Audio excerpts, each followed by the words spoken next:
We can continue on.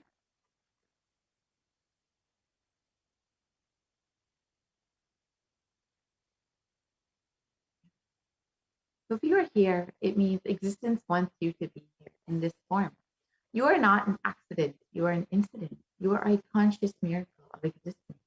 Existence is trying to express itself through you. Welcome to the sacred spiritual experience, your digital experience of the divine.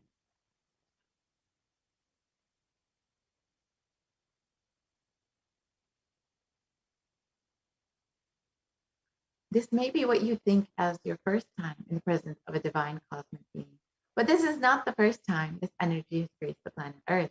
If you are watching this now, it is not a coincidence. This is a cosmic intervention in your life to make you manifest what you want. So how is this possible? How has this worked before? Experience these answers through the powerful cognition as referenced from the ancient texts of Hinduism, revived by the Supreme Concept of Hinduism. So let us understand who is Devi Parashakti, the cosmic mother. Devi is the ultimate pure feminine consciousness, the cosmic mother. She is the source Shakti. It is her cosmic womb, the Brahmanda Yoni, from which billions of universes come out and go in. Source where the Big Bang and black hole go on. Parashakti is the main deity of the sacred feminine and the divine consort of Bhagavan Paramashiva, who is a primordial divinity of Hinduism. In the words of the Supreme Concept of Hinduism himself, first and foremost relationship is mother. The ability to learn, even idea to relate, starts with mother. How to relate starts with the mother. Understand your idea to relate. Your ability to relate starts with the mother. Mother is too important way to connect with what you think as life. The Vedic tradition, our rishis were aware. Your ability to connect with the mother should be directed towards the cosmos. It should inspire. It should awaken your higher consciousness. It should inspire your higher consciousness to express through you. It should awaken your higher consciousness. Connecting with life as mother is the most sweetest, most beautiful, most easiest form to ever connect. And today, out of his extreme compassion and love, the Supreme Pontiff of Hinduism is manifesting Devi Parashakti herself and gracing us, answering all of our questions, attending to our prayers, giving boons, healing us, revealing our past, present, and future, and delivering profound spiritual truths, and ultimately giving us the experience of Paramashivoham itself. So what is Bhava Samadhi Darshan? What is Samadhi? Sama is oneness and Adi means source. So Samadhi means one with the source. Bhava means attitude or aspect. Bhava Samadhi means being one with the source through this aspect. So darshan means to have a glimpse of. In the Vedic tradition, it is used to describe the moment we behold a deity, an avatar, a saint, or an enlightened being, as just seeing such a being can cleanse the karmas of lifetimes and create a deep, lasting transformation in the receiver. Darshan is the powerful, superconscious vibration that is present around an avatar at all times. He simply radiates darshan just as the sun continuously radiates light. The auspicious moment when the receiver is able to catch it becomes the moment of darshan. For you, raising you to the next level of superconscious breakthrough. It's like hitting the reset button on your being. The first thing you need to understand about Bhava Samadhi Darshan is that divine cosmic beings are real. They manifest from Kailasa, the enlightened time-space zone, through deities and incarnations. Divine cosmic beings manifest through the Archavataras, the deities in temples, and through the Bhava Samadhi Darshans in the Nijavatara, the incarnations. The Bhava Samadhi Darshan is the science of the Nijavatara manifesting Paramashiva, the consciousness. It is where formless, the being of Paramashiva, expresses through the Divya Sharira, the light body, and manifests as the Nijavatara, the physical form, the embodied form for us to experience Paramashiva. So, for example, Devi Parashakti expresses through the being of Raja Rajeshwari and manifests as the Nijavatara, the physical form of Devi Meenakshi. And the Archavatara, the deity, reflects the consciousness and manifestation, the being of the superconscious energy. But human beings are unfortunately not mature enough to receive the higher level experiences from the Archavatara directly. So the avatar, the physical embodied form, comes down to bridge the gap and create the experience of superconscious energy in all of us. Bhava Samadhi Darshan awakens your Kundalini Shakti, energy in every human being. This influx of superconscious energy visibly slows down the aging process, improves immunity to disease, and during this darshan, the whole brain becomes alive, turning into a superconductor of conscious energies that heal, empower, and transform our lives. During Bhava Samadhi Darshan, our neurons mirror that of the avatar. The mirror neurons activate and process all the observed movements or information of the avatar just by seeing. That is, the entire body can silently, without moving, receive what is happening elsewhere through a process of direct observation, experiencing the superconscious energy radiated by the avatar. So the Akashic readings are not predictions. They are readings from the cosmic archive. Beyond space, creation, and destruction happen simultaneously. In the dimension of time starts the past, present, and future. Because Akashic records are stored in Akasha, the space dimension, there is no past, present, and future. That is why what you call as happening, and yet to happen are clearly already recorded. Let us understand who is the Supreme Pontiff of Hinduism, who is manifesting Devi Parashakti for each and every one of us. The Supreme Pontiff of Hinduism, Jagat Guru Mahasanitanam, His Divine Holiness Bhagavan Nithyananda Paramashivam, is the reviver of Kailasa, a macrocosmic ancient enlightened Hindu civilizational nation. The Supreme Pontiff of Hinduism is the 1008th incarnation of Paramashiva as per Hinduism and is recognized by his predecessors who are enlightened masters and adepts.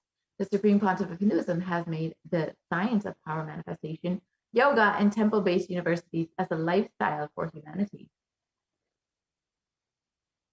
The Supreme Pontiff of Hinduism is ordained as the 233rd Guru Mahasanidanam of the Kanchi Kailasa Sarvajnapeetham, is the incumbent emperor of the Suryavamshi Surangi Samrajyam, is the present 293rd Jagat Guru Mahasanidanam of the Kailasonata Shyamla Pita Sarvajnapeetham, and is the present Mahamandaleshwar of the Mahanirvani Akada, the largest apex monastic order. And the Supreme Pontiff of Hinduism is the 1008th Acharya Mahamandaleshwar of the Atalakada, is the present 23rd Guru Mahasanidanam of the Dharmamukti Swarag Guru Adinam, and has been elected as the Supreme Pontiff of Hinduism by a congregation of over 1,000 plus Hindu leaders. The Supreme Pontiff of Hinduism is revered as a teacher of Hinduism, the most prolific, most viewed and read and watched, and has authored over 300 books, 10,000 articles in 3 languages, English, Tamil, and Sanskrit, which have been translated into 50 languages with over 1,000 titles. The Supreme Pontiff of Hinduism has over 20 million copies of books and articles sold, read, and downloaded, and over 10,000 hours of discourses delivered. The Supreme Pontiff of Hinduism has enriched and enriched over 1 billion lives digitally, and is respected as the commentator of all sacred scriptures, such as the Upanishads, Bhagavad Gita, Shiva Sutras, Brahma Sutras, Yoga Sutras, Ashtavakra Gita, Jain Sutras, and many more. The Supreme Pontiff of Hinduism is honored as a leader of Hinduism, the most awarded, internationally recognized Hindu leader, is a reviver of 108 ancient Hindu sampradayas, including Rudrakanyas, Rudras, Rishis, Rishikas, Bhairavas, Bhairavis, and Sannyas. And the Supreme Pontiff of Hinduism is the establisher of the largest Hindu university, Kailasa's Nithyananda Hindu University, with satellite campuses in 150 countries. The Supreme Pontiff of Hinduism is the establisher of 1,000 plus Kailasa enlightenment ecosystems, and is a founder and reviver of over 100 Sarvajnapeethams. And the Supreme Pontiff of Hinduism is the collector of the largest Hindu library with over 1 million books, 1 million palm leaf scriptures, and over 20 million digital books. So now with this, we will be concluding this portion of this program and be entering into the demonstration of the extraordinary Shakti, the powers of Paramashiva we'll be witnessing this from the Gurukul Balasan, the initiated disciples of the Supreme Pontiff of Hinduism. So I welcome Nithyananda Yoga Prana. Thank you for joining us. So now we will witness all of the extraordinary powers demonstrated by the Gurukul Balasan after we understand what are Shaktis and how we also will be able to manifest these Shaktis today. So I will let my Yoga Prana take over. Thank you, Ma. Yes. Thank you so much, Manitya Purnapriyananda, for that beautiful introduction to this program. Let us now enter into the next segment, which is the manifestation of extraordinary Shaktis. So all of you are going to be witnessing the demonstration of extraordinary Shaktis. And the Balasans, the Nithyananda Yogis, and initiated disciples will be demonstrating the following powers of third eye and the body's scanning. Power of third eye is where one can awaken the ability to see through the cosmic browsing center, which is located between the brows, and can even read with the eyes blindfolded, just as they see with their two eyes. And this power of body scanning is where one awakens the abilities to scan illnesses, diseases, medically diagnosed issues, and even reveal solutions to the third eye. And all of you are going to be learning about what are Shaktis and how you can awaken these divine Shaktis in yourself, so you yourself can manifest these powers. Shaktis in the Vedagamas, which are the source scriptures of Hinduism, Paramashiva reveals in elaborate detail that every human being is hardwired to be able to manifest these 463 plus extraordinary Shaktis. And Paramashiva reveals that just with the cognition that you are the divine and that you need to manifest the divine, you can manifest these extraordinary Shaktis, not with the cognition that you are a man and that you need to reach the divine. And let us learn the fundamental difference between Shaktis and Shaktis. Shaktis are powers which manifest from deep integrity, high integrity and feeling connection with the divine and deep oneness with the divine. And Shaktis are Siddhis, whereas are the powers which manifest from deep tapas or penance or enlightenment. Siddhis are the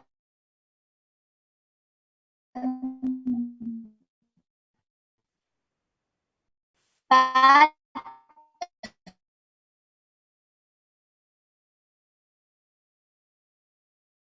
and all of you might be wondering, who's the Shaktis? Who gave us all the Shaktis and how do we manifest?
Diksha is the direct transfer of spiritual energy.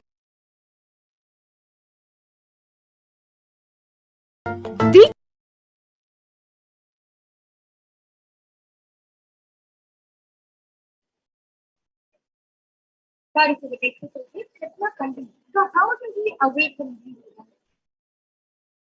Yes, when every ultimate manner is not about consciousness, it becomes a possibility and a power of it. So, let us now watch a small video to explain science and research how it speaks up and how one can manifest these experiments. Let's take a look at all the world.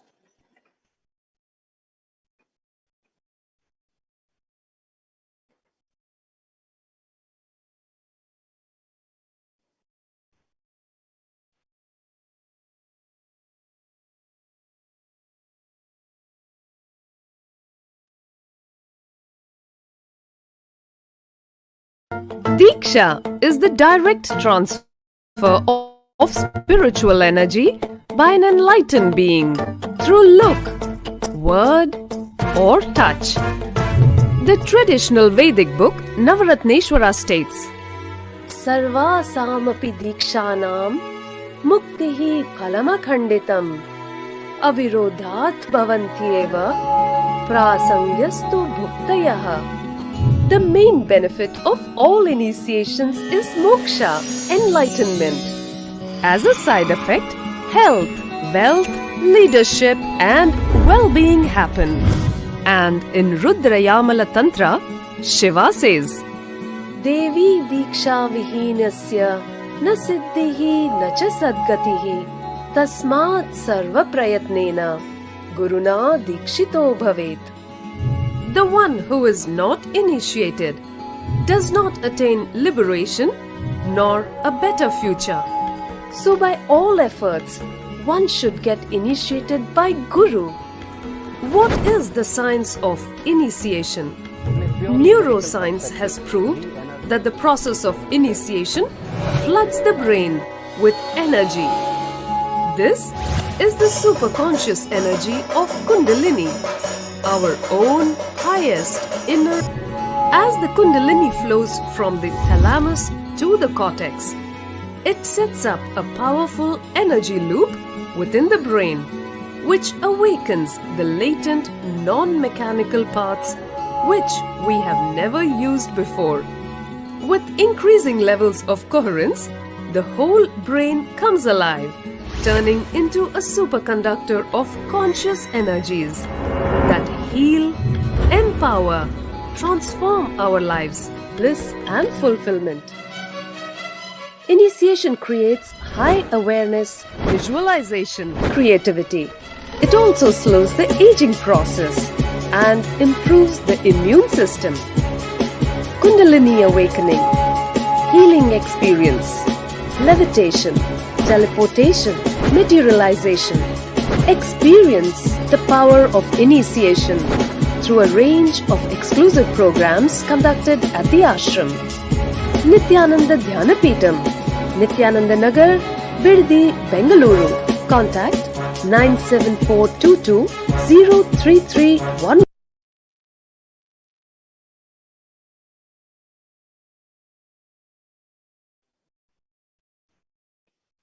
So let us now continue to see how the science of manifestation is authenticated in the four aspects of the object.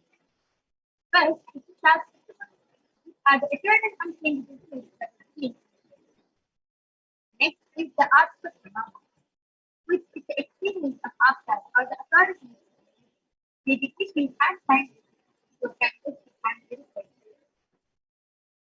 Next is the art of phenomena, which is the experience of this meaning of that meaning. So this divine meaning is Bhagavan can experience of manifestation and as the empirical evidence or observation done on the science of power. So let us now move on into the we begin with a very unique and exciting demonstration of power law. Let us now move on to that one from the beginning of Bhairava Tantra. Papalantar manonyasa Tanmilitalochanaha Ramena Manato Datyat Yaye Laksamuttamam. By fixing the mind on the inner state, within the ground center, sitting stably without any movement, having the eyes closed in succession by the stability of the mind and inner state, the power of the third eye, one directly sees the ultimate goal Laksham by having the vision beyond the sight that reveals any object or place, attaining the space of oneness, the source Paramashiva. The after and Bhagavan Krishna indicates power of God. So Bhagavan Krishna indicates power of God and he says, Natumam shakyate drashtum anenaiva sachakshusha divyam dadami te chakshuhu Parmeshwaram. But you cannot see my cosmic form with these physical eyes of yours. Therefore I grant you the divine third eye. Behold my cosmic opulence. 11th chapter of the Gita beautifully contains as it is completely narrated by Krishna after the power of the next is the Atma, where property beautifully translated of how he was able to experience the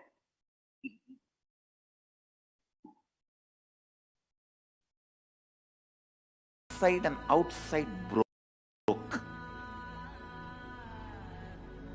The first experience is that I was able to see everything around me, above me, the whole 360 degree, 10 direction.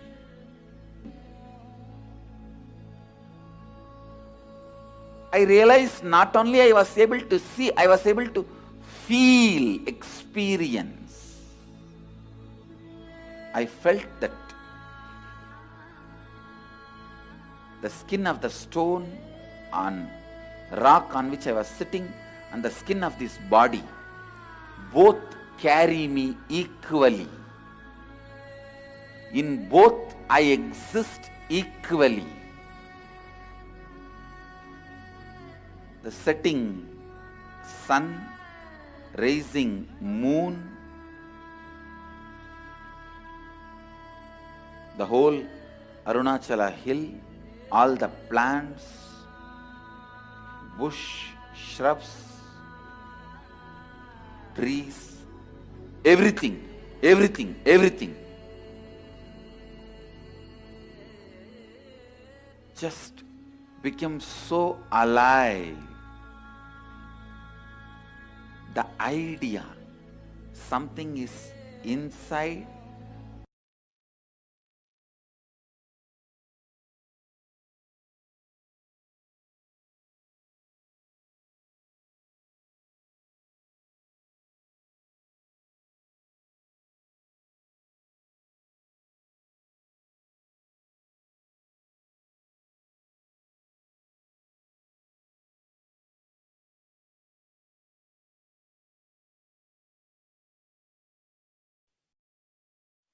And next is the reflection study, which is the empirical evidence from observation and scientific. So the study measures compare the metabolic cell activity of the brain inside and in the outside. meditative and conscious state of the sitting all the time, doing daily activities, high activities related to the brain or third eye region. And when in the deep state, not only the third eye region is active and about 90% of the state that. So let us now get ready to witness the Kartik Samadhi, which is the live demonstration of the experiences and results of our manifestation being manifested by Bharat and Other including so along with me, I have an extraordinary Bharat and extraordinary Manasi, who is 16 years old and she is going to be demonstrating extraordinary powers of it. I just like to And today, Ma Virija is going to be demonstrating one of the extraordinary powers of blindfold, where she will be able to see with her eyes closed, just as she sees with her eyes, with her eyes closed. And on the screen, I have in front is a complete safety, and behind is a thick cover. There is no gap between the front and the seat, and it is completely closed and covered from all. There is no way of light entering into this. And this picture I'm going to be placing on my eyes. And this is completely medically and scientifically certified eye bag. Even with the eye open inside, you cannot see through this eye bag. So now it is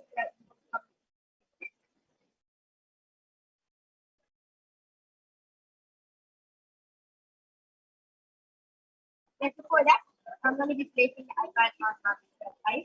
Already, yes, starting eye bag and keep placing the eye bag.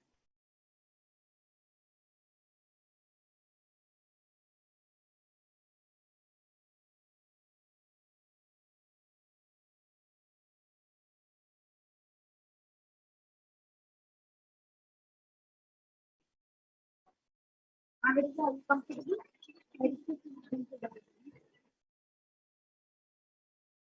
Now, quality 50 Madhurija is completely comfortable. And yes, I request all of you to go ahead, put any comment you want on the Kailasat HDH Nithyananda channel. And Madhurija is going to be reading out the comments. Go ahead, post emojis, numbers, shapes, letters, anything you want. And Madhurija is going to be reading it.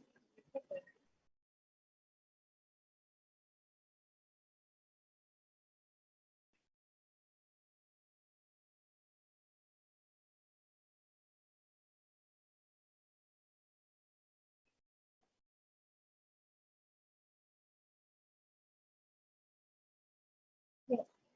So it is something to proceed in Parashakti, Bhagwan, Krishna, Dharma, Mahadharma,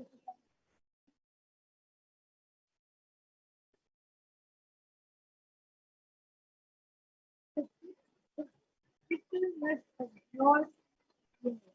How often do those like you type first and then in what is that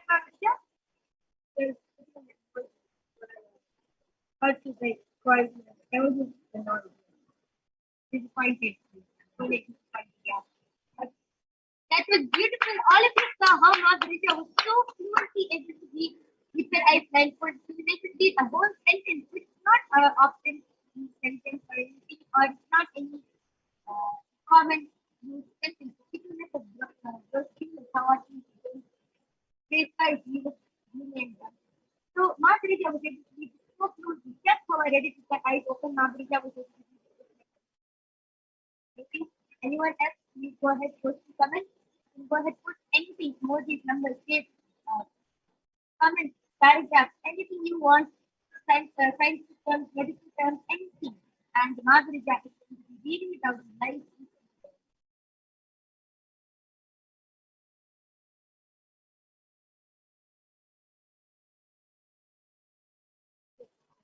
Mahadeva that's not quite enough. Yes. Thank you for telling us, Mahadeva in this Nithyananda. We will surely be posting it. We complete for the technical. Nithya Perumal is for Nithyananda as a birth season. So beautiful. How Margarita was able to read with her eyes so fluently as it are open. And he is able to read the colors, he was able to numbers, he was able to read the comments, he was able to read the names, emojis, everything amazing, so beautiful. And this is all because of grace of God. Just with grace of God, he was able to manifest his extraordinary. So, this is the demonstration. I'm now going to be removing my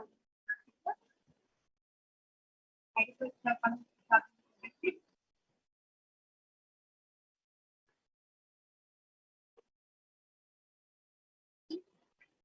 I've done it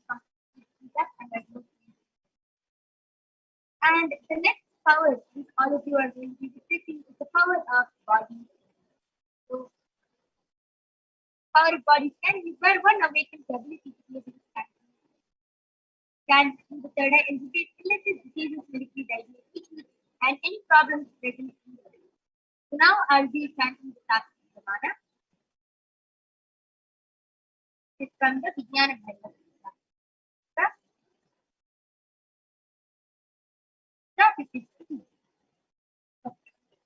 स्वदेहे जगतो वापि सूक्ष्मतराणि च तत्त्वानि यानि निलयम् यात्वान्ते व्यज्यते परा.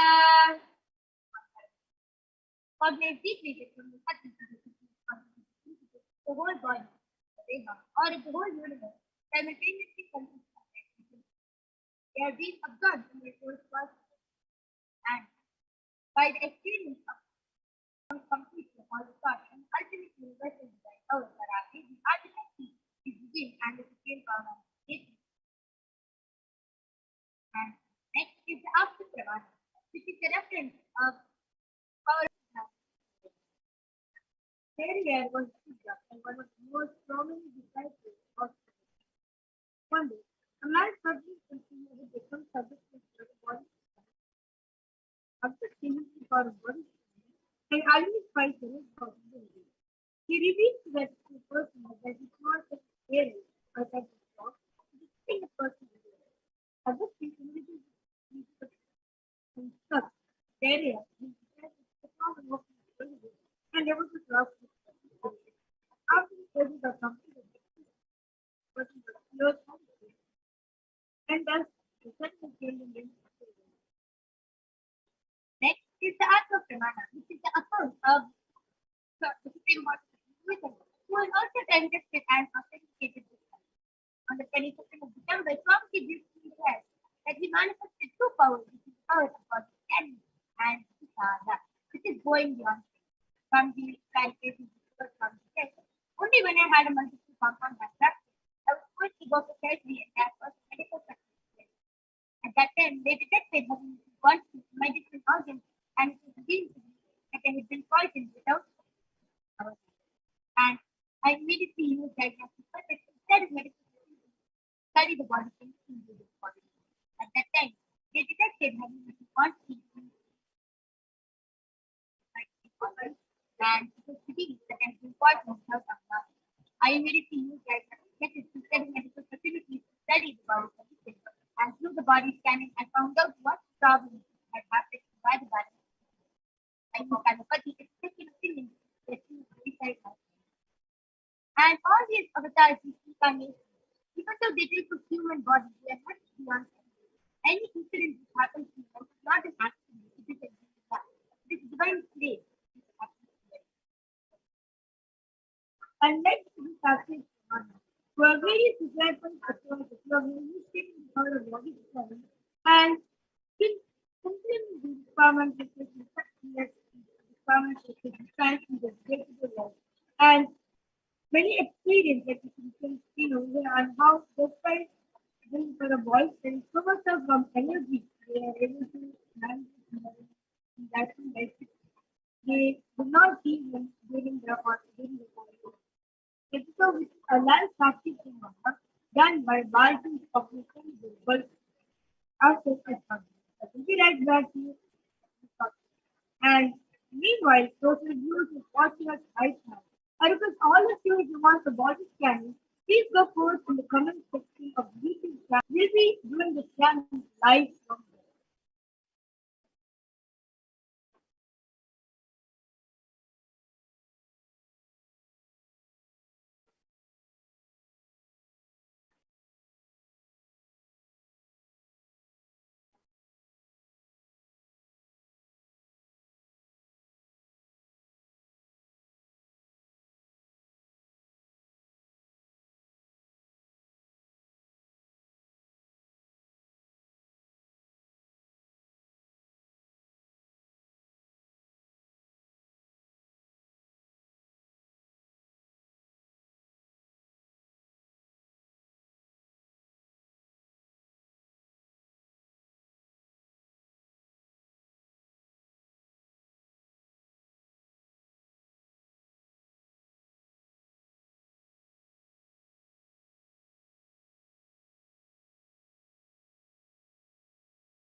Yes.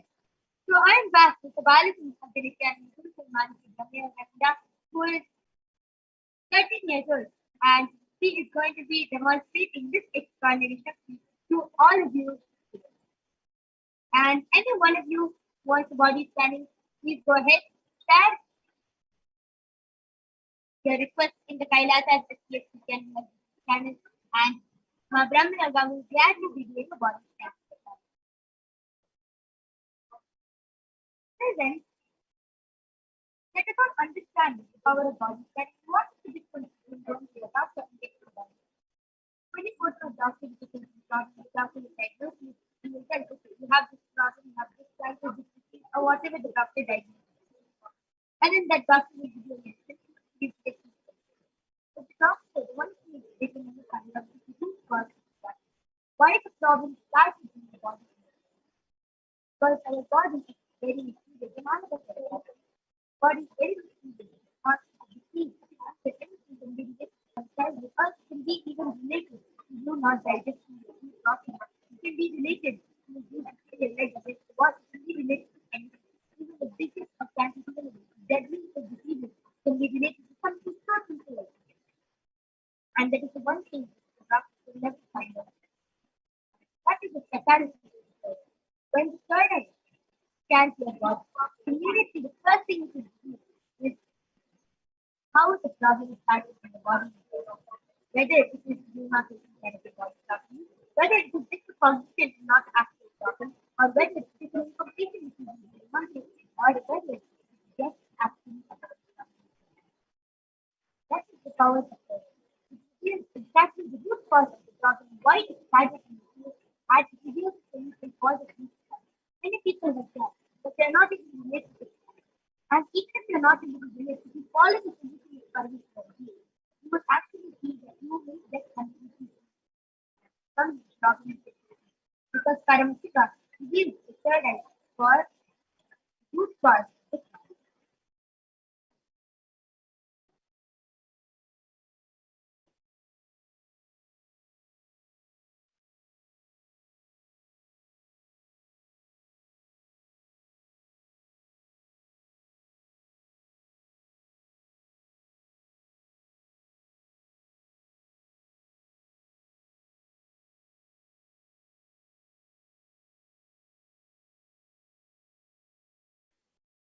Praveena Surya has tested that self quality. Yetva will be getting back right after conflict. Back right after. And then I request all of you go ahead, put your comments in the Kailasas channel and we'll be getting back.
Just be alive for next 3 years. Don't die within next 3 years.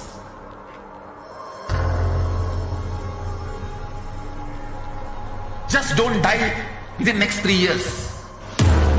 Be alive. Somehow be alive. I'm working sincerely. I will reach you somehow. Somehow I will reach you. It's my commitment to humanity.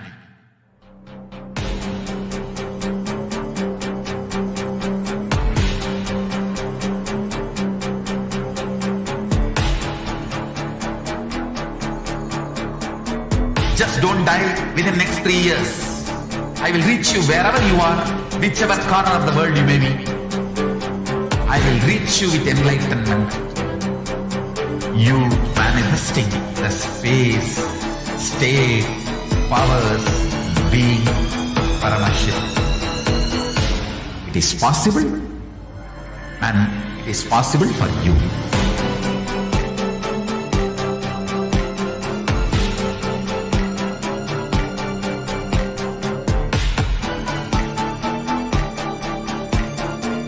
Paramashivoham will reach you with enlightenment science. I know he is going to do the job. Just be.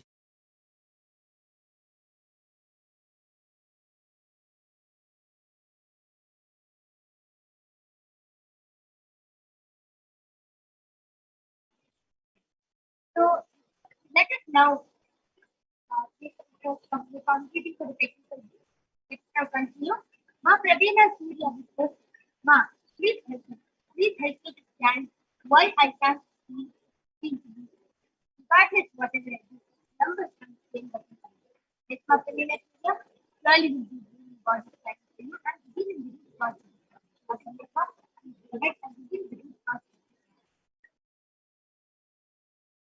Now, Brahma is going to be chanting the Mahavakya and he will be connecting to Paramashivoham and begin the root cause.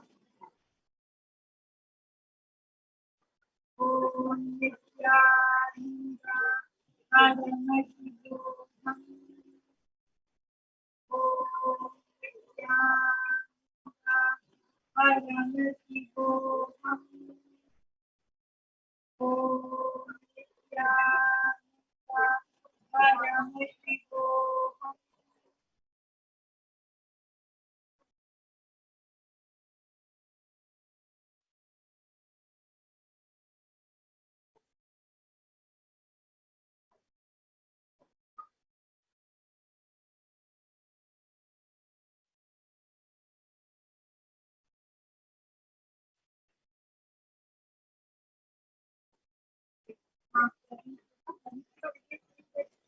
Master, where is your body? Master, food is to eat for the fat in the body, the fat in the body, causes weight in the body. Every day should read the living like me. And there are many countries techniques on for even. So this is that's one technique, like training techniques and living technique. And also that see the results that coming into you and you actually start using the way. First thing, yes, I really start and second, see the living mechanism. That's completely all the habits.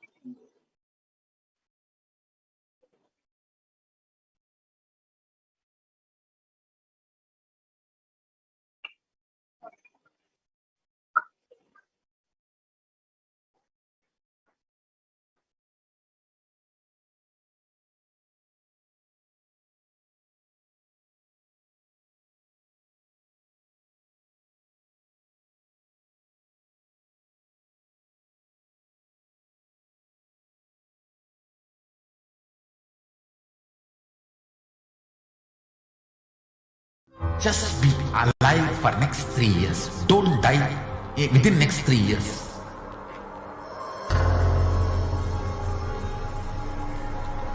Just don't die within next 3 years. Be alive. Somehow be alive. I'm working sincerely. I will reach you somehow. Somehow I will reach you. It's my commitment to humanity.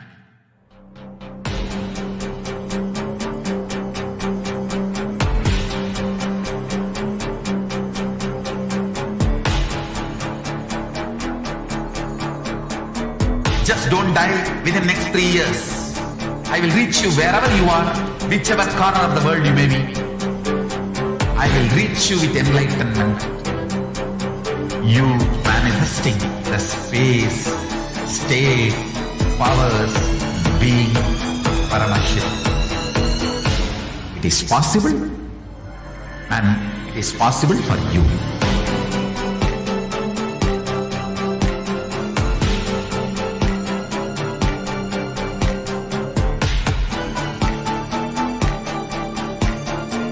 Paramashivoham will reach you with enlightenment science. I know he is going to do the job. Just be alive for next 3 years. Nothing else. What I mean by the word e-Kailasa, listen intensely. Enlightenment ecosystem, literally enlightenment itself, in your own home, wherever you are. If you cannot come to Kailasa, it's okay. Kailasa can come to you. Kailasa coming to you is e-Kailasa.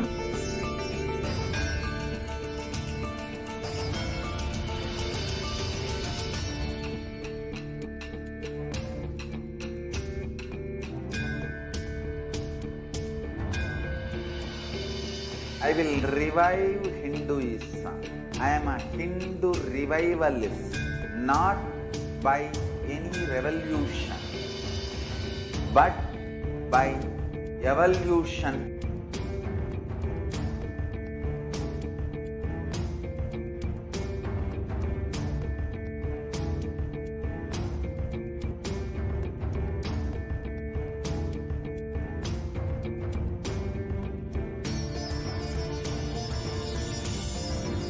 And setting model communities.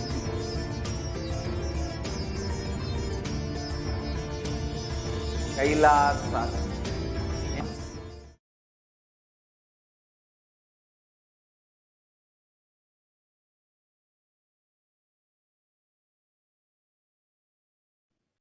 Nithyanam, everyone. So now all of us just saw a wonderful demonstration of the powers of third eye awakening. And now we'll be moving to the next segment where all of us will be seeing and learning about the divine feminine consciousness, who is none other than Devi Parashakti herself.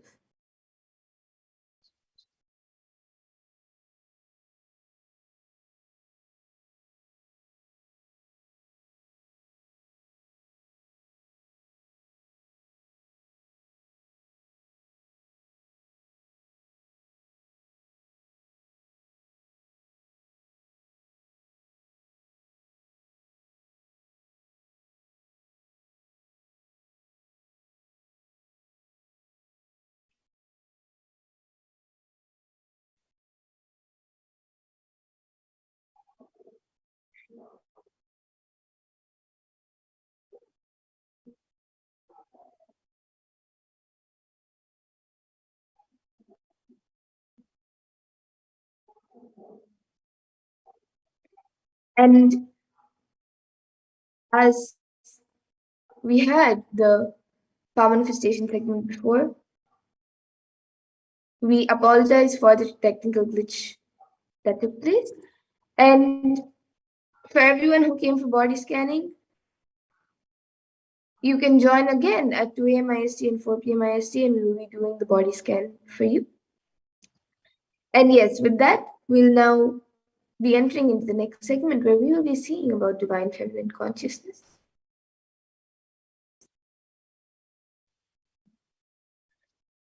So we'll be first looking at the Dhyana Shloka of Devi Parashakti, which comes from the Lalita Sahasranama Dhyana Shloka. सिन्दूरारुणविग्रहां त्रिनयनामानिक्यमौलिः स्फुरत् तारानायकशेखरां स्मितमुखीं मापीनवक्षोरुहां पाणिभ्यामलिपूर्णरत्नचषकं रक्तोत्पलं बिभ्रतीं सौम्यां रत्नकटस्थरक्तचरणां ध्यायेत् परामम्बिकाम्. The translation for this verse is the Divine Mother is to be meditated upon, as shining in a vermilion red body, with triple eyes, sporting a crown of rubies, studded with the crescent moon, a face all smiles, a splendid bust, one hand holding a jewel cup brimming with mead, and the other twirling a red lotus.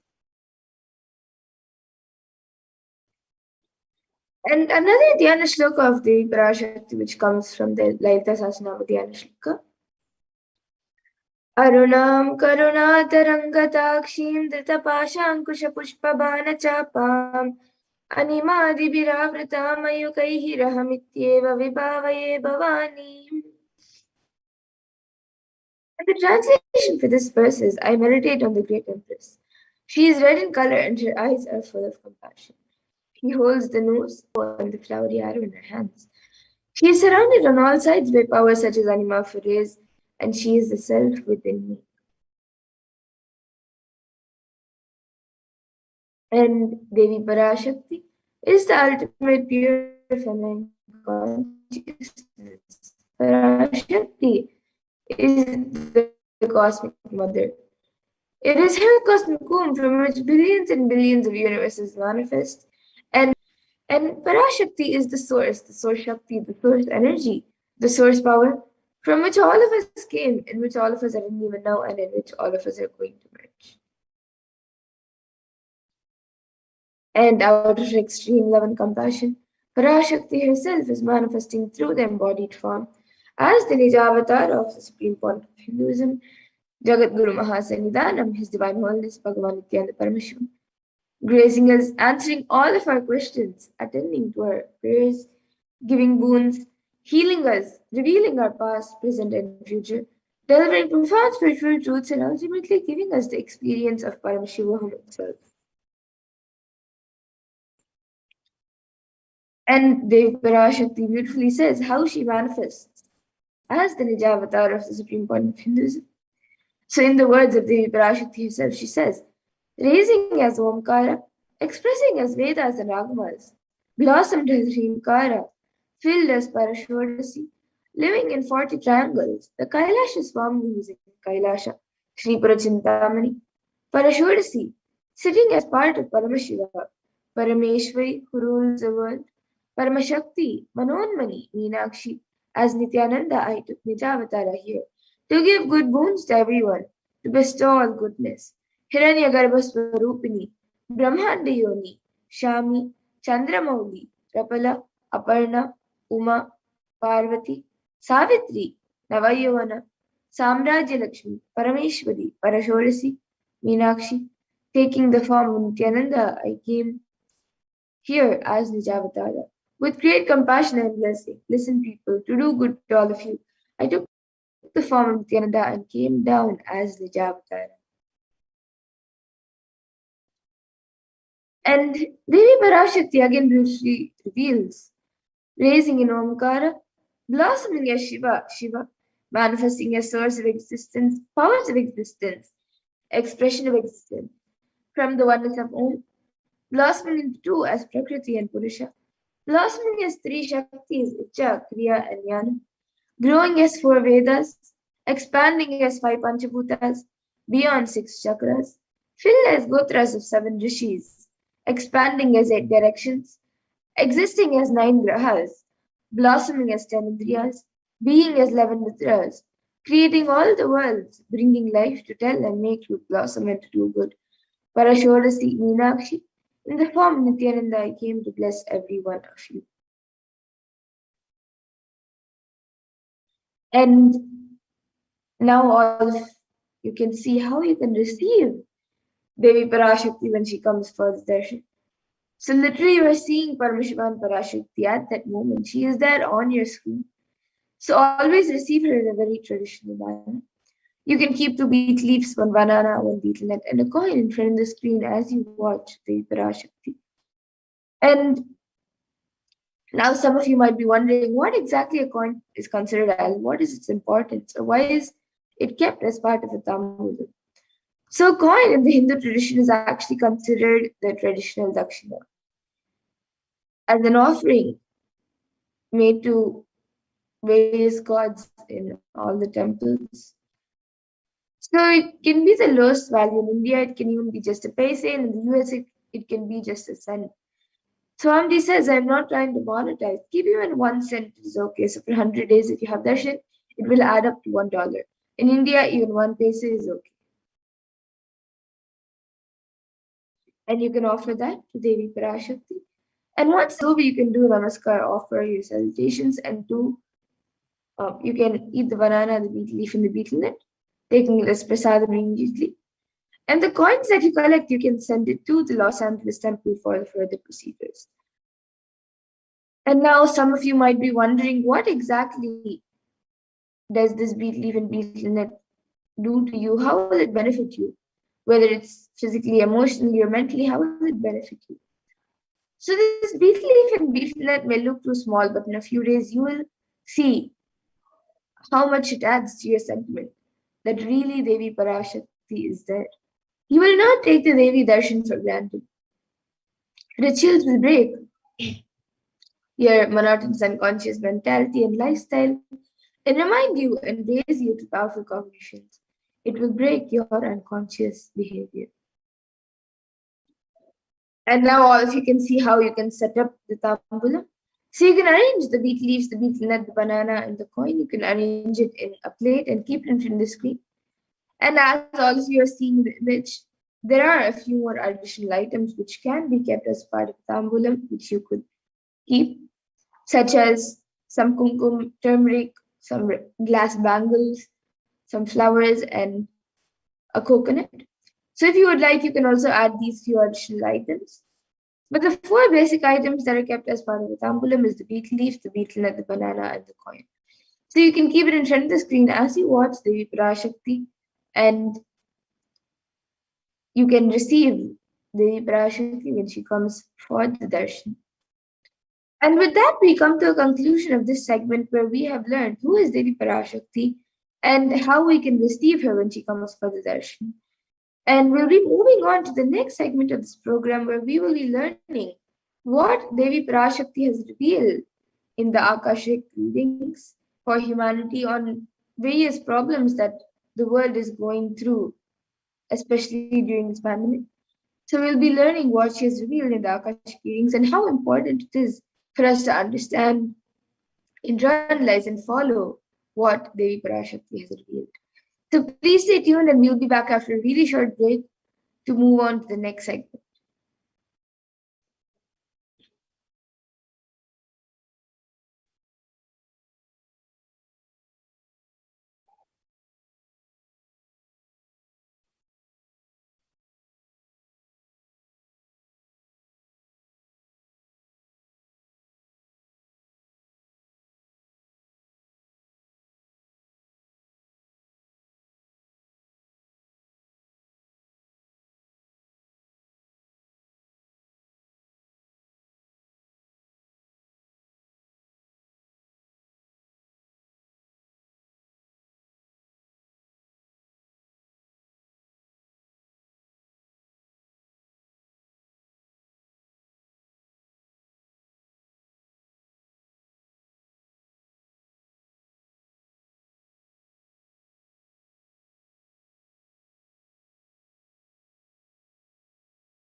Yes, welcome back, everyone.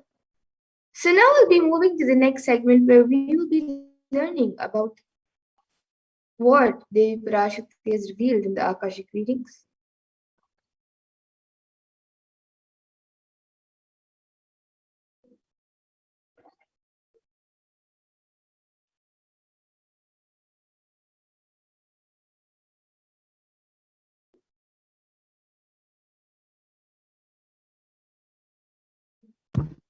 Yes, Nithyananda. So first, we will be learning about some of the various revelations made by Devi Parashakti. If I could request the volunteer to project the other slide about the earlier slides that were projected. Yes.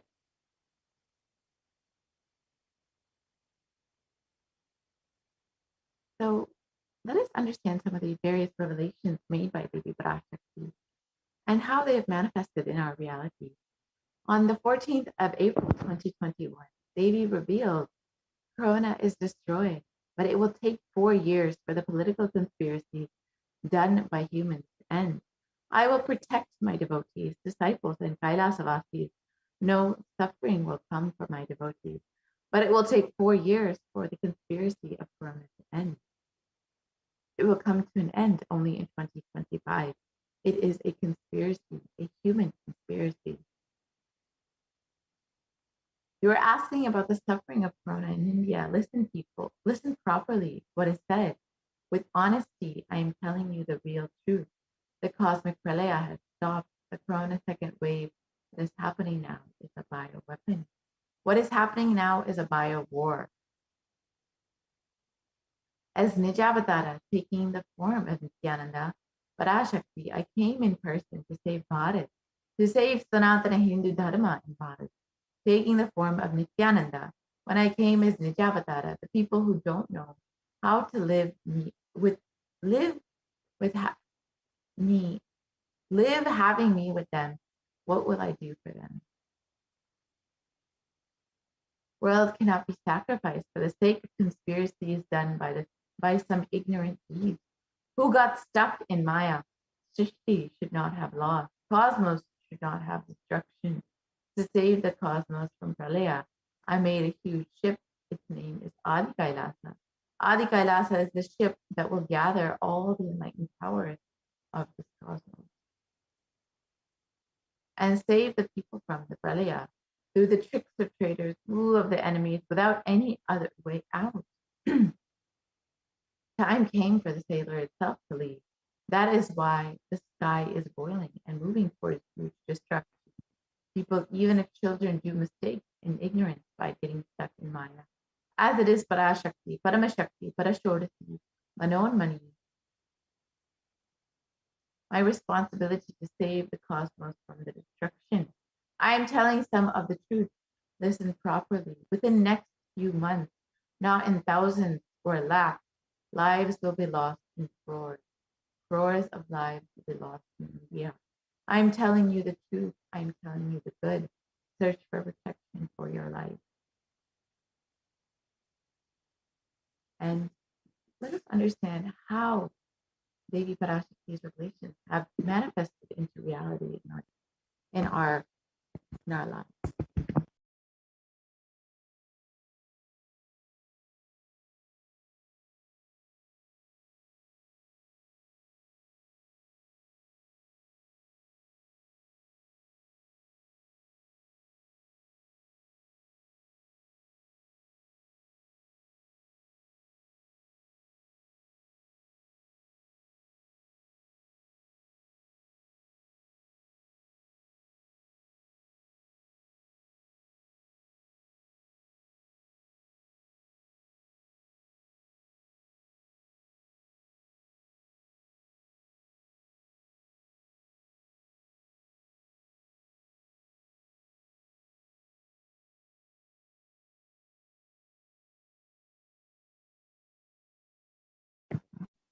In May, it was reported that nearly 350,000 new infections and deaths were reported. And at one hospital in New Delhi, the capital, doctors said that 20 patients are in a critical care unit had died after the oxygen pressure dropped. The doctors blamed the deaths on the city's acute oxygen shortage. And as we have heard, India posts the highest death toll so far in the pandemic. These numbers have unfortunately continued to rise.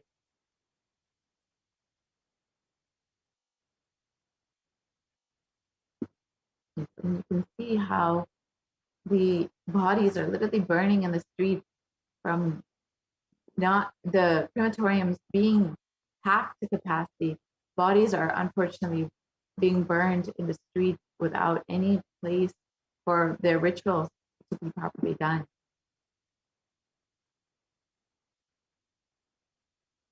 And on the 23rd of May, 2021, the Supreme Pontiff of Hinduism revealed, all devotees and disciples, whoever listen to me, whom I don't need to convince, this is a personal message I am giving to you all clearly. Devi has very clearly revealed to me, Puratasi month, August, September, there is going to be a worse third wave of corona.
Nithyananda Paramashivoham.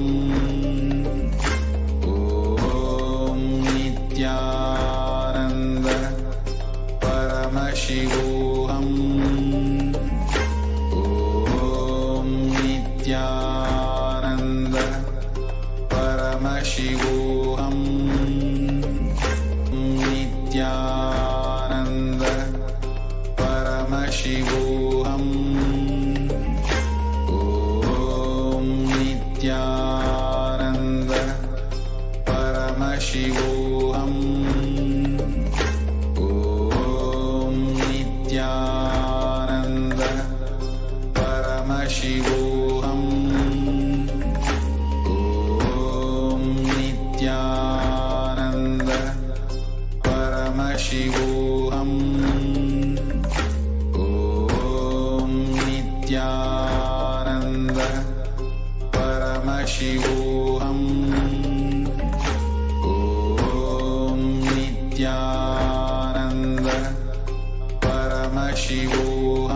Paramashivoham.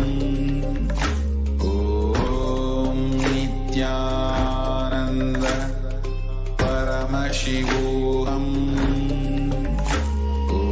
Om Nithyananda Paramashivoham. Om Nithyananda Paramashivoham. Om Nithyananda Paramashivoham. Om Nithyananda Paramashivoham. Om Nithyananda Paramashivoham. Om Paramashivoham. Om Nithyananda Paramashivoham. Om Nithyananda Paramashivoham. Om Nithyananda Paramashivoham. Om Nithyananda Paramashivoham. Om Nithyananda Paramashivoham. Om Nithyananda Paramashivoham. Om Ananda Paramashivoham. Om Nithyananda Paramashivoham. Om Nithyananda Paramashivoham. Again, and welcome back to you. Sorry for the technical glitch. So let us understand some of the various revelations made by Devi Parashakti for humanity during this pralaya. First, let us understand the compassion of the avatar for manifesting Devi Parashakti in our lives. In the Guru Padaka Stotram, composed by Adi Shankaracharya, the very first verse describes how the Guru Padaka is the sacred feet of the Guru is the boat that helps us cross the Ananta Samsara Samudra, the seemingly endless ocean of samsara or suffering.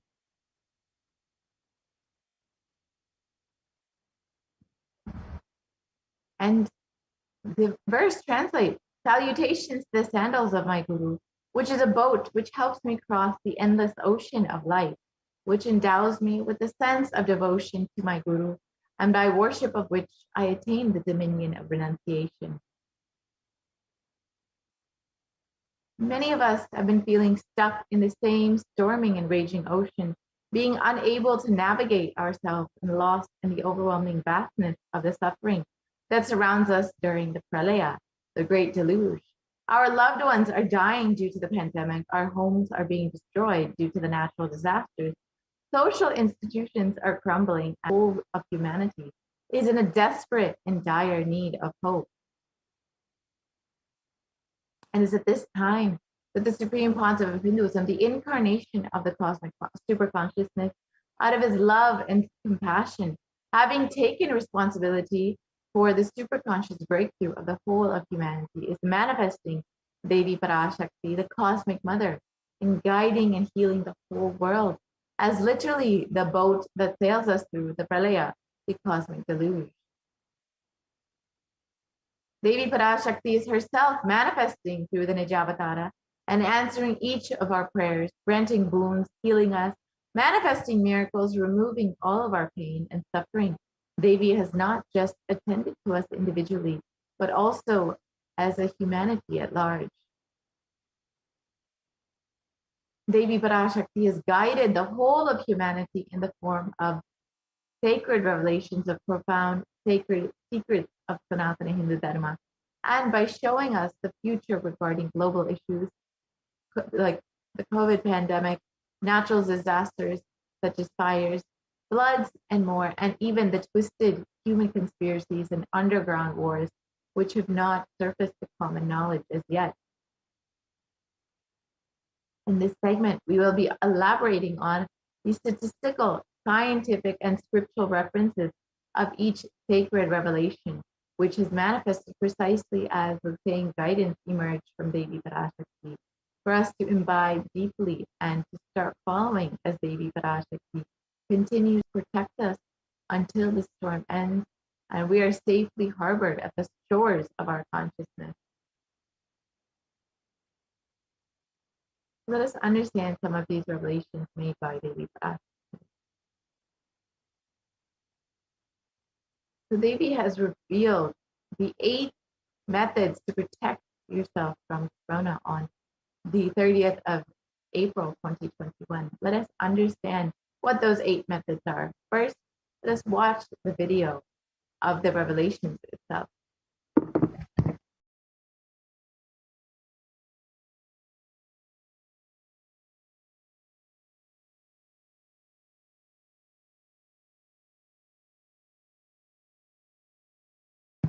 I don't think the audio is being shared. If I could request the volunteer to share the audio as well.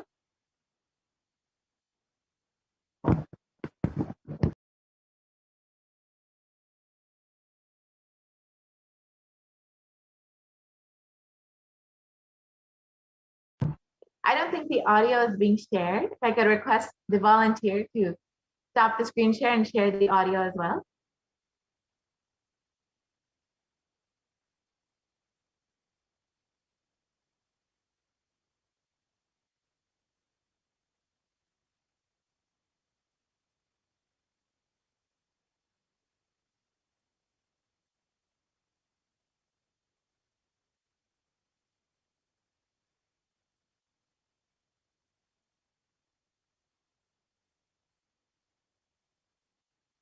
If we can.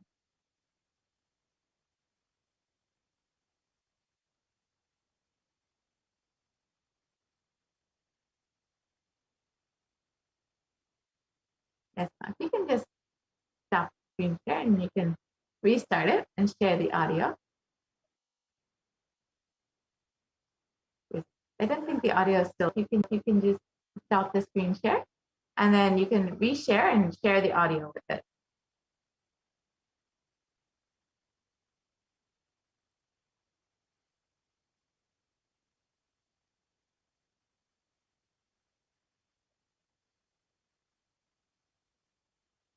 Yes. Sorry, Ma, I don't think the audio is shared still. So you can just actually stop the screen share.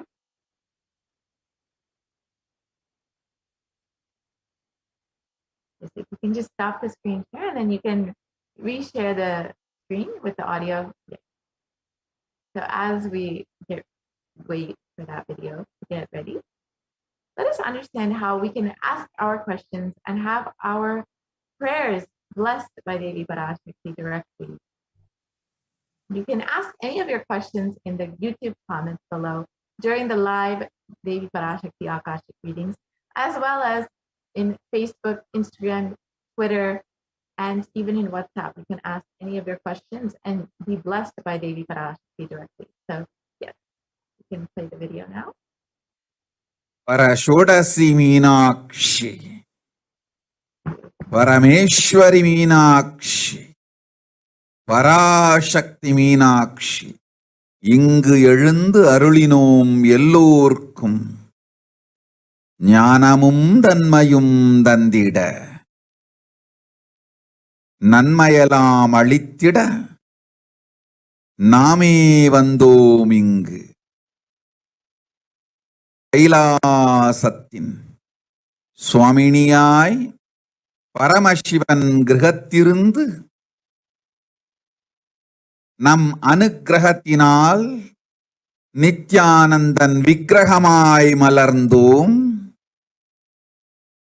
உங்கள் எல்லோர்க்கும் நல்லதை செய்திட, நன்மையை சொல்லிட, தர்மார்த்த காம மோக்ஷம் எனும் புருஷார்த்தங்கள் நாளும் பொங்கி மலர்ந்திட வந்தேன் இங்கு. மாந்தர்கள் கொடுந்தொற்று கொரோனா கண்டு அஞ்ச வேண்டாம். 8 வழியின் மூலமாகவும் எண்ணத்தில் தியானித்து என்னை பிரார்த்தித்தல் 1, சமூக வலைதளங்கள் மூலமாய் என்னை சரணடைதல் 2, எங்கெல்லாம் என் மகமாரி வடிவத்தில் நான் குடிகொண்டிருக்கின்றேனோ அங்கெல்லாம் பூமிதித்து என்னை வழிபடுவது 3, நெஞ்சில் மஞ்சள் தடவி வேப்ப அப்பம் சாரருந்தி தினந்தோறும் என்னை தியானிப்பது 4 நிர்விகல்ப நிலையிருந்து நித்யானந்தத்தை நிறைத்து உயிர்வது 5 சிவ சிவ சிவ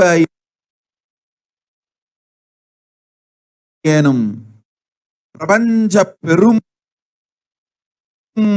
நாதத்தை அஜபா ஜபமாய் நிகழ்த்தல் 6 நிறைவான பூரண மனத்தோடு வாழைப்பழத்தோலும் வெங்காயமும் குதிகாலில் வைத்து பத்திட்டு நித்திரையில் அடங்குவது 7 பூரணமாய் பரிபூரணமாய் அருணாச்சல ஸ்மரணையில் நினைப்பும் மறப்பும் அருந்த உணர்வு ஸ்மரணையில் அகம் அகம் என ஸ்புரிக்கும் அருணாச்சல ஸ்மரணையில் ஆனந்த ஸ்புரணத்தில் இருப்பது 8 எனும் 8 முறையிலும் என எண்ணியோரக்கும் இல்லை கொரோனா கொடுந்தொற்றின் தாக்கமும் கொரோனா கொடுந்தொற்றின் பயமும் கொரோனா கொடுந்தொற்றின் மயக்கமும் வாழ்வீர்கள் வளத்தொடு நல் ஞானம் யோகத்தொடு நாமே நிம்மோடு நானே நீயாய் நீயே நானாய் நல்வாழ்வு வாழ்வீர்கள் 8 1 செய்தாலும் கொரோனா உங்களை எட்டவிடாது காப்பு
Paramashivoham.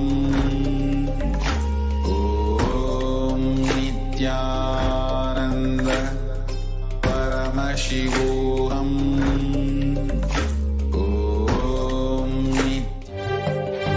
காளியின் ஆட்டத்தை ஆனந்தத்தை ஆனந்தத்தொடு ஆடிய ஆட்டத்தை கண்டோர் உயிருக்குளெல்லாம் இறங்கி குண்டலினிவில் உயிர்ப்பிக்கச் செய்து மாய மனத்தின் இருளை அகற்றி மாயம் அழித்து மங்களம் தந்து குரு பக்தியும் சிவ பக்தியும் பரமசிவ பக்தியும் பரமசிவ சக்தியும் அளிக்கின்றேன். மனமாயை விடுத்து குரு பதத்தை பற்றுங்கள். நித்யானந்தமாய் நிஜாவதாரமாய் வந்துதித்த என்னை பற்றி வாழ்வில் நலமும் பெற்றிடுங்கள். ஓம் ஓம் ஓம். யாதுமாகி நின்றாய் காளி,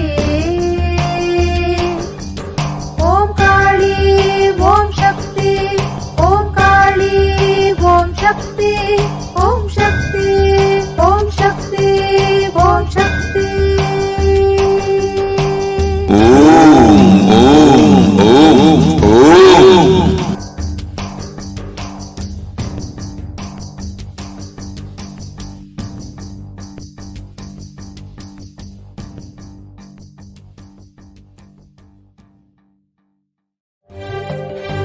காளியின் ஆட்டத்தை ஆனந்தத்தை ஆனந்தத்தொடு ஆடிய ஆட்டத்தை கண்டோர் உயிருக்குளெல்லாம் இறங்கி குண்டலினிவில் உயிர்ப்பிக்கச் செய்து மாய மனத்தின் இருளை அகற்றி மாயம் அழித்து மங்களம் தந்து குரு பக்தியும் சிவ பக்தியும்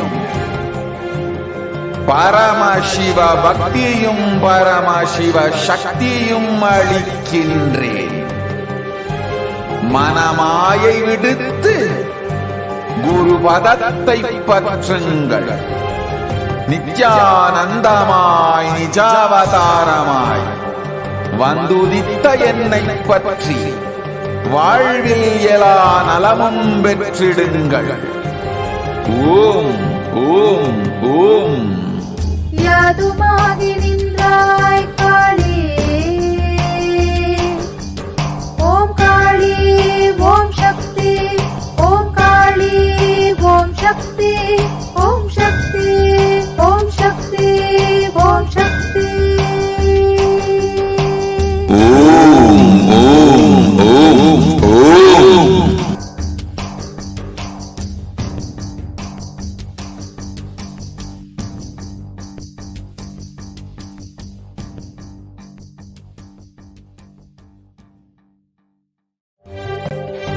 காளியின் ஆட்டத்தை ஆனந்தத்தை ஆனந்தத்தொடு ஆடிய ஆட்டத்தை கண்டோர் உயிருக்குளெல்லாம் இறங்கி குண்டலினிவில் உயிர்ப்பிக்கச் செய்து மாய மனத்தின் இருளை அகற்றி மாயம் அழித்து மங்களம் தந்து குரு பக்தியும் சிவ பக்தியும் பரமசிவ பக்தியும் பரமசிவ சக்தியும் அளிக்கின்றேன். மனமாயை விடுத்து குரு பதத்தை பற்றுங்கள். நித்யானந்தமாய் நிஜாவதாரமாய் வந்துதித்த என்னை பற்றி வாழ்வில் எல்லா நலமும் பெற்றிடுங்கள். ஓம் ஓம் ஓம். யாதுமாகி நின்றாய் காளி, ஓம் காளி ஓம் சக்தி, ஓம் காளி ஓம் சக்தி, ஓம் சக்தி ஓம் சக்தி ஓம் சக்தி.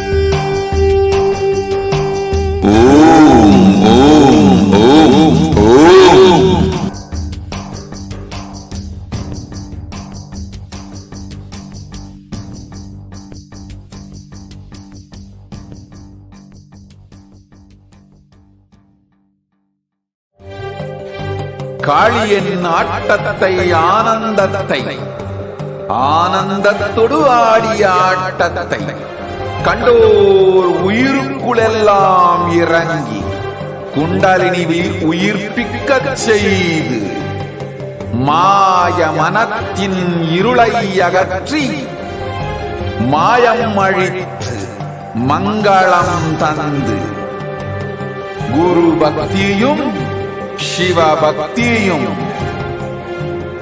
பரமசிவ பக்தியும் பரமசிவ சக்தியும் அளிக்கின்றேன். மனமாயை விடுத்து குரு பதத்தை பற்றுங்கள். நித்யானந்தமாய் நிஜாவதாரமாய் என்னை பற்றி வாழ்வில் எல்லா நலமும் பெற்றிடுங்கள். ஓம் ஓம் ஓம். யாதுமாகி நின்றாய் காளி, ஓம் காளி ஓம் சக்தி, ஓம் காளி ஓம் சக்தி, ஓம் சக்தி ஓம் சக்தி ஓம் சக்தி. ஓம் ஓம் ஓம் ஓம்.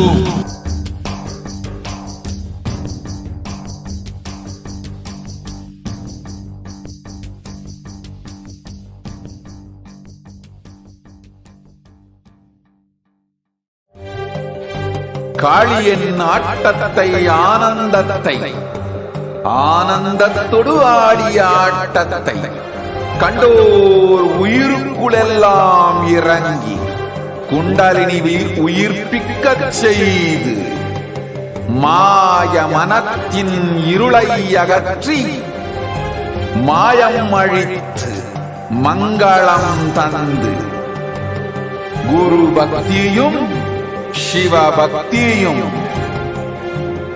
பரமசிவ பக்தியும் பரமசிவ சக்தியும் அளிக்கின்றேன். மனமாயை விடுத்து குரு பதத்தை பற்றுங்கள். நித்யானந்தமாய் நிஜாவதாரமாய் வந்துதித்த என்னை பற்றி வாழியலா நலமும் பெற்றிடுங்கள். ஓம் ஓம் ஓம். யாதுமாகி நின்றாய் காளி, ஓம் காளி ஓம் சக்தி, ஓம் காளி ஓம் சக்தி, ஓம் சக்தி ஓம் சக்தி ஓம் சக்தி. ஓம் ஓம் ஓம் ஓம்.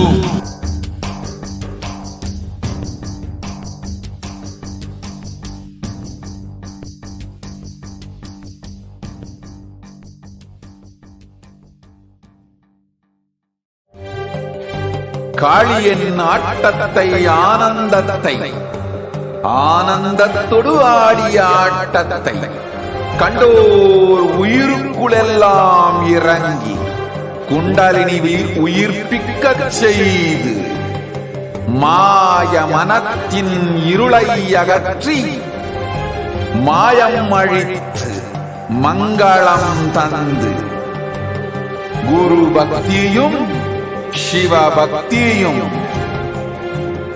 பரமசிவ பக்தியும் பரமசிவ சக்தியும் அளிக்கின்றேன். மனமாயை விடுத்து குரு பதத்தை பற்றுங்கள். நித்யானந்தமாய் நிஜாவதாரமாய் வந்துதித்த என்னை பற்றி வாழ்வில் எல்லா நலமும் பெற்றிடுங்கள். ஓம் ஓம் ஓம். யாதுமாகி நின்றாய் காளி, ஓம் காளி ஓம் சக்தி, ஓம் காளி ஓம் சக்தி, ஓம் சக்தி ஓம் சக்தி ஓம் சக்தி.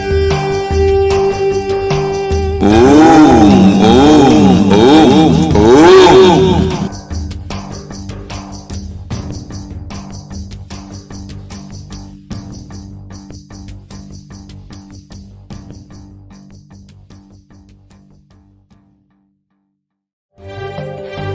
காளியின் ஆட்டத்தை ஆனந்தத்தை ஆனந்தத்தொடு ஆடிய ஆட்டத்தை கண்டோர் உயிருக்குளெல்லாம் இறங்கி குண்டலினிவில் உயிர்ப்பிக்கச் செய்து மாய மனத்தின் இருளை அகற்றி மாயம் அழித்து மங்களம் தந்து குரு பக்தியும் சிவ பக்தியும் பரமசிவ பக்தியும் பரமசிவ சக்தியும் அளிக்கின்றேன். மனமாயை விடுத்து குரு பதத்தை பற்றுங்கள். நித்யானந்தமாய் நிஜாவதாரமாய் வந்துதித்த என்னை பற்றி வாழ்வில் எலா நலமும் பெற்றிடுங்கள். ஓம் ஓம் ஓம். யாதுமாளி ஓம் காளி ஓம் சக்தி ஓம் காளி ஓம் சக்தி ஓம் சக்தி ஓம் சக்தி. ஓம் ஓம் ஓம் ஓம்.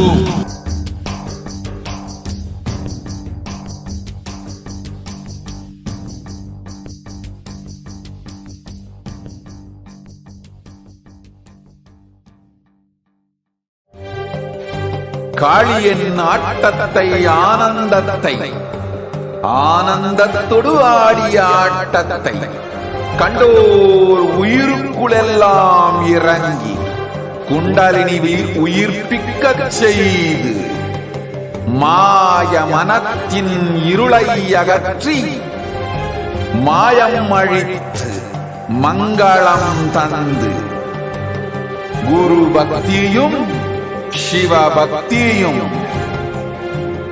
பரமசிவ பக்தியும் பரமசிவ சக்தியும் அளிக்கின்றேன். மனமாயை விடுத்து குரு பதத்தை பற்றுங்கள்.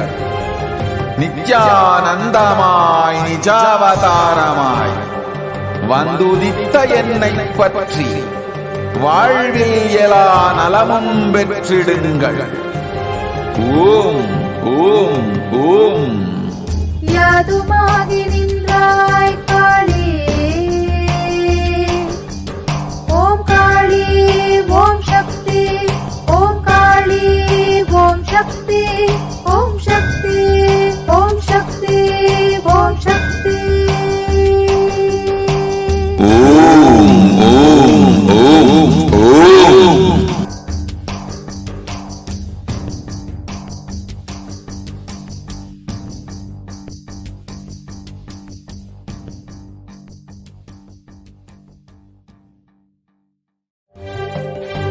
காளியின் ஆட்டத்தை ஆனந்தத்தை ஆனந்தத்தொடு ஆடிய ஆட்டத்தை கண்டோர் உயிருக்குளெல்லாம் இறங்கி குண்டலினிவில் உயிர்ப்பிக்கச் செய்து மாய மனத்தின் இருளை அகற்றி மாயம் அழித்து மங்களம் தந்து குரு பக்தியும் சிவ பக்தியும் பரமசிவ பக்தியும் பரமசிவ சக்தியும் அளிக்கின்றேன். மனமாயை விடுத்து குரு பதத்தை பற்றுங்கள். நித்யானந்தமாய் நிஜாவதாரமாய் வந்துதித்த என்னை பற்றி வாழ்வில் எலா நலமும் பெற்றிடுங்கள். ஓம் ஓம் ஓம். யாதுமாகி நின்றாய் காளி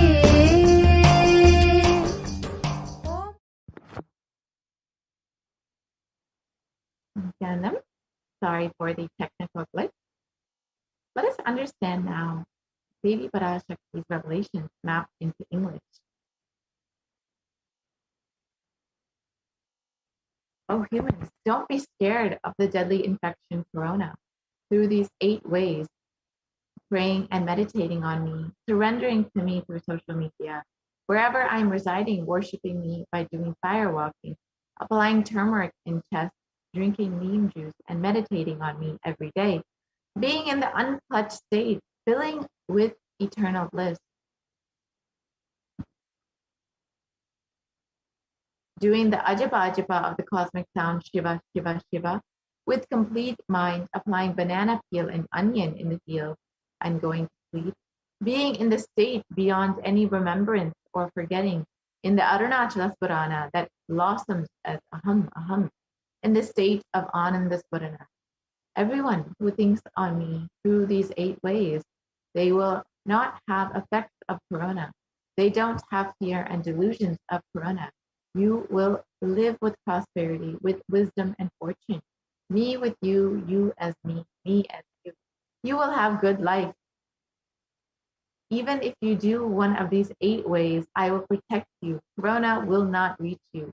Don't have fear, people. Be blissful.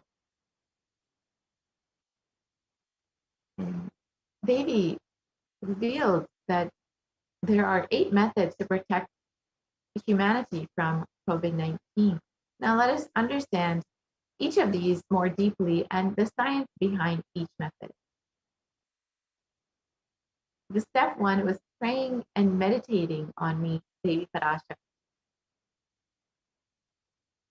So science has understood the benefits of prayer, and in Healthline it was reported there are 12 benefits of prayer and meditation, and this includes reducing stress, controlling anxiety, promoting emotional self-awareness, lengthening the attention span, reducing it may reduce age-related memory problems. It can help generate kindness. It may help fight addictions. It can improve sleep. It helps control pain and can decrease the blood pressure. And it's very easily accessible anywhere. And in one study, it stated the benefits of meditation and mindfulness practices, especially during the times of crisis such as COVID-19. And the study by the US Department of Health and Human Services has revealed the various benefits on the physical and mental health.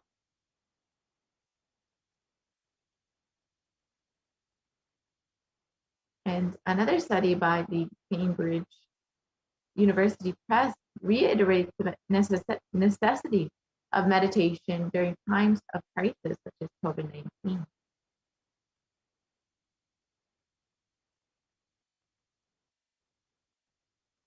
And in Everyday Health magazine, it was published on December 7th, 2015, that prayer and spirituality protect the emotional health. And it explains that it offers a bigger sense of purpose, a connection to a greater power or truth, can give you a sense of purpose and meaning beyond the day-to-day life. And it can provide social support. Through practicing your spirituality, you may become involved with a community of like-minded people, and it can lift the spirit. Activities related to your spiritual practice of community involvement, such as singing and music, may also have positive effects on emotional health. And it can also help you cope with difficulties. Spirituality or even religion can provide a framework for dealing with unexpected or negative events. And on September 2015, the report published in Health Psychology found that when researchers followed 191 people with congestive heart failure for 5 years, they found that those who reported feeling spiritual peace and who also make some healthy lifestyle changes were significantly more likely to live longer than their peers. And people with major depressive disorders or chronic medical illnesses who report high levels of religiosity, which includes daily religious experiences, generally become more optimistic than their peers. This was found in a study published in Depression and Anxiety on July 15.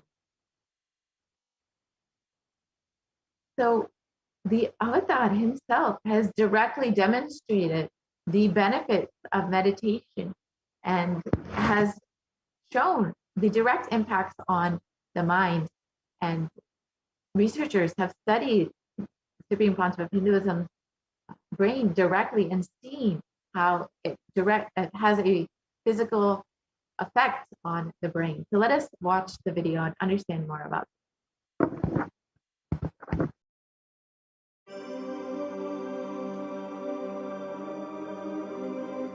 Nithyananda participates and encourages scientific researchers to derive evidences for meditation and healing through meditation. Dr. R. Murli Krishna, President COO, Integris Mental Health and James L. Hall Jr., Center for Mind, Body and Spirit, Oklahoma in US, and his team invited Nithyananda to derive scientific evidences for meditation and the state of his enlightenment. When Swamiji came, I have requested him to do one thing. I asked him, would you be willing to undergo some scientific investigation of the meditation process? He very cheerfully agreed without one complaint. He went for 3 repeat sessions for PET scanning and 3 repeat sessions for quantitative EEG sessions. And these are really tests to go through. It requires a lot of patience and a lot of willingness to do that. So we did that. Because if a meditation process is doing something to your brain, we should be able to detect that. Scientific findings are verifiable. They're replicable. You can replicate them, duplicate them. So Swamiji went through those sessions and we found some interesting findings. In PET scan, they inject a radioactive dye which goes and sits in parts of the brain that are active. In the normal, non-meditative state, the brain is very active. And when we are seeing someone, the rear end of the brain, the visual cortex, is very active, as shown in the diagram. Usually the brain is so active, there are 100 billion brain cells there. But what meditation does is something very interesting. It shows the frontal lobes getting more active. The frontal lobe is where you have judgment, wisdom, reasoning. Here are some of the brain scans I'm going to share with you. This is alert, non-meditative state. The second one is 30 minutes into 30 minutes meditation. Look at the frontal lobes, how they light up. They light up big Mr. Deep meditation, and here is a deep, deep level of meditation where it lights up significantly right here, right in the middle. Probably 1.5 inches, 2 inches deeper.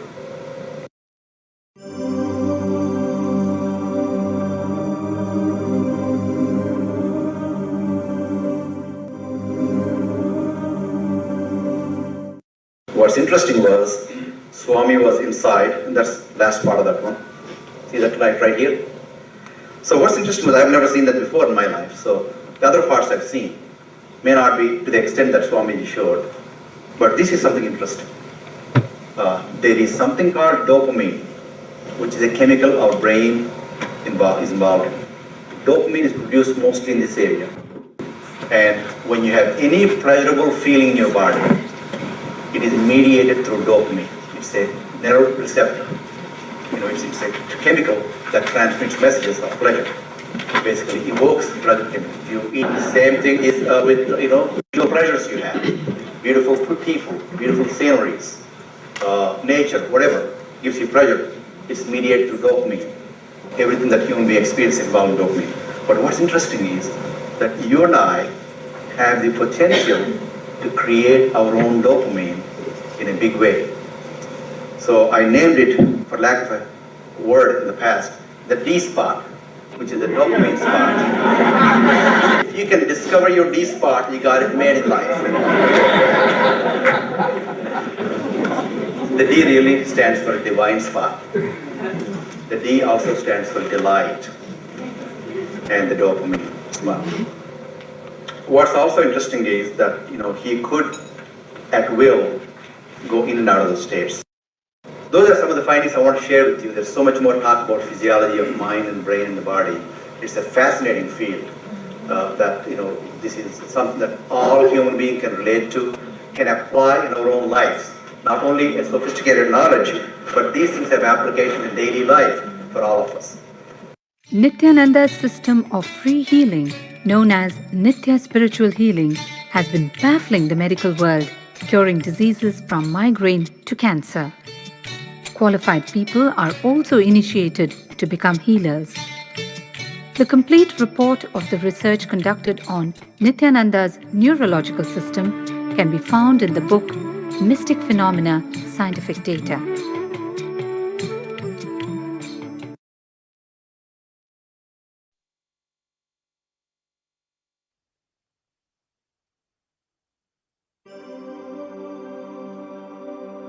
We've seen how Nithyananda participates and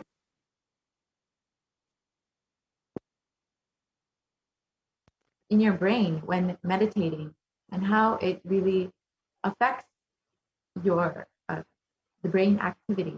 Let us now listen to the Supreme Pontiff of Hinduism speaking about prayer and how prayer can change your whole mood and your day. Let's watch it.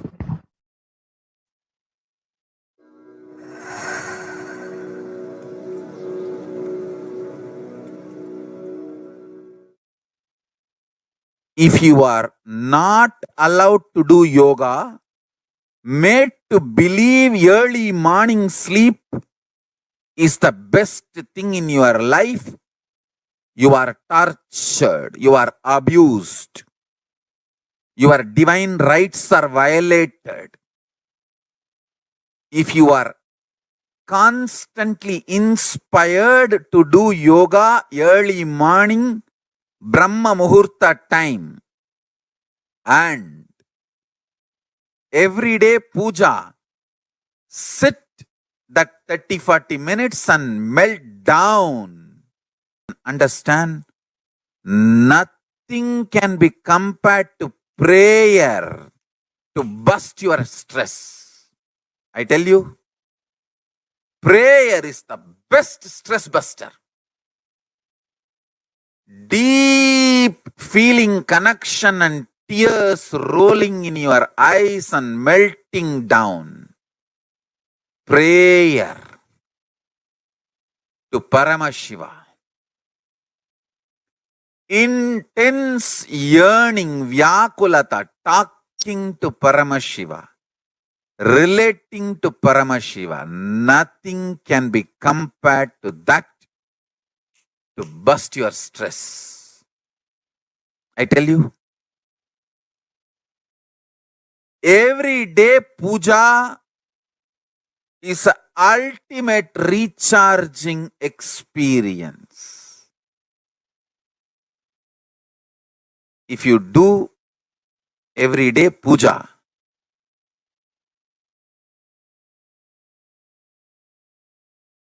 the kind of the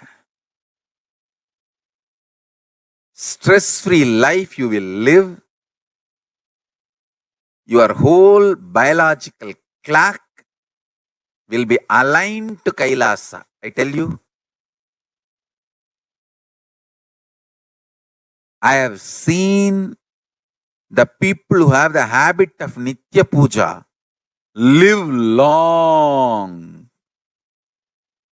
Not just long, happy.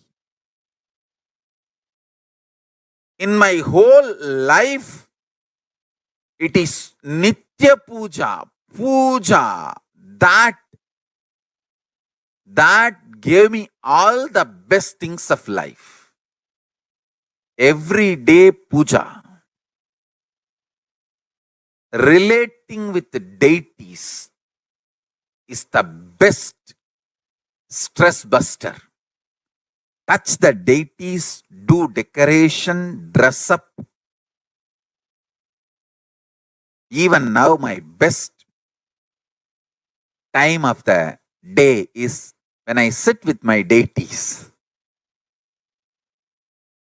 When I sit with my deities,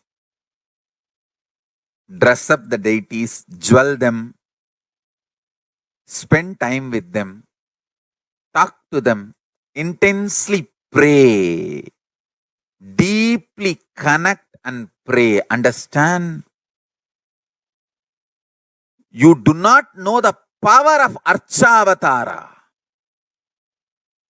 God landing in physical deity form. Never underestimate the power of Archavatara. The Archavatara is equivalent to living avatara. What living avatar can do to you, an Archavatara can do. Atma Linga I am giving to all of you is literally living Archavatara. It's a God. Literally.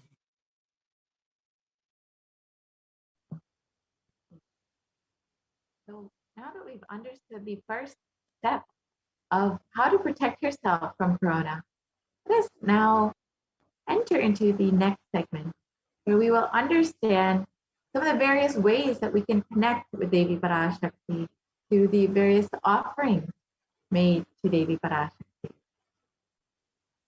So we'll enter into this next segment after a very short break.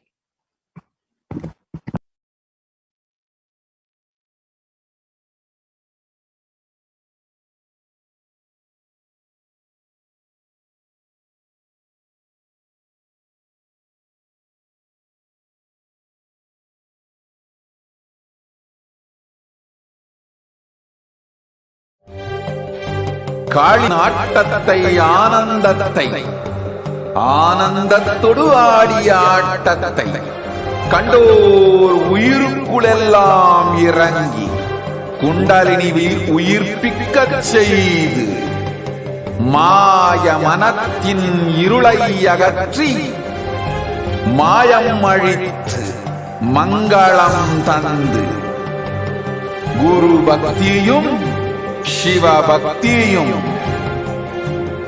Paramasiva பக்தியும் பரமசிவ சக்தியும் அளிக்கின்றேன். மனமாயை விடுத்து குரு பதத்தை பற்றுங்கள். நித்யானந்தமாய் நிஜாவதாரமாய் வந்துதித்த என்னை பற்றி வாழ்வில் எலா நலமும் பெற்றிடுங்கள். ஓம் ஓம் ஓம். யாதுமாகி நின்றாய் காளி, ஓம் காளி ஓம் சக்தி, ஓம் காளி ஓம் சக்தி, ஓம் சக்தி ஓம் சக்தி ஓம் சக்தி. ஓம் ஓம் ஓம் ஓம்.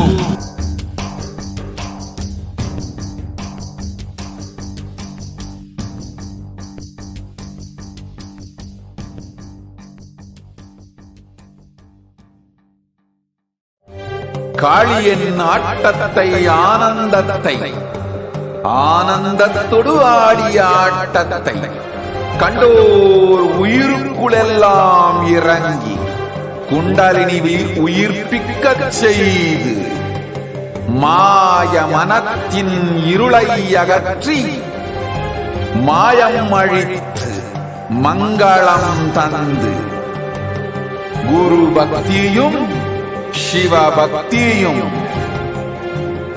பரமசிவ பக்தியும் பரமசிவ சக்தியும் அளிக்கின்றேன். மனமாயை விடுத்து குரு பதத்தை பற்றுங்கள். நித்யானந்தமாய் நிஜாவதாரமாய் வந்துதித்த என்னை பற்றி வாழ்வில் எலா நலமும் பெற்றிடுங்கள். ஓம் ஓம் ஓம். யாதுமாகி நின்றாய் காளி, ஓம் காளி ஓம் சக்தி, ஓம் காளி ஓம் சக்தி, ஓம் சக்தி ஓம் சக்தி ஓம் சக்தி. Welcome back, dear viewers. Now let us enter into this next segment where we will understand the various ways we can connect with Devi Parashakti. Let us understand Devi has manifested in our lives and how we can deepen our love and gratitude and connection with Devi Parashakti.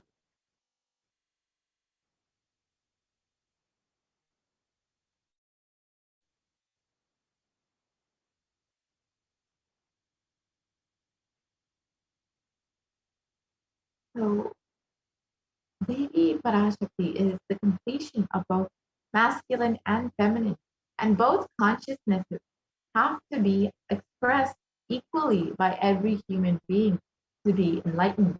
Until enlightenment, only the masculine dimension expresses more than the feminine dimension, irrespective of the male or female physical bodies.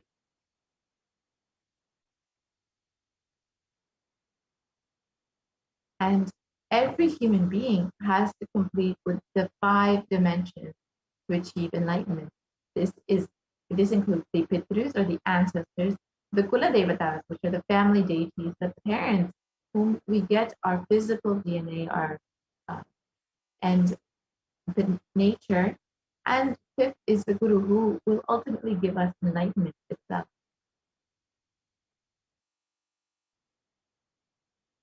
In completion, our light, negative, and adharmic cognition in these 5 dimensions, and they lead to misconstrued karana and karya, the cause and effect, and further lead to suffering and pain, and collective and global level.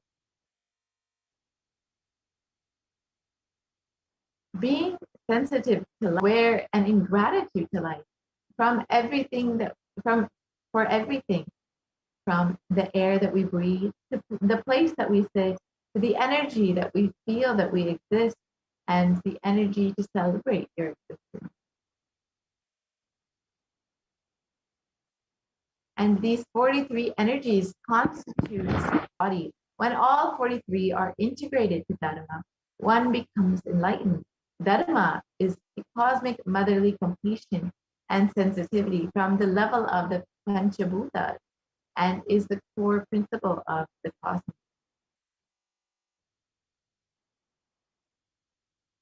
And awakening the sacred is key to enlightenment. When awakened, man expresses the sacred feminine consciousness. He becomes a great revered leader. When awakened, woman expresses the sacred feminine consciousness. She becomes Devi, cosmic mother, expressing power.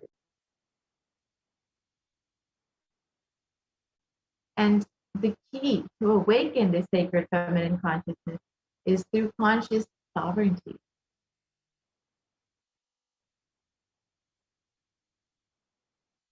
And out of millions of paths, the easiest, sweetest, and most beautiful path to enlightenment is connecting with the cosmos as mother, Devi Parashakti, the cosmic feminine consciousness.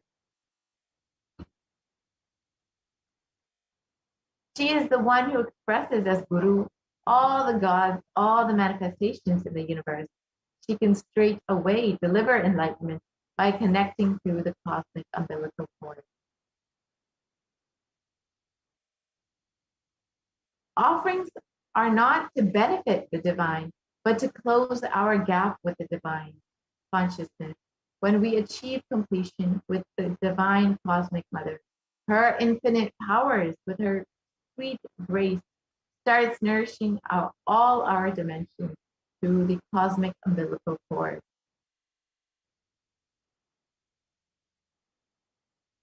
There's nothing too small or too big one can offer to connect with the Divine Mother. It has to be from a space of love, of a child looking at a mother and handing her what it has to share with her out of her deep love and gratitude. It can be a cup of milk or a flower, or it can be a precious jewel to adorn her smiling face or her beautiful hair. And the Vedic rishis have clearly stated the techniques to connect with the sacred feminine consciousness, to awaken the same qualities in us. One can connect with Paramashiva through oneness, but with the divine cosmic mother, it can only be by worshiping her sacred feet with devotion.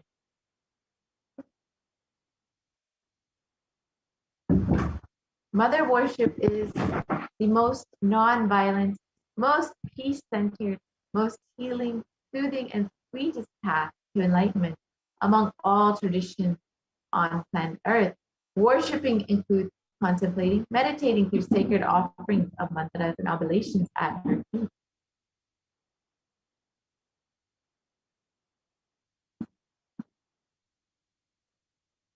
And as we stated, Mother worship is the most non-violent and most peace-centered path to enlightenment.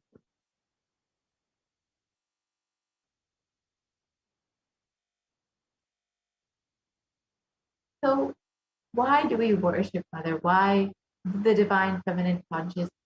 Because she is the ultimate. She's the easiest way to connect with the ultimate and experience the ultimate.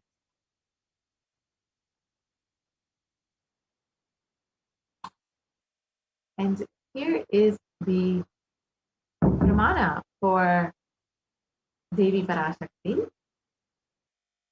We can the translation. If we can see the translation, which states, I walk as the 11 Rudras, I walk as the Vasus, I walk as Vishnu and other Adityas and all the divine forms, the Vishvadeva, assuming the form of the inner self of all the gods, holds aloft Mitra and Varuna, even as Indra and Agni I do, and the Ashwini twins too. This is from the Rig Veda. And it continues on. The Ekadasha Rudras, the Maharudra, Ashta Vasus, the Dvadasha Adityas, Vishvadeva, Devata, all of them are my retinue. I move around in my various forms with them as my retinue. I protect all of them, including Mitra, Varuna, Indra, Agni, and the Ashwini Devata. And Devi declares herself as the inner self of all the gods, the divine energies, and she is all pervading and all permeating. And when we offer our love, our gratitude to Devi Parashakti, we can experience the ultimate. We can all of the energy of Devi Parashakti and the fulfillment of our feminine consciousness. Let us look at the various offerings that we can make to Devi Parashakti. The first offering is the E-Hundi offering, which is a general donation, and this can be in any amount. And it is stated that Devi is fond of true devotion and is realized through true devotion. She can be won over through true devotion, and she removes all fears.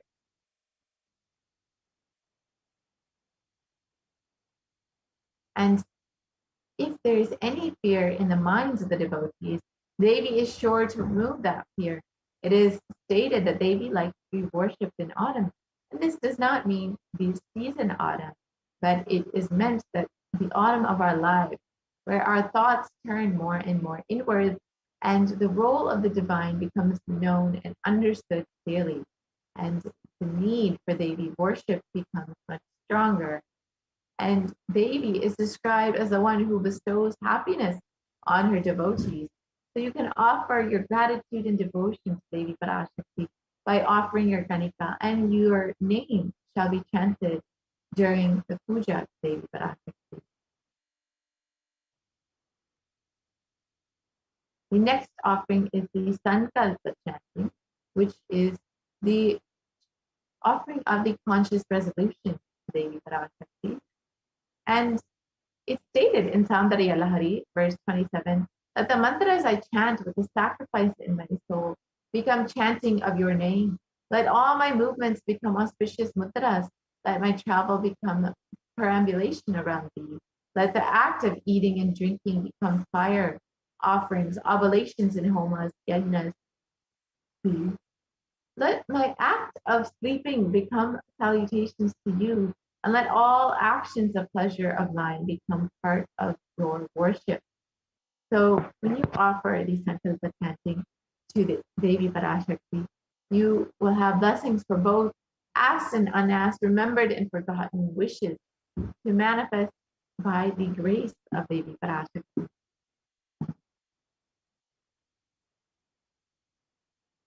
Next offering is the Devi Sahasranama Sparnakasu, which are the gold coin inscribed with the various names of Devi Parashakti.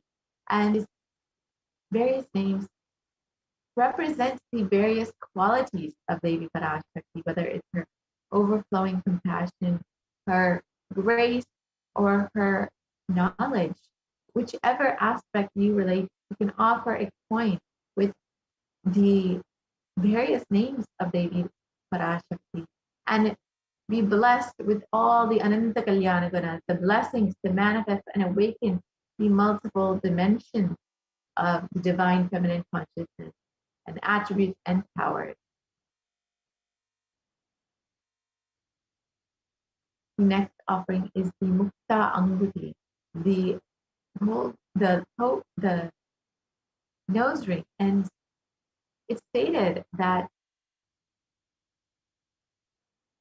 Devi, let the goddess who brings good fortune, who is praised by the gods, who is served by Devendra, who is praised by the Devas, troubled by the Asuras, who is praised and remembered as devotion to herself, all was the source of all good in the world. Let that goddess destroy all obstacles. And when we offer this Mukta Anguti, we will be blessed with protection from all dangers and fears.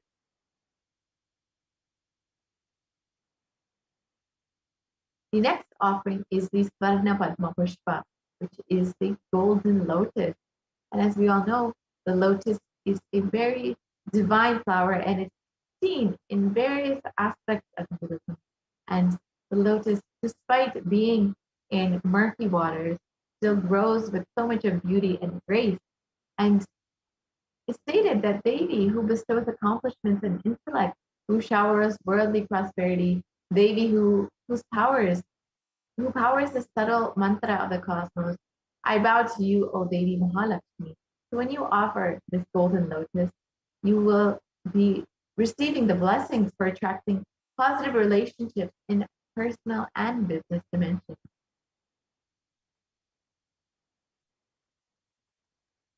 The next offering is the Swarnamati, the golden toe ring, and it's described of Devi's feet. Lord Brahma, the creator of your, collects a dust from your feet and creates this world. The great Adi Shesha with his thousands of heads and somehow carries a dust of your feet with great effort. And the great Lord Rudra takes it and powders it nicely and uses it as the holy ash. And when you offer these Swarnamati, you receive blessings for a life of leadership qualities by offering worship to the divine lotus feet of Devi Parashakti, achieved by even worshipping a tiny grain of dust from her feet. The Meti is a gold toe ring to worship by adorning the divine feet of Devi Parashakti. The next offering is the Mantika, the gold hairline jewelry. And it is, Devi is described that she who makes, as the one who makes the nectar flow from the Sahasrara, the crown center, to the Anya, the third eye, and permeates through our 72,000 nadis, the energy centers, to give us the ultimate experience of the cosmos. So when we offer this Mantika, we will be blessed with the lifestyle of enlightenment.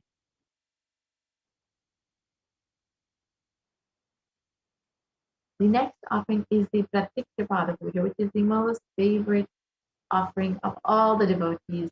And when you offer this at the divine lotus feet of your very own Guru, who is manifesting Devi Parashakti, you will receive all the blessings and grace of both the Supreme Concept of Hinduism and Devi Parashakti herself. And it's stated that Adi Shankaracharya has explained the greatness of worshipping the divine feet of the Guru. And he stated, my repute has traveled in all directions through my philanthropy and prowess. All the things of this world are in my hands as rewards for my virtues. Yet if one's mind be not centered upon the lotus feet of the Guru, what then, what then, what then?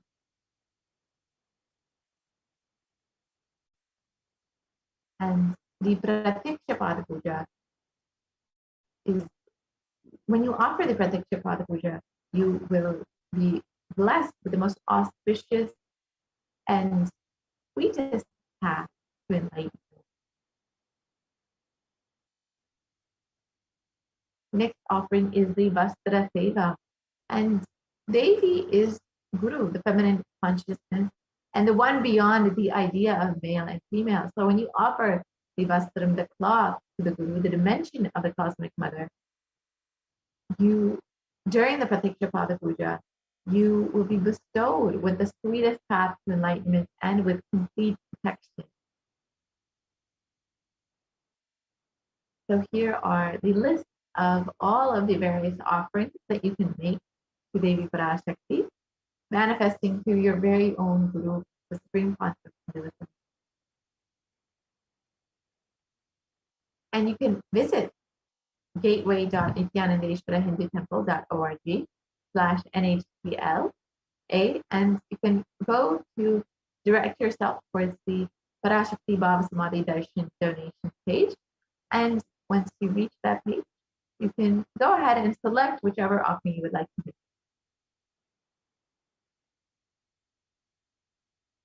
So this is what the page will look like. And you can choose in the drop-down menu the various offerings that you would like to make, whichever offering you would like to make, whether it's the Parnavadma Pushpa or the Pratiksha Pada Puja. You can choose whichever one you would like and select that. And you can choose how many ever you would like. If you would like to offer for multiple people in your family, you can choose as many as you would like. And once you have done that, you can add that to your cart and proceed to the checkout. And once that is done, you can fill out all of your billing details just as you would for any other online payment. And it's a very simple process. Then you can go ahead and place your order for your seva, and you can offer your love, your gratitude to Devi Parashakti. And then next, you can also join as an e-Kailashyan and join as a member of Kailasa's HDH Nithyananda page. The very simple way to do this, you can go to YouTube and go to the Kailasa's HDH Nithyananda page, and you can hit the join button, which is shown on the screen. And once you choose that, you will be directed to this page where it will give you the option of the levels that you would like to become in the Kailasha, whether it's the bronze, silver, gold, platinum, or premium. You can choose whichever one you would like, and each one offers various benefits and exclusive content. So you can go ahead and choose whichever one suits you best. And then you can directly make the payment through YouTube by adding your credit card, or you can make your payment through the PayPal option. It's a very simple process. And once you are done, you will be registered to be an e-Kailashyan and a member of the Kailasa's HDH Nithyananda YouTube channel.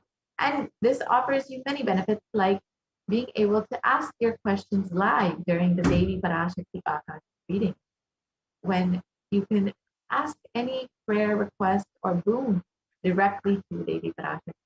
And again, here is the link for where you can make your offering, gateway.nithyanandeshwarahindutemple.org. And with this, we will be concluding this portion of the program, and we'll be entering into the next portion of the program, which is where we will hear from the administrators of Adi Kailasha about the various activities that are going on in Adi Kailasa for the Kailasa's COVID care centers.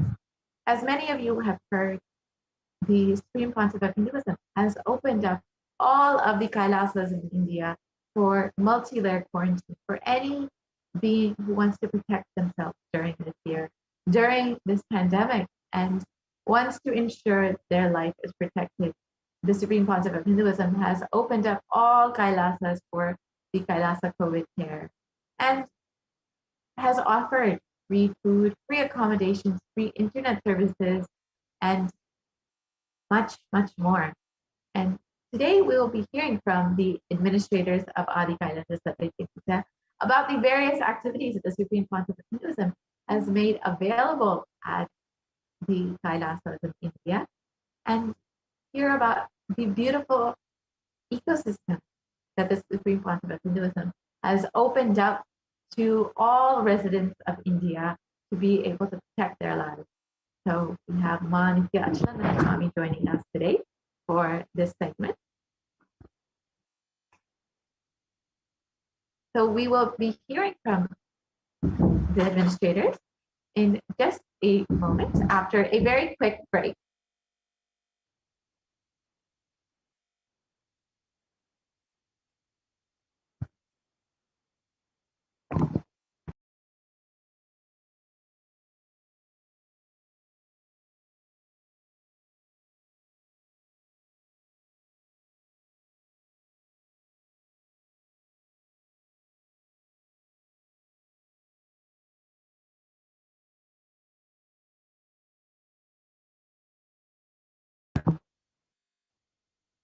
So, the Supreme காளியின் ஆட்டத்தை ஆனந்தத்தை ஆனந்தத்தொடு ஆடிய ஆட்டத்தை கண்டோர் உயிருக்குளெல்லாம் இறங்கி குண்டலினி உயிர்ப்பிக்கச் செய்து மாய மனத்தின் இருளை அகற்றி மாயம் அழித்து மங்களம் தந்து குரு பக்தியும் சிவ பக்தியும் பரமசிவ பக்தியும் பரமசிவ சக்தியும் அளிக்கின்றேன். மனமாயை விடுத்து குரு பதத்தை பற்றுங்கள்.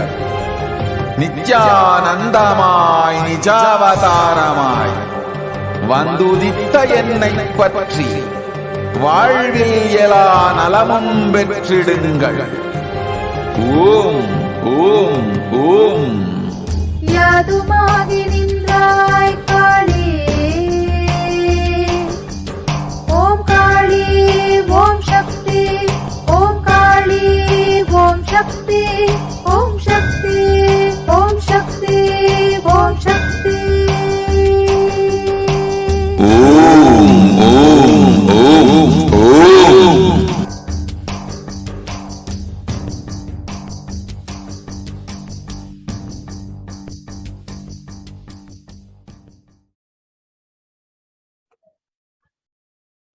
Nithyanandam, and welcome to today's segment, which will be covering the multi-layer quarantine COVID care protection centers at the de facto spiritual embassies of Kailasa.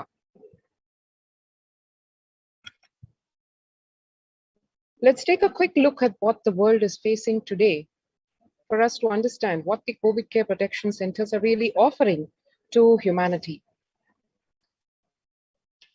About 4 in 10 parents say their child fell behind academically due to the pandemic. About 3 in 10 say their child experienced mental health or behavioral problems. To see specifically, percentage of the parents who say that as a result of the pandemic, at least one of their children fell behind academically. 39% of parents feel so. 36% of parents feel at least one of their children fell behind in their social and emotional development. 29% of parents say at least one of their children experienced mental health or behavioral problems.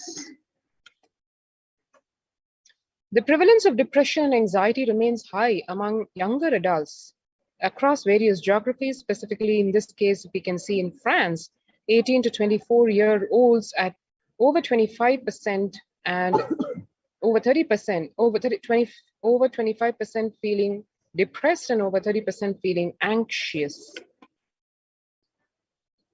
Younger adults are more likely to report symptoms of anxiety and or depressive disorder during the COVID-19 pandemic. This is substantiated by various studies which indicate that in the age group 18 to 24, the youth age group, 56% of youth feel that they are facing anxiety or depression because of the pandemic.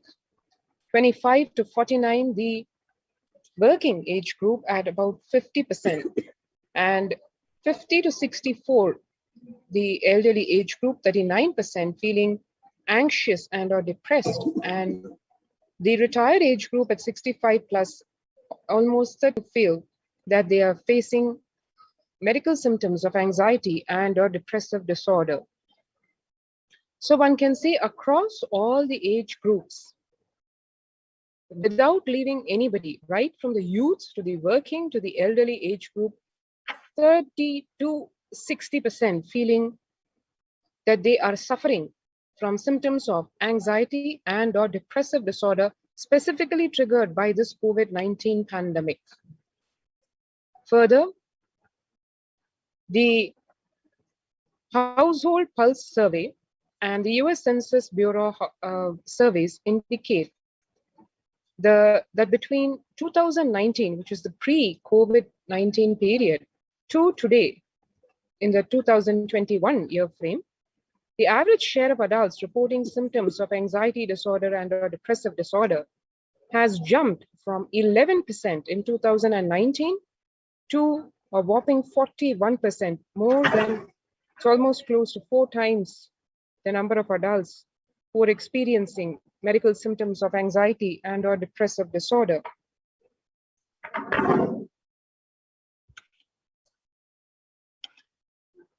Various workplace surveys indicate that people are feeling, the employees are feeling mentally disturbed or frustrated or depressed or stressed more than half the time at work.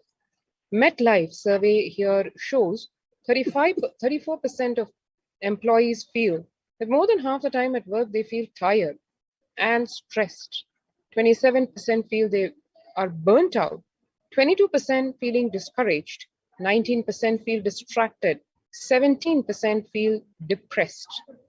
So here we can see various segments, including the workforce, not left untouched by this COVID-19 pandemic, as employees feel more than half the time at work, they feel, instead of feeling driven, ambitious, and planning for their career, feeling work-life balance, it has now come to a concerning statistics which indicate that more than close to 20 to 30% of the employees feel stressed, burnt out, depressed, frustrated, etc.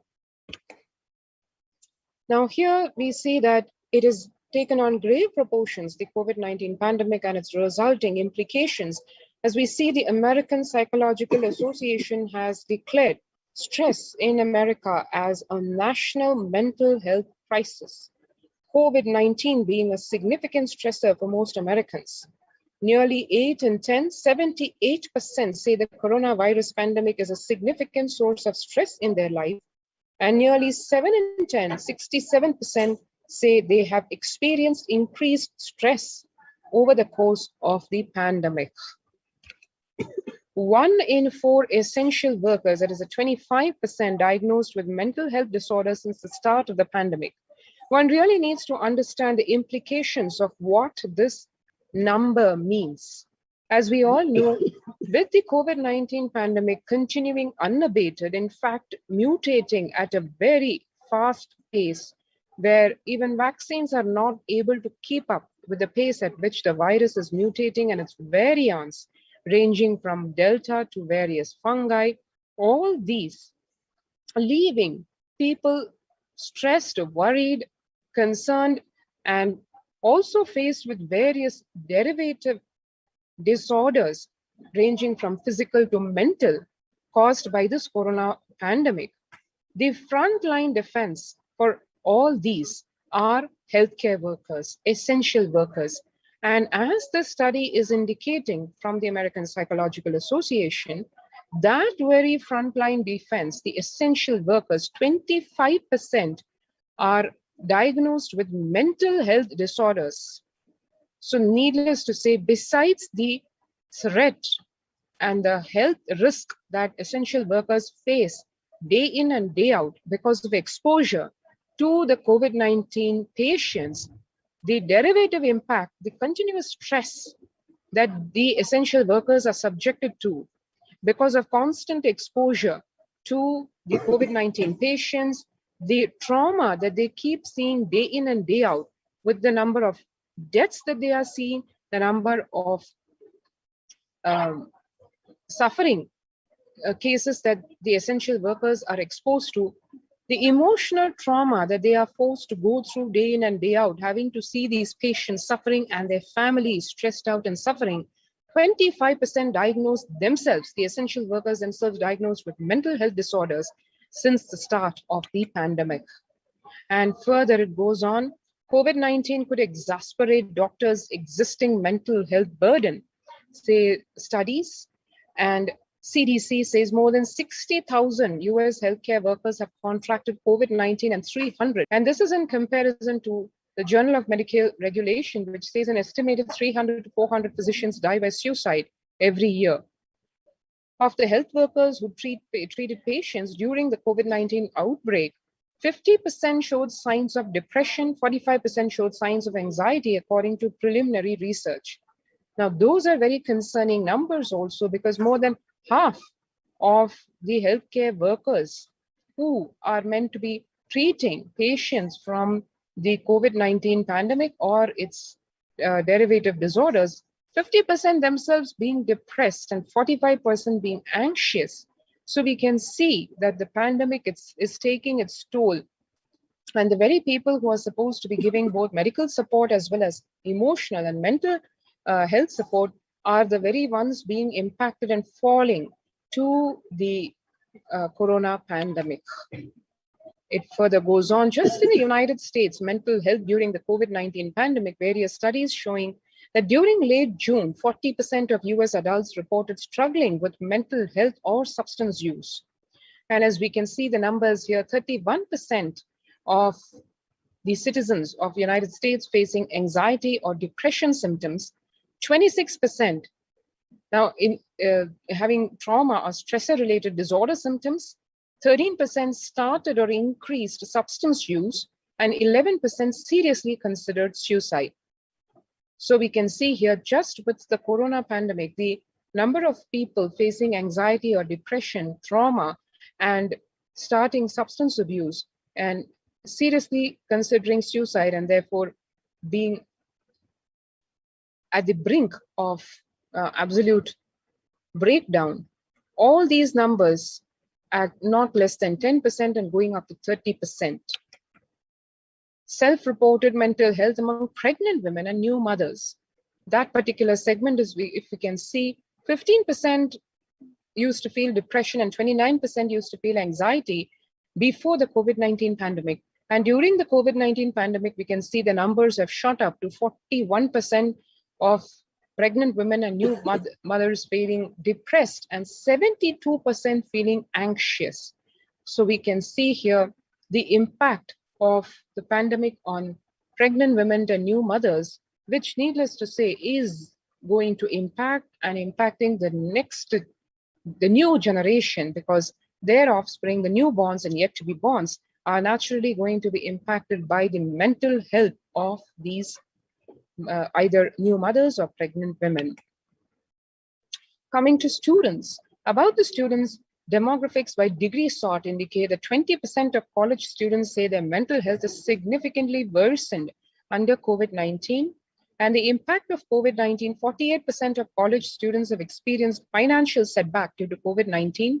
Among all students, 38% said having trouble focusing on studies and or work was most stressful. 74% of students are challenged in maintaining a routine due to COVID-19.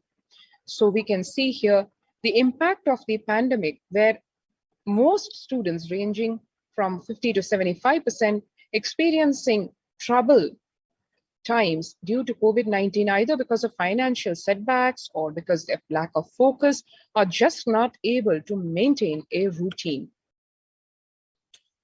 Living under stay-at-home orders, 8 in 10 students are struggling with focus on school or work and avoiding distractions. Students are interacting most with parents during COVID-19 physical distancing. And number one thing that parents can do to support students is simply spending time with them. And this ranked much higher than talking about the COVID-19 news. The resource needs, number one for college student mental wellness, virtual face-to-face time, and number one for homeschooling students, digital social gatherings. 55% of all students do not know where to go for help for their mental health.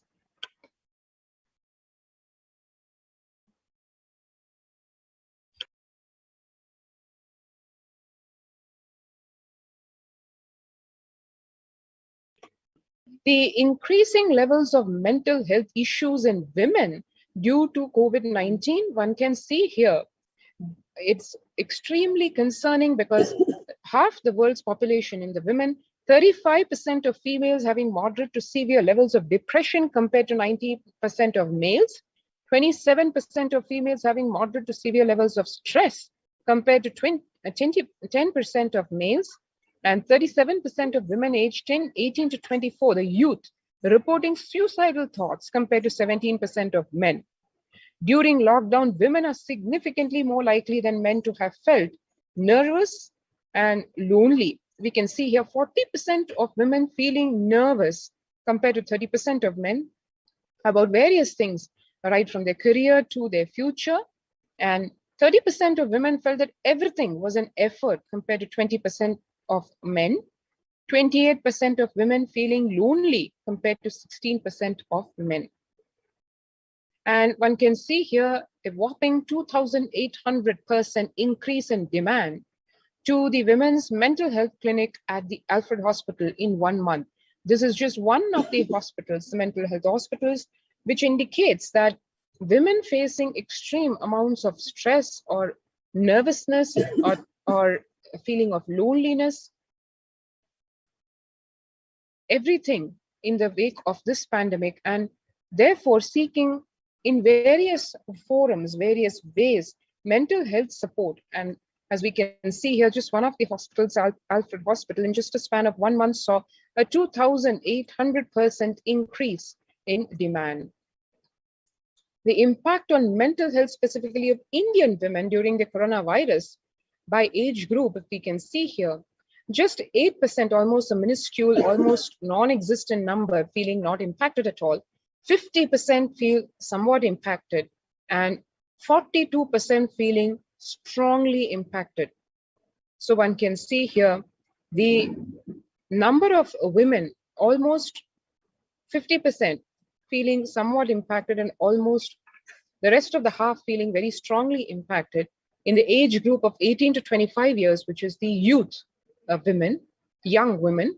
In the age group 26 to 32, the working women, 11% feeling not impacted at all, 54% feeling somewhat impacted, and 35% feeling strongly impacted. And understanding the pandemic's impact on working women, nearly 82% of women surveyed said their lives have been negatively disrupted by the pandemic. That's almost practically every woman feeling that their lives have been negatively impacted. Nearly 70% of women who have experienced these disruptions are concerned their career growth may be limited as a result. Nearly 70% of women who said they have experienced adverse changes to their daily routines during the pandemic believe these shifts have prevented or will prevent them from progressing. And as it relates to the on-demand work environment, which has now become the way of working because of the pandemic, people having to work from home, and therefore the demands on them practically being 24/7.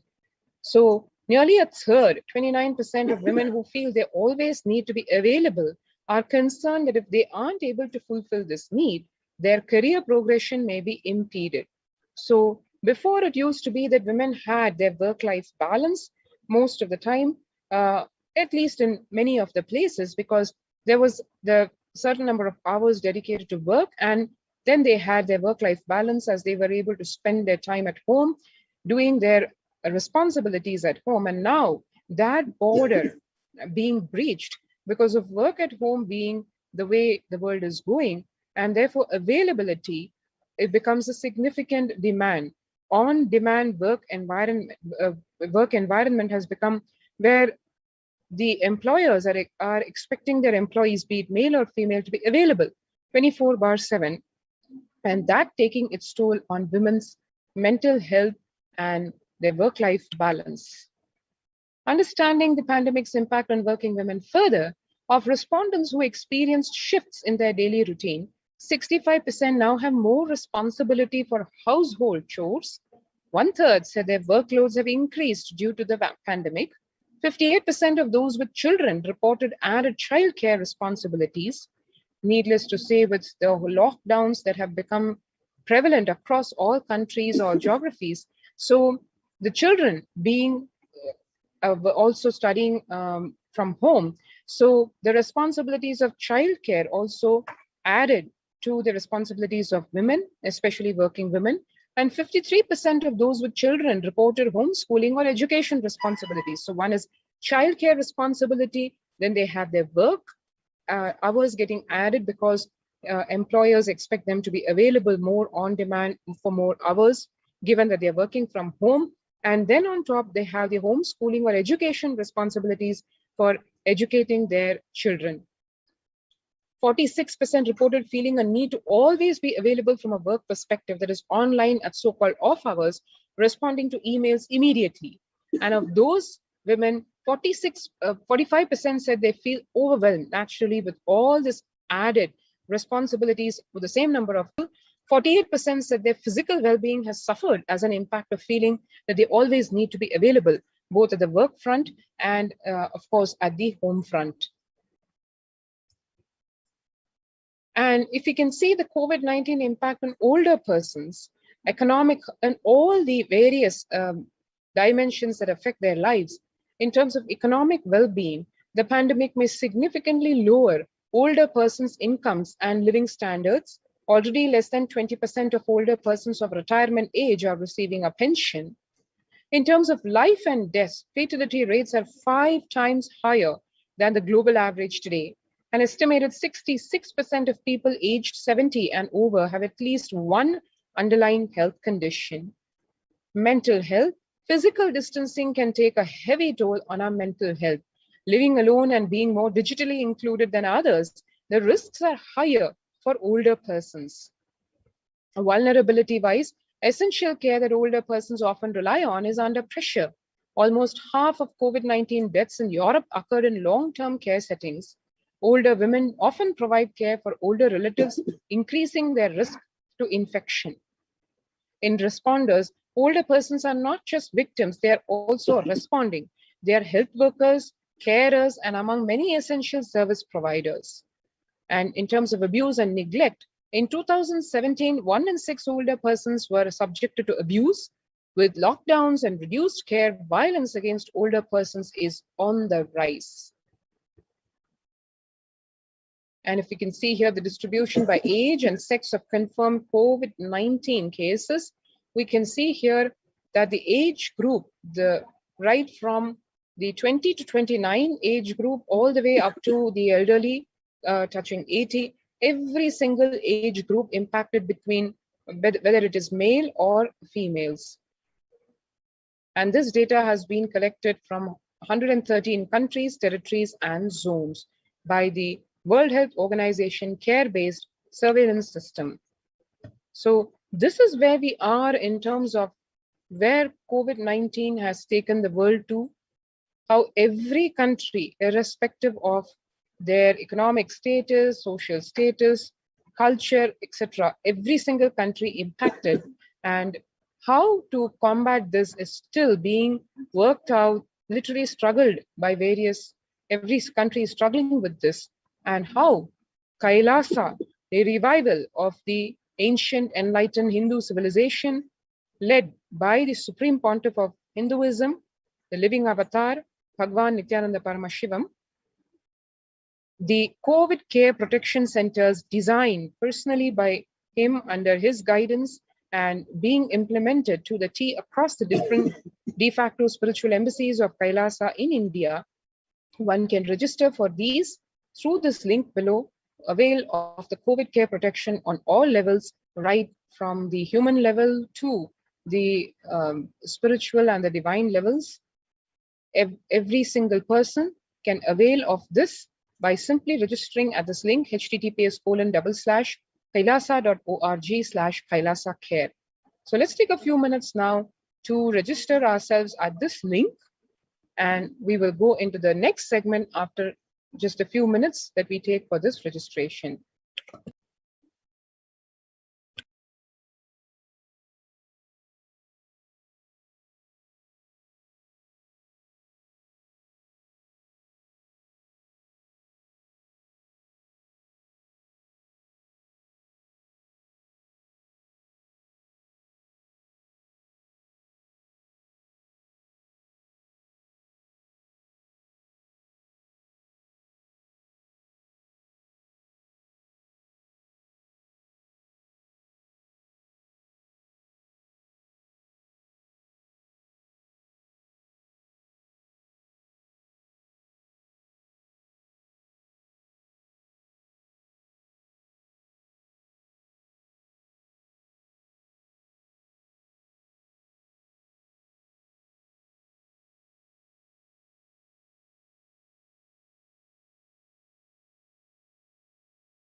All the 64 arts of Hindu tradition, ஆய கலைகள் 64, all the 64 arts are dependent on the ability of you able to give prana to it. Nowhere it can be given by relative reality, but in Kala it is not. In Kala, our ability to breathe life to it. And I tell you, ultimately, never ever great things achieved or great fulfillment experienced in relative existence based actions. These relative existence based actions are draining activities. It drains you, makes you powerless. Even when you get praise, name and fame, award, reward, the relative existence itself is tiring. More existential reality based person is cheerful, powerful, enjoying, breathing life into everything he touches or does. So I feel Kala is the solution for the problems of the art.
The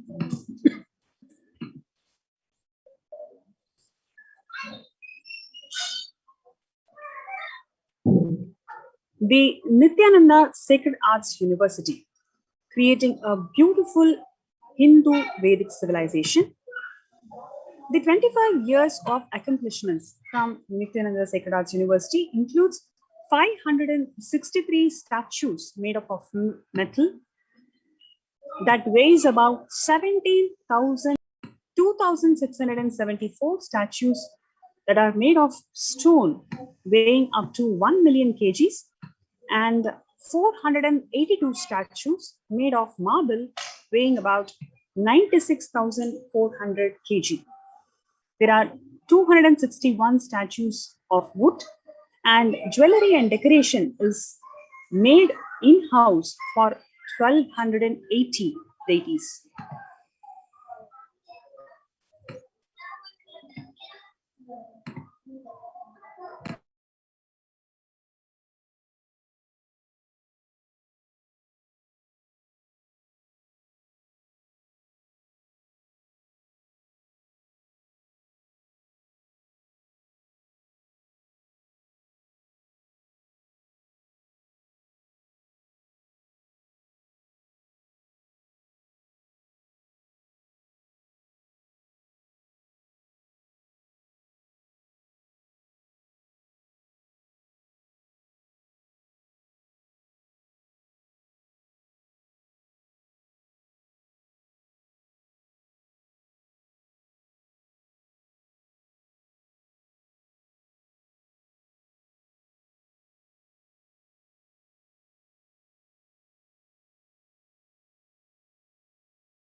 The Nithyananda Sacred Arts University is established to preserve, revive, and spread the Vedic temple arts, architecture, and artifacts for people to live and experience the rich consciousness-based Hindu heritage.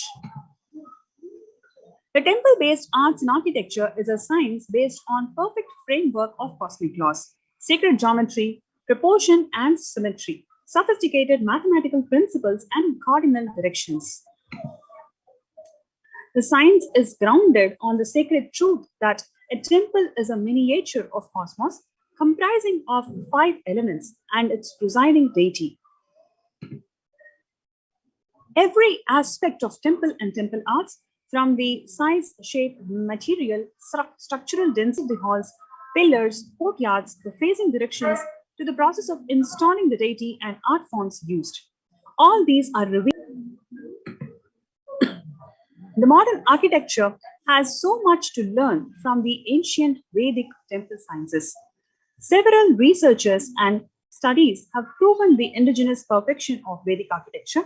It has been scientifically proven that the characteristic configuration, geometric configuration of Hindu temples built with extraordinary perfection has significantly increased the strengths against the earthquake movements, resulting in creation of everlasting structurally sound structures which are proven earthquake resistant. The temples are living spaces where pure superconscious energy resides in infinite continuum, having its own independent intelligence going beyond time and space. Nithyananda Sacred Arts University, founded by the Supreme Pontiff of Hinduism, Jagat Guru Mahasannidhanam, His Divine Holiness Swamiji, is founded in the year 2003, is the world's largest producer of temple arts and deities, with a mission to procure, collect, traditionally make, preserve the temple arts and temple traditions and the cultural heritage. Spread the temple arts and architecture in its highest form as a celebrative lifestyle of peace and bliss as per the authentic scriptures. Operate as a university of learning the science and applied technology of sacred arts and temple architecture. Provide training, livelihood to the Sapatis, the generation of temple architects who preserve the rare temple sciences. Creating a beautiful, highly evolved humanity, a civilization of new species following the rich Vedic Hindu life. The Vedic Hindu civilization, both in its lifestyle, tradition, art, and its architecture. Swamiji has envisioned the Pandyan Chettinad architecture for the construction of all the buildings and Madurai architecture all the temples. For all the Hindu gods and deities and their vahanas, and just about everything that brings out the grandeur and galore one can imagine, which is truly inherent to the fascinating Hindu tradition. Building a temple-based civilization, nothing less compared to the best civilizations that ever existed. Some references here to kindle your imagination of what you can expect. Dwaraka, that was created for Lord Krishna by Vishwakarma. Swarna Lanka, that was created for Lord Shiva by Vishwakarma. Now, let us look into why these two examples were so renowned. Primarily because of the beauty of art and architecture that reflected from the beautiful, creative, artistic space and lifestyles these people were living. So here is an opportunity for you to bring out the reflection of your artistic creative side and contribute to this magnificent civilization to be. University spelt with a C as its own, envisioned to be a city of its own, reviving and reinstating the glory, grandeur, and richness of Hinduism across the world. Here is the 15-feet stone deity of Swamiji.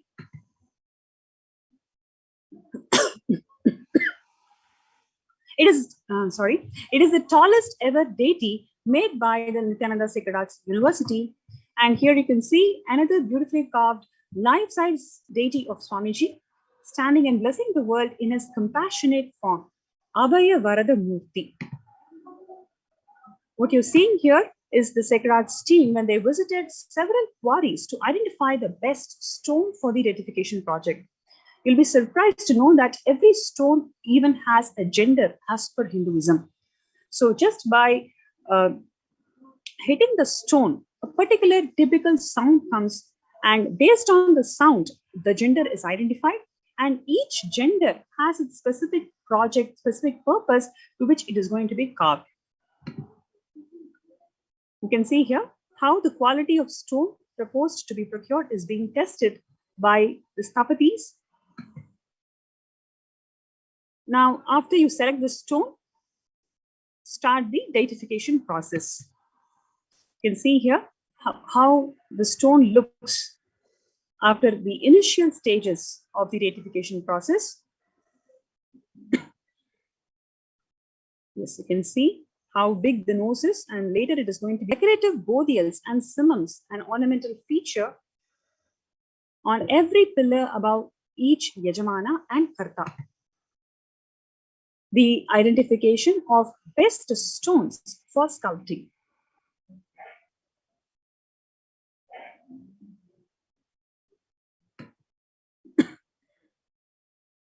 And what you are seeing here is how these stones are sculpted. And many statues went to Nithyanandeshwara Paramashiva Devalaya across the world. Like this, after carving each of these stones was sent to Nithyanandeshwara Paramashiva Devalayas across the world, where these deities are energized, and Prana Pratishta was done for these deities by the Supreme Pontiff of Hinduism himself. Once Prana Pratishta is accomplished, then the deities become live. They respond to each one of our prayers. The restoration of the best stones collected from old temples. This is one other contribution from the Sacred Arts University. You can see here where thousands of stone pillars, all of this is collected.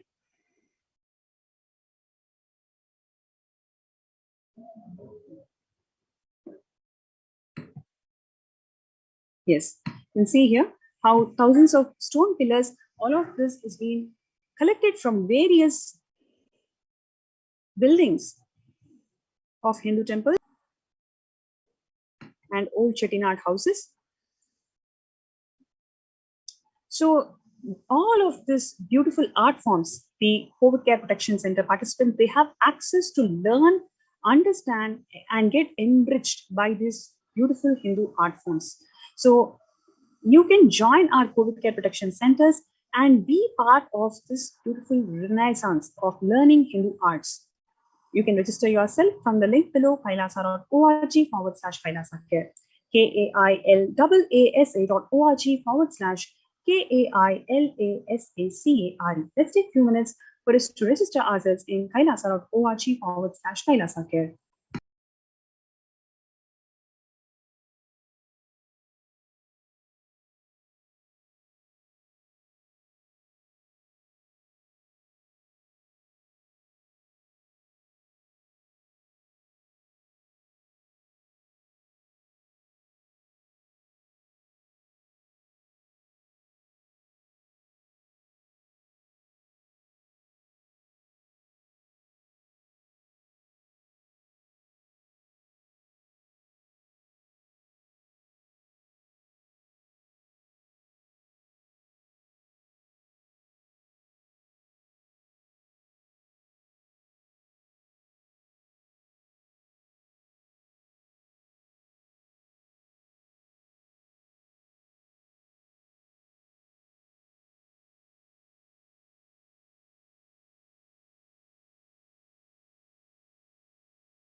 I'm thinking.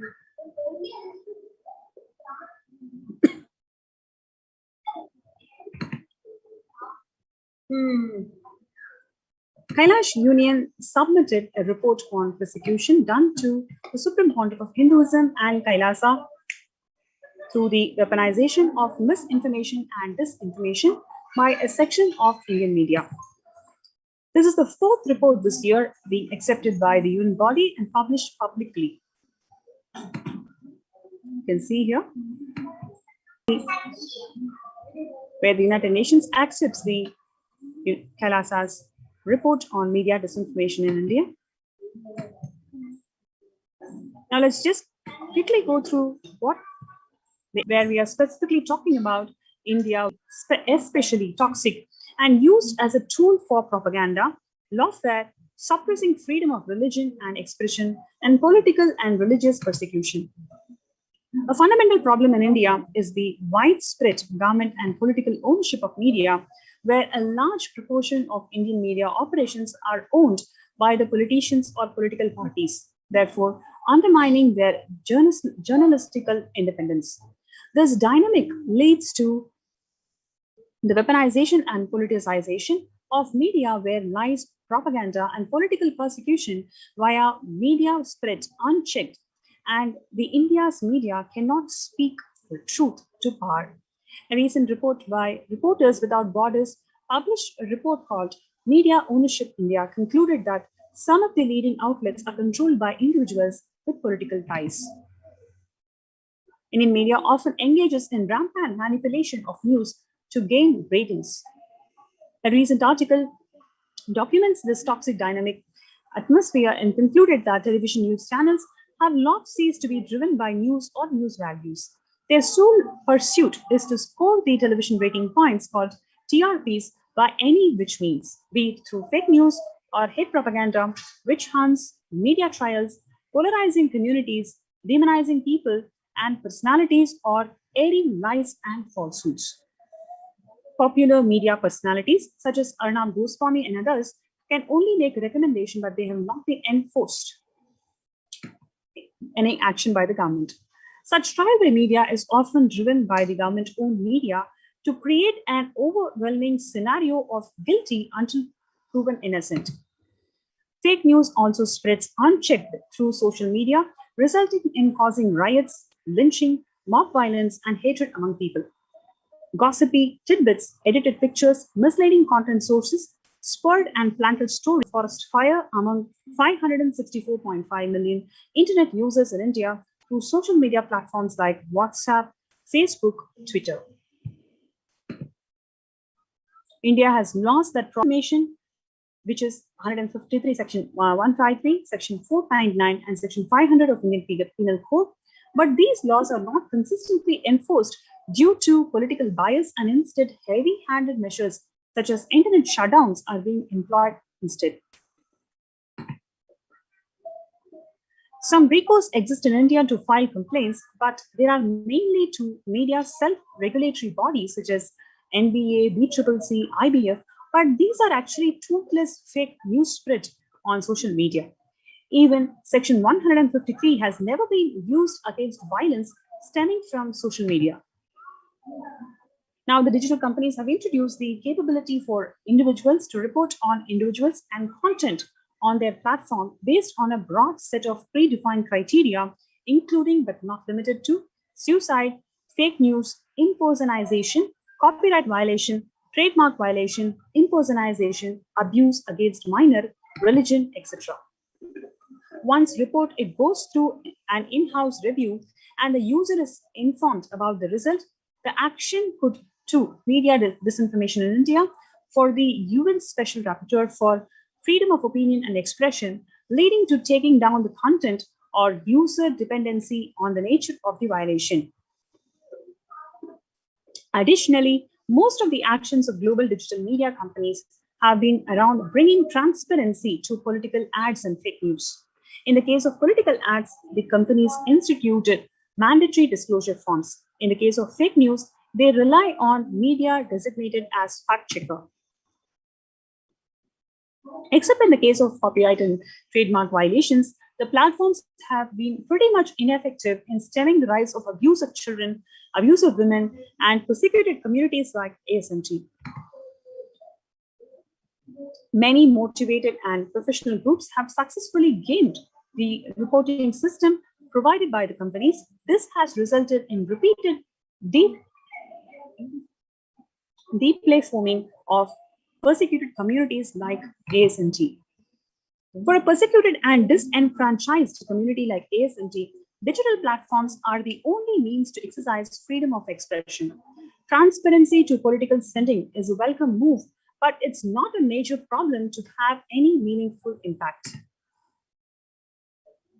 The companies are not transparent about their review process and act after the fact after a complaint.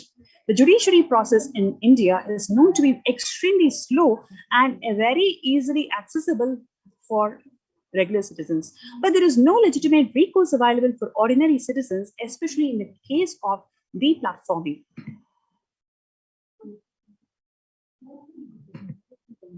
The problem with the fake news is so severe and politically motivated for any fact checks to make any impact. As demonstrated in the case study, the Indian media is severely compromised to effectively deal with the disinformation in India.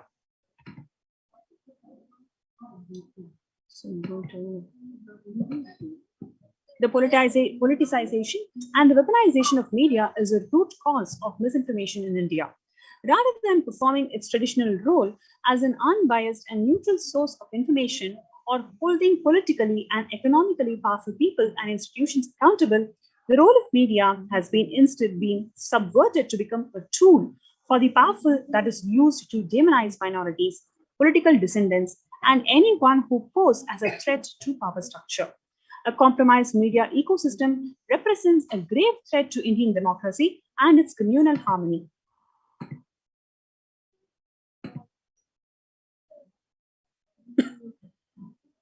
The politicians, political parties, and major political donors should be prohibited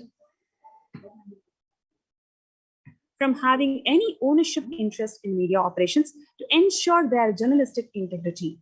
Existing media operations should be required to divest themselves from any such political aligned individuals and institutions. India's legislature should pass media ownership transparency laws requiring all the media operations to comprehensively disclose their ownership interest and financial ties on an annual basis to substantiate their independence from political and economic interests.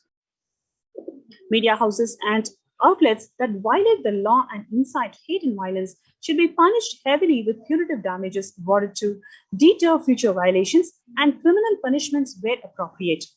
The current mechanisms for reporting and addressing a violation amount to a mere slap on the wrist at best.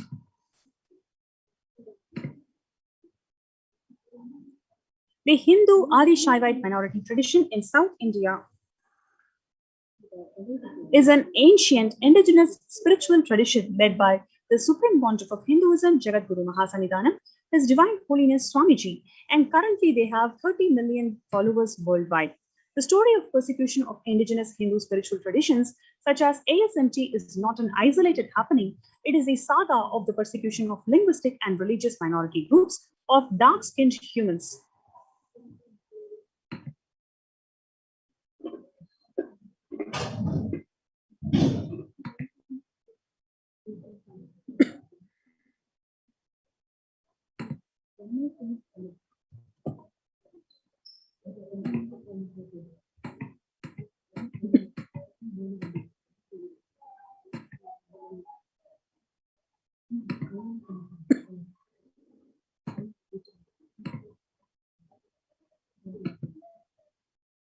The conclusion that we have here is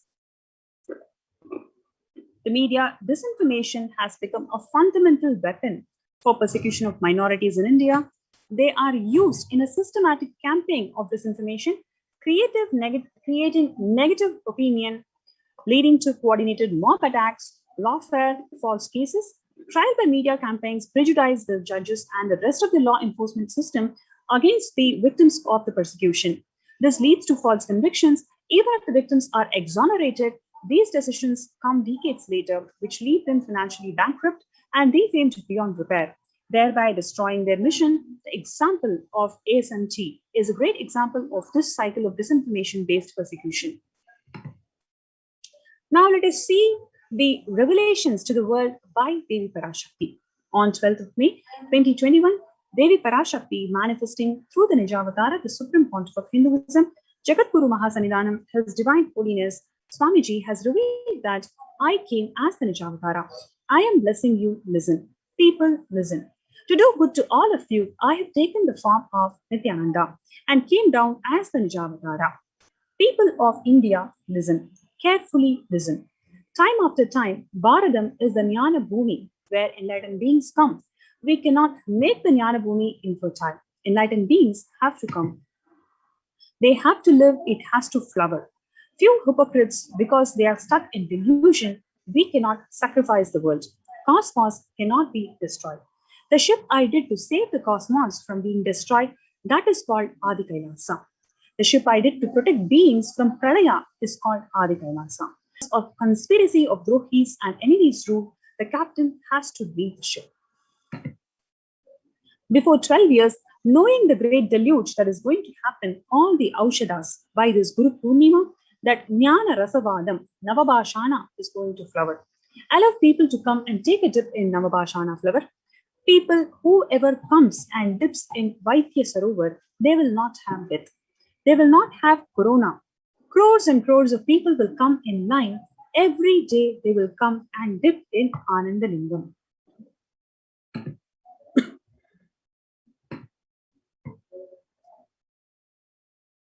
On 13th of May 2021, she revealed that, listen well to my words. For India, I made the ship as protection. The Nithyananda Navabhashana Lingam in Vaidya Sarovar. Go to Adi Kailasa. O Indians, listen. All those who are regretting losing the Nithyananda Nijavatara without confusion and without talking just as a lip service, go to Adi Kailasa. Crores of people will come there looking for health, Navabhashana water feast and medicine, to get health and protection and enlightenment, to protect India from the great delusion. I, Parashakti, made this huge ship. Even if the captain is not there, ship is there. On 14th of May 2021, she revealed that whoever comes to Adi Kailasa and does good work of saving people from deadly corona, I myself will do all their work. This is a commitment. Parashakti is giving you all. Parameshwari, I will do what I say. On 19th of May 2021, Devi Parashakti revealed that to save people from corona, I have set up a huge ship called Ananda Sarovar, Vaidya Sarovar and Anandalingam. I have made it in Adi Kailasa. Go there, take water every day, worship Anandalingam, water, turmeric, milk and neem rasam showered on Navabhashanam are the medicines for this. The doors of Adi Kailasa will be open for all those who come with trust. It will protect. It will protect the body and will give conscious health. It will also give highest powers, dharma, artha, moksha, jnana, powers, kama, and God beyond kama. Adi Kailasa, life will give all the goodness to you. The hell of Kirimi Bhojana, mentioned by Vyasa in Garuda Purana, has opened and is directly falling on India as thunder. Run to Adi Kailasa, and preventing it is the only way. I have opened the Adi Kailasa for those who want to save their lives. All of you run to Adi Kailasa. On 11th of June 2021, Devi Parashakti revealed that drop the foolish mind with the business motive of bargaining and attaining surrender and go to Adi Kailasa. Be in Adi Kailasa. I will do only good to you. For saving your life, go to Adi Kailasa. Best life is there. Before Corona takes your life away, go to Adi Kailasa and save your life. The soil of Adi Kailasa is the Sarva Roga Nivarani for all the diseases in the world. Paramashakti, myself, taking the form of Nithyananda as Nijavatara, walking there, barefoot for many years, manifesting all the powers. The very soil was converted into great medicine that solves all karmas. Taking the soil of Adi Kailash and mixing it with the water of Navapashana Linga of Vaidya Sarovar, and by applying it, all the pains will vanish. Breaking the attachment to body, it will make you enlightened. Goodness is there. I told the truth. Go to Adi Kailasa.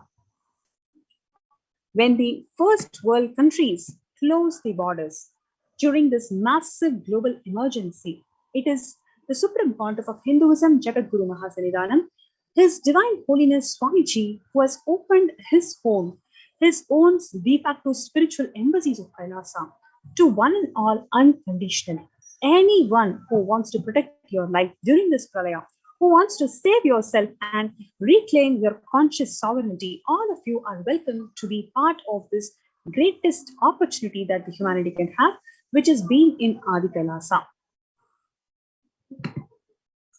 So a number of COVID care protection centers are opened across India, which includes the Adi Kailash in Bidadi, Bangalore, followed by Salem Adinam in Tamil Nadu, Tiruvannamalai Adinam in Tamil Nadu, Rajapalayam Adinam in Tamil Nadu, Puduvai Adinam in Puducherry, Pattanam Adinam in Tamil Nadu, Siragapadi Adinam in Tamil Nadu, Sripuram Adinam in Hyderabad, Madurai Adinam in Tamil Nadu, Avattipalayam Erode in Tamil Nadu, Hosur Adinam in Tamil Nadu, Baroda Adinam in Gujarat.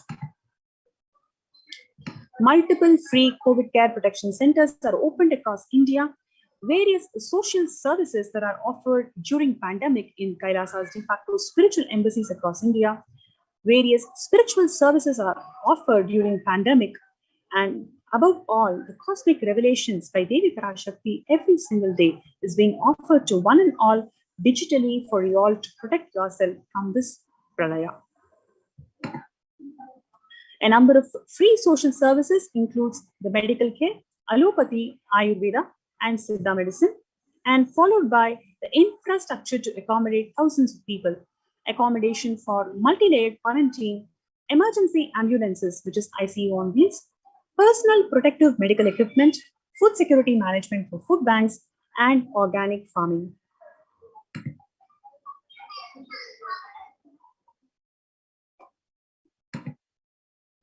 So you have this wonderful opportunity to be part of this COVID Care Protection Center. And in today's segment, we're going to especially look into how the COVID Care Protection participants, the people who have joined our centers, are learning this art of making deities in Adi Kailasa. So typically, we have 5 steps in making of these deities, which is wax modeling of the deity, covering the wax model with the mud, and then melting the wax through extremely high temperatures, pouring the molten metal into the mud, extracting the metal deity from the mold, and finishing it through skill sculpting.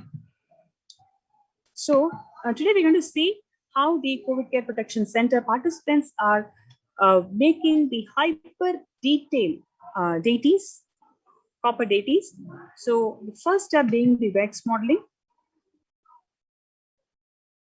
You can see here, this is actually Madesh Ayya, who is one of the COVID Care Protection Center participants. After a month, he is so inspired with his lifestyle, and he has sent his kit to Nithyananda Gurukul. The kid is actually studying Nithyananda Gurukul while he is learning the art of making metal deities, small extension, hyper detailed metal deities in Sikh Raj University. After wax modeling, the next step is the mud mold.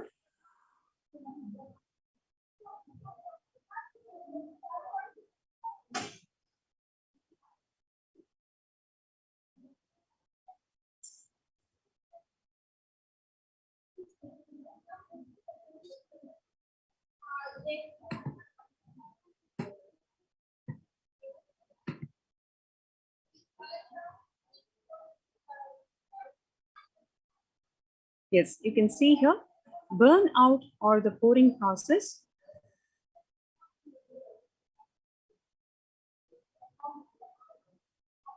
Mold is now kept in the melting machine. and is left for a few hours till the copper melts at 1200 degrees C.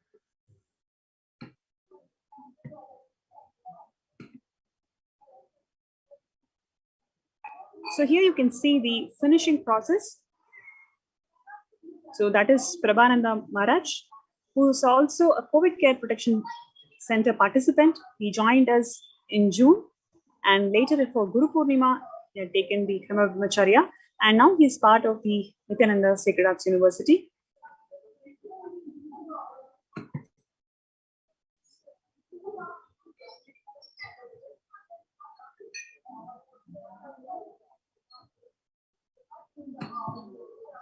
That is polishing.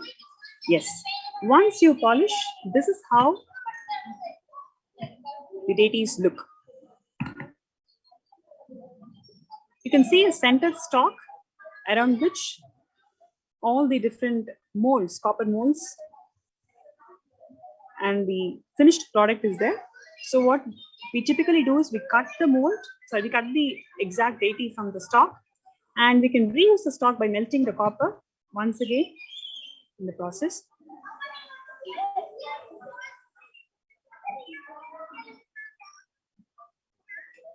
Yes. And on the right hand side, you can see all the beautiful Kala Bhairava deity and Mahasadashiva with Paramashakti, and also the emblem of Kailasa, Paramashiva, Paramashakti, and the living incarnation of Paramashiva, the supreme pontiff of Hinduism, Jagadguru Mahasannidhanam. His Divine Holiness Swamiji is also there in the emblem. This team is set out to make 1008 emblems of Kailasa and offer it at the feet of Bhagavan by Navaratri. Once again, we'd like to show you the final product. You can see the precision that is involved in making of these deities. These are called hyper-detailed copper deities, and each step is being personally micromanaged and guided and evolved by the Supreme Pontiff of Hinduism. It is one of the very pristine art forms that is being revived through Nithyananda Sacred Arts University. The next, what we're going to see also how these COVID Care Protection Center participants are involved in temple celebrations and in Alankar. You can see how each of these deities are beautifully adorned with flower garlands and Kattumurti Alankaram, which is one of the traditional practices that Swamiji has been reviving. So these COVID Care Protection Center participants involve themselves in learning and also being part of the temple celebrations, grand celebrations. As we are speaking now, we have this Ganesh Chaturthi Brahmotsavam, where the participants involved in making of making the garlands and doing the flower alankaram to each of these deities.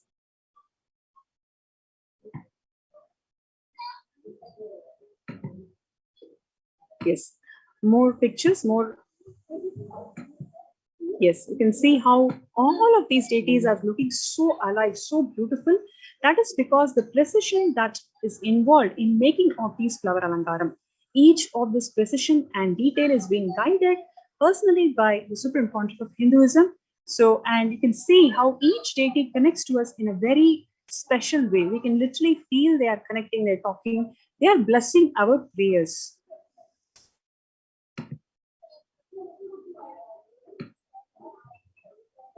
Here there are more pictures from the celebrations of Nithyananda Sacred Arts, Nithyanandeshwara Paramashiva Devalaya.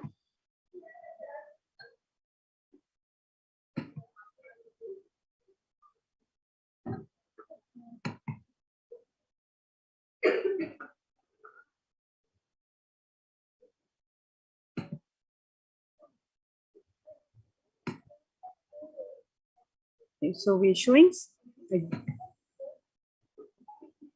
the Kattumurti Alankaram is what was shown in the video briefly to all the viewers today. So I hope all the viewers enjoyed today's segment.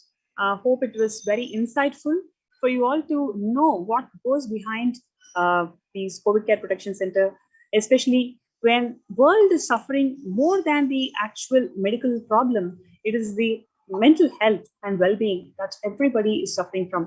And being part of this beautiful enlightenment ecosystem where you can learn the Hindu arts, where you can be part of this beautiful revival of Hindu arts, just by connecting with each of these temple art forms, so much of clarity, so much of mental wellness and well-being can be experienced by each one of you.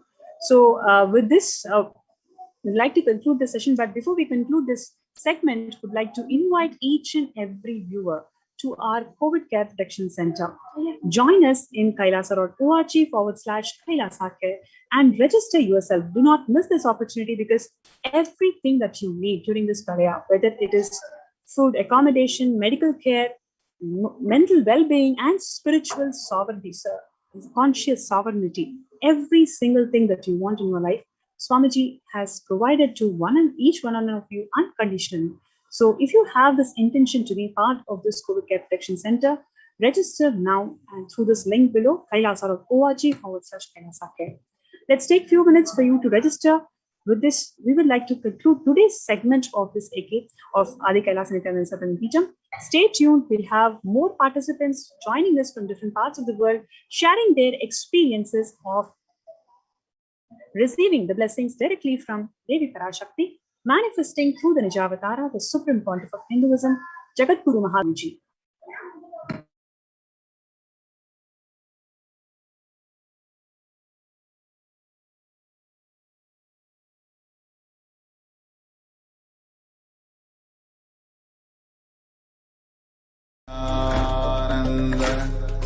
Paramashivoham. Om Nithyananda Paramashivoham. Om Nithyananda Paramashivoham. Om Nithyananda Paramashivoham. Nithyananda Paramashivoham. Om Nithyananda Paramashivoham. Om Nithyananda Paramashivoham. Om Nithyananda Paramashivoham. Om Nithyananda Paramashivoham. Om Nithyananda Paramashivoham. Om Nithyananda Paramashivoham. Nithyananda Paramashivoham. Om Nithyananda Paramashivoham. Om Nithyananda Paramashivoham. Om Nithyananda Paramashivoham.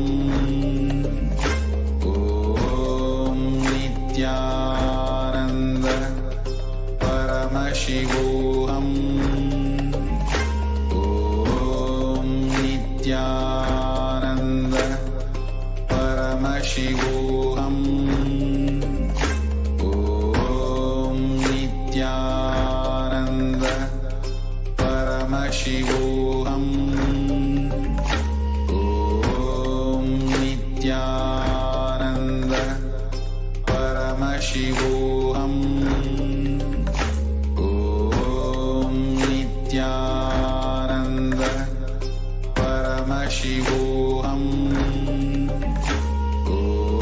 Om Nithyananda Paramashivoham.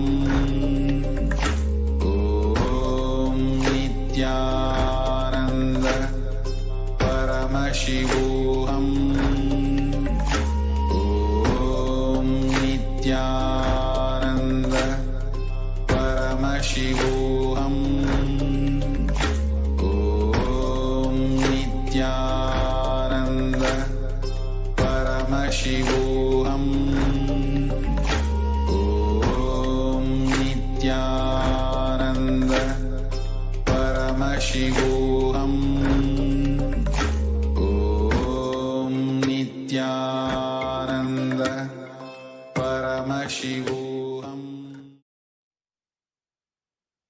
Nithyanandam. Welcome back to viewers. So now we have a very special segment, an exciting segment where we will hear some of the experiences of devotees who had blessings during Devi Parashakti Akashic reading and had beautiful experiences. So I have with me Ma Geeta Govindaswamy here today.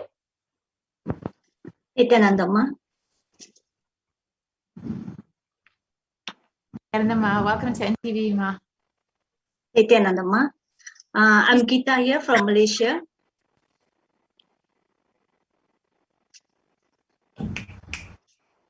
I would like to share my experience. Yes, ma'am. Yourself, and then you can share about your background and how long you've known Swamiji. Okay, Nithyanandamma. I'm from Malaysia, from a town called Seremban. Actually, I know Swamiji for almost 4 months now only. Ever since I start my pranayama class, this is what I told the other live which I had I think last week. Just for 4 months, I experienced so many things, a lot of changes in my life. Not only me, my whole family.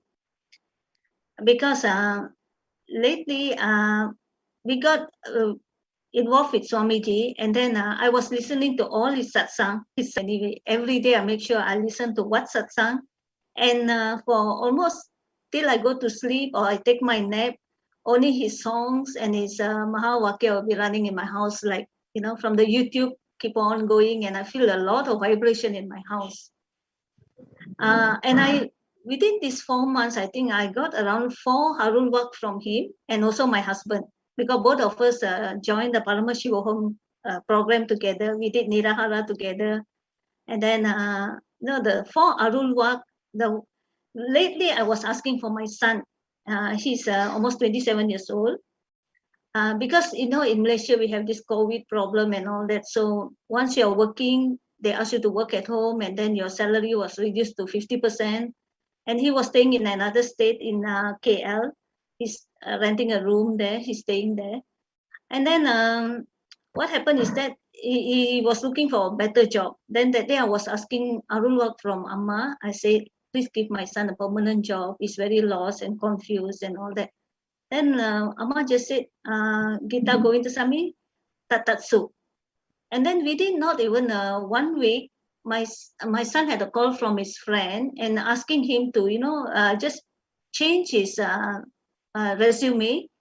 And within few days, he got job offer, but 2 job offer actually. Wow. And now he's choosing which one to take, because both also is a very good offer.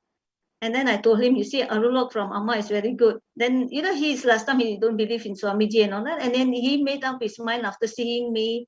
You know, I had my back ache and I couldn't sit down and all that. When Amma gave me a Arulok saying that you'll be healed completely. And then he was really taken aback, because now I can do mostly everything. And then, so he joined the Paramashivoham class, and now he's going through completion also. And a lot of changes in him. When I'm interacting to him, I know the way he talk and the way he think and all that, I can see a lot of changes in him.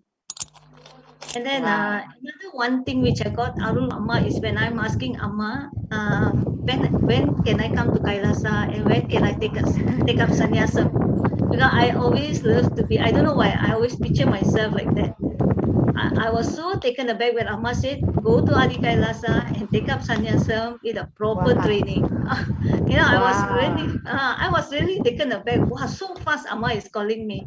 And then after a few days, I was just sitting and looking through the YouTube to see one of the satsang which I want to just watch. And then I got inspired to look at one satsang which is called Wake Up as Shiva.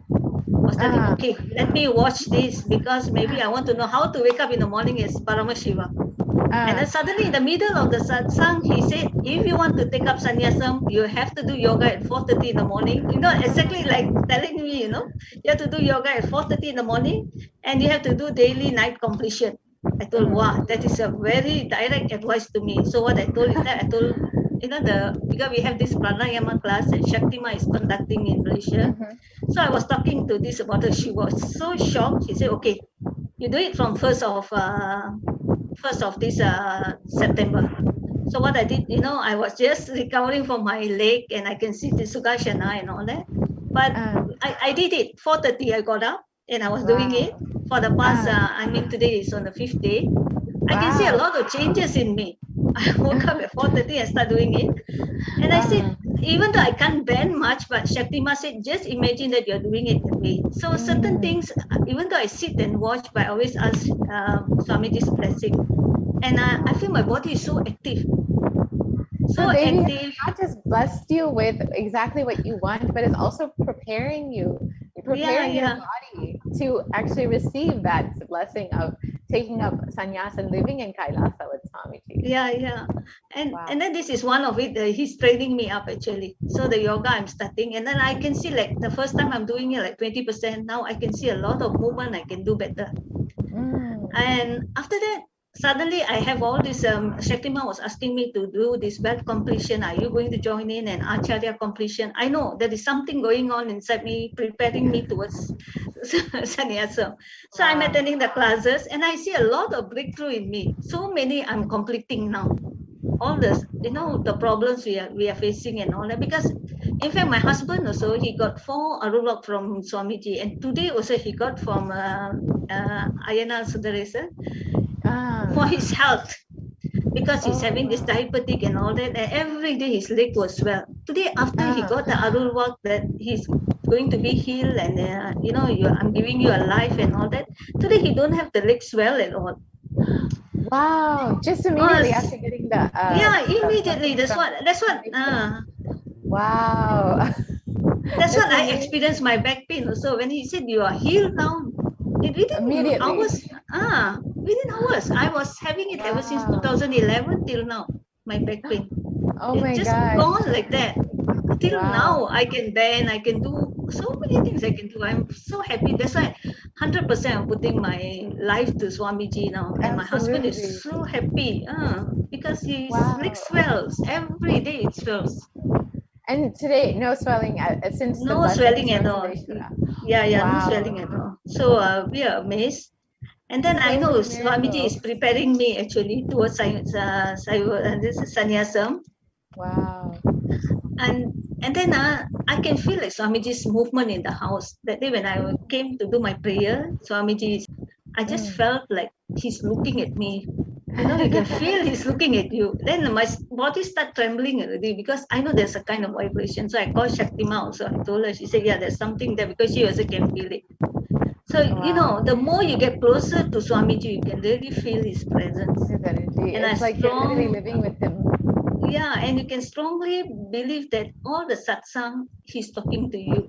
If you listen it again and again, there's so many things you'll catch up, And the completion is something that everybody must go through. To break all your patterns, you must go through the completion, which would really change your life. My life, I can say, not to say 360 because I'm still a lot of completion to do. Within these 4 months, I think I've done around 200%, whatever I can do, 200 degrees, I've changed my life because I used to be very worried, even though I look very powerful. But inner, our inner image, sometimes it carries, you are so powerless and all that. But after going through all the completion, going through all the satsang, and then, imagine yourself like Paramashiva and all that, even though, like what Swamiji said, even one quality of Paramashiva in you is enough, just dwell on it. That's what I'm trying to do. And then my children, I think they see my difference in me. My son start doing completion, and my daughter, she said she's going to start doing completion. I said, okay, fine, because only 4 of us. So your entire family has become connected to Swamiji. You guys have all experienced healing miracles through Devi Parashakti, Swamiji, Sundareshwara. And you've also, during such a time when most people are in depression, are facing so much of health issues, you've seen your health improve drastically. You've seen so much of completion happen inside of you. Yes. And so can you share a little bit more about how has your experience been compared to the experience of your family and friends who are not connected to Swamiji during this pandemic, during this pralaya? How has your experience been different from theirs? You mean my difference with them, is it? Yes, living with Swamiji and having him in your life compared to those who don't have Swamiji in their life yet? I like those days, we were, not to say, we're having a lot of problem, and then sometimes we just make ourselves happy, and then it won't last because we are just pretending that we are happy, and then we associate with the people that like same mind with us, like same kind of environment with us. So once I came into Swamiji came into my life, I feel that there is a kind of inner happiness in me. Like I have someone, I have a father to talk to, and the father is watching me 24/7 daily. Yeah, taking care of me, of everything what I'm doing, and then he's teaching me, and then I find that I'm attracting all the people with the same spiritual waveline, like there are people who is coming to help us, like Shakti Ma, Kalyana Ma, Dayamai, Swami. They're always creating in contact with me. around you. Yeah, so one way or other, I always have somebody to guide me and then to teach me to the right thing, and I'm very grateful to all of them. I can feel the inner happiness, spiritually, physically healthy, and I can see a lot of changes in the house compared to last time.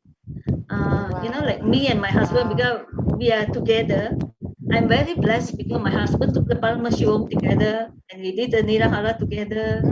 And then we are doing all the completion together, because if one person, then the other person, I think I will have problem. So actually, Swamiji knows the children are no more here. Both of you do this to come to him. That's the greatest blessing. So be connected to Swamiji as a family. Yeah. And then you can see the changes in your house itself, the way the vibration in the house, the happiness, and it's not a pretend kind of happiness. You are really happy and you don't bother about anything. I am Paramashiva. I am Nithyananda. I don't care about anything. This is my life. That kind of thing. Those days when I'm talking to my son and daughter, I feel like, I shouldn't hurt them. I should take care of them because they're staying somewhere far away. But now, no, I just talk direct to them. Whatever I feel, I talk. Whatever they say, I don't want to push anything to them. Your life is your life. My life is my life. That's what Swamiji is teaching. You are a different soul. I'm a different soul. I can only guide you to a certain level. Now it's up to you. If you need help, I know how to help you. But I won't be telling them advice and all that because they're big enough. So now I must take care of me, my spiritual part, and what I want to achieve in my life. That's all. That's beautiful. And can you share a little bit more about your experiences? I mean, it sounds like you've already had many miracle experiences with Devi Parashakti, Akashic readings, and then Sundareshwara, Sai Samadhi Darshans. Can you share a little bit more about your experiences? Okay, my experience is that the first thing is what I asked for Atma. I asked Swamiji for Atmalinga, and because every time he said, Devi said, put it on your Sahasrara and all that, I only put my empty hand. And then he said, okay, Gita Govinda-sami, I will make sure that you get your Atma, I'll be in your palm. Wow. That's a very, very powerful blessing. Yeah. Now, whenever I feel I put my hand in my, navel or do some meditation, I can feel the vibration, the heat. That, and that's the first one. And then the second one, I asked for my enlightenment and my inner awakening. And he said Tatatsu. And for my son, I just said, please guide my son. He said Tatatsu. And then the third time, he blessed me for my sannyasa. And I can see the path is really flowing. And my husband said, okay. If you are going there, I will come with you. Because he can do cooking, he can do gardening. I said, okay. That's beautiful. You guys are moving into the next stage of your lives together. Yeah. And then the fourth one is I asked for my son, the job. And he said, Tatatsu. And I can see the miracle. And not only that, because in my house, the first few weeks after knowing Swamiji, I already have a sprinkle of vibhuti and then sandanam and all that in my house. And then every time I'm doing my pranayama class with Shakti Ma in the morning, we have morning section and night section online. Whenever I visualize, like she asked me to visualize Shivan or Murugan, I can only see Swamiji's form then. Yes, see, for us, Swamiji is Shiva, Swamiji is Muruga, Swamiji is Ganesha, everyone. So every time I can only see Swamiji. When I do my prayers in my puja room also, sometimes I see Amman also like Swamiji. I see. So I know the connection is there because each avatar. I'm very happy to meet because Swamiji always said, even though you have 1G or 2G or 3G, you still need the Guruji to connect you to God. Yes, Ma. And I can see the connection is, for us, we are praying to God. Like I'm 56 years old now. I always pray to God and all that, ask for this, ask for that. But when God itself coming and telling us, how you feel. Physically with you. Yes. Then they are answering all your prayers, and you can see the changes just a few seconds. Yeah. Wow. So that's my experience. Wow. I'm very happy. So many beautiful experiences, Ma. Whether it's in the dimension of career with your son, whether it's your healing or your husband's healing, the completion that you guys are having together as a family. Swamiji is taking care of every aspect of your life, it sounds like. Yeah. So beautiful. Thank you so much, Ma, for coming Thank you and so much. sharing your experiences. Thank you so much, Ma. Nithyananda Ma. Nithyananda Ma. Yes, thank you so much. So now that we've heard this beautiful experience from Ma Geeta Govindaswami about how Swamiji is taking care of every aspect of her life, bringing her so much completion in all of her relationships, instant healing for her back pain and her husband's diabetes, as well as jobs for her son. She's experienced in every dimension how Swamiji, Devi Parashakti, Sundareshwara are always there with her, and you can also have the same experience by staying tuned today for the live Devi Parashakti Akashic readings, which will be happening in just a few hours. So stay tuned for the most auspicious blessing of our lives, to have the live Devi Parashakti Akashic reading through the Supreme Path of Hinduism. And now we have Ma Katyayani joining us today. Thank you so much, Ma. Nithyanandam. Nithyanandam, are you able to hear me?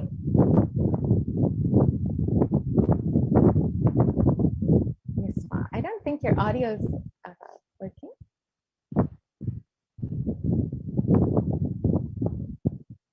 Sorry, Ma.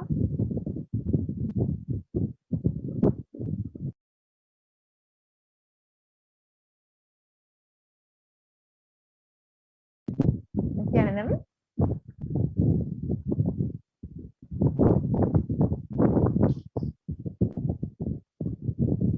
Sorry for the technical glitch.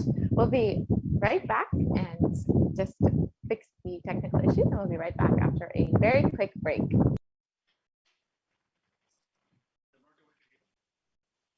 Can you hear me now, Ma? Yes, Ma. Thank Okay, you so great. much. Yes. Thank you so much, Ma Katyayani, for joining us today. Thank you for having me here, Ma. And welcome to Nithyananda TV. Can you just share a little bit about yourself and where you're from and how you met Swamiji? Yeah, Ma, sure. So I'm from Mumbai. I'm Katyayani, and I am an HR professional. So I'm in the corporate world. I met Swamiji about 3 years back, but I've been associated with him since 2015. Wow. And how it started was I was going through a lot of health issues, and I had 2 miscarriages as well, and I was trying to have my second baby. And one of my friends, who's now a sannyasi in the ashram, she introduced me to Swamiji, and I attended a program. And when I came back from the program, my husband said that 11 years I was one person, and in one day I had changed. So it was like so life transforming, and since then he's just been showering blessings. Itself is like the greatest. You really know that Swamiji is an avatar when your spouse itself has given you the gold seal of your transformation. Yes, absolutely. And then I was also blessed with my daughter, who's now 5 years old. So her age and my connection to Swamiji is directly proportional.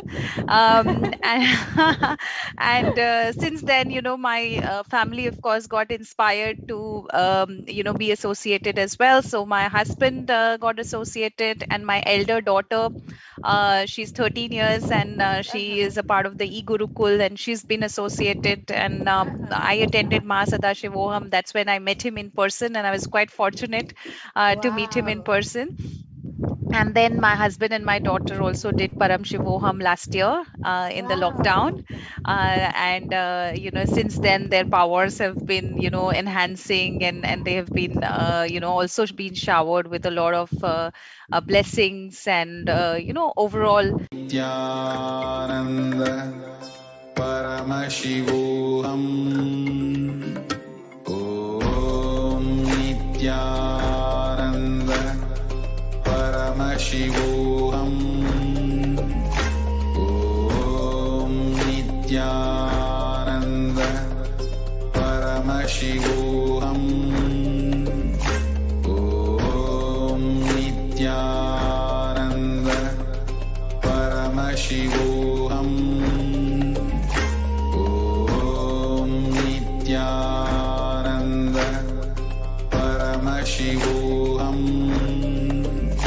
Om Nithyananda Paramashivoham. Om Nithyananda Paramashivoham. Om Nithyananda Paramashivoham. Om Nithyananda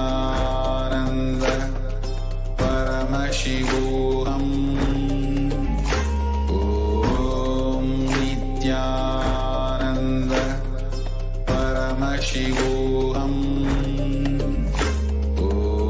Om Nithyananda Paramashivoham.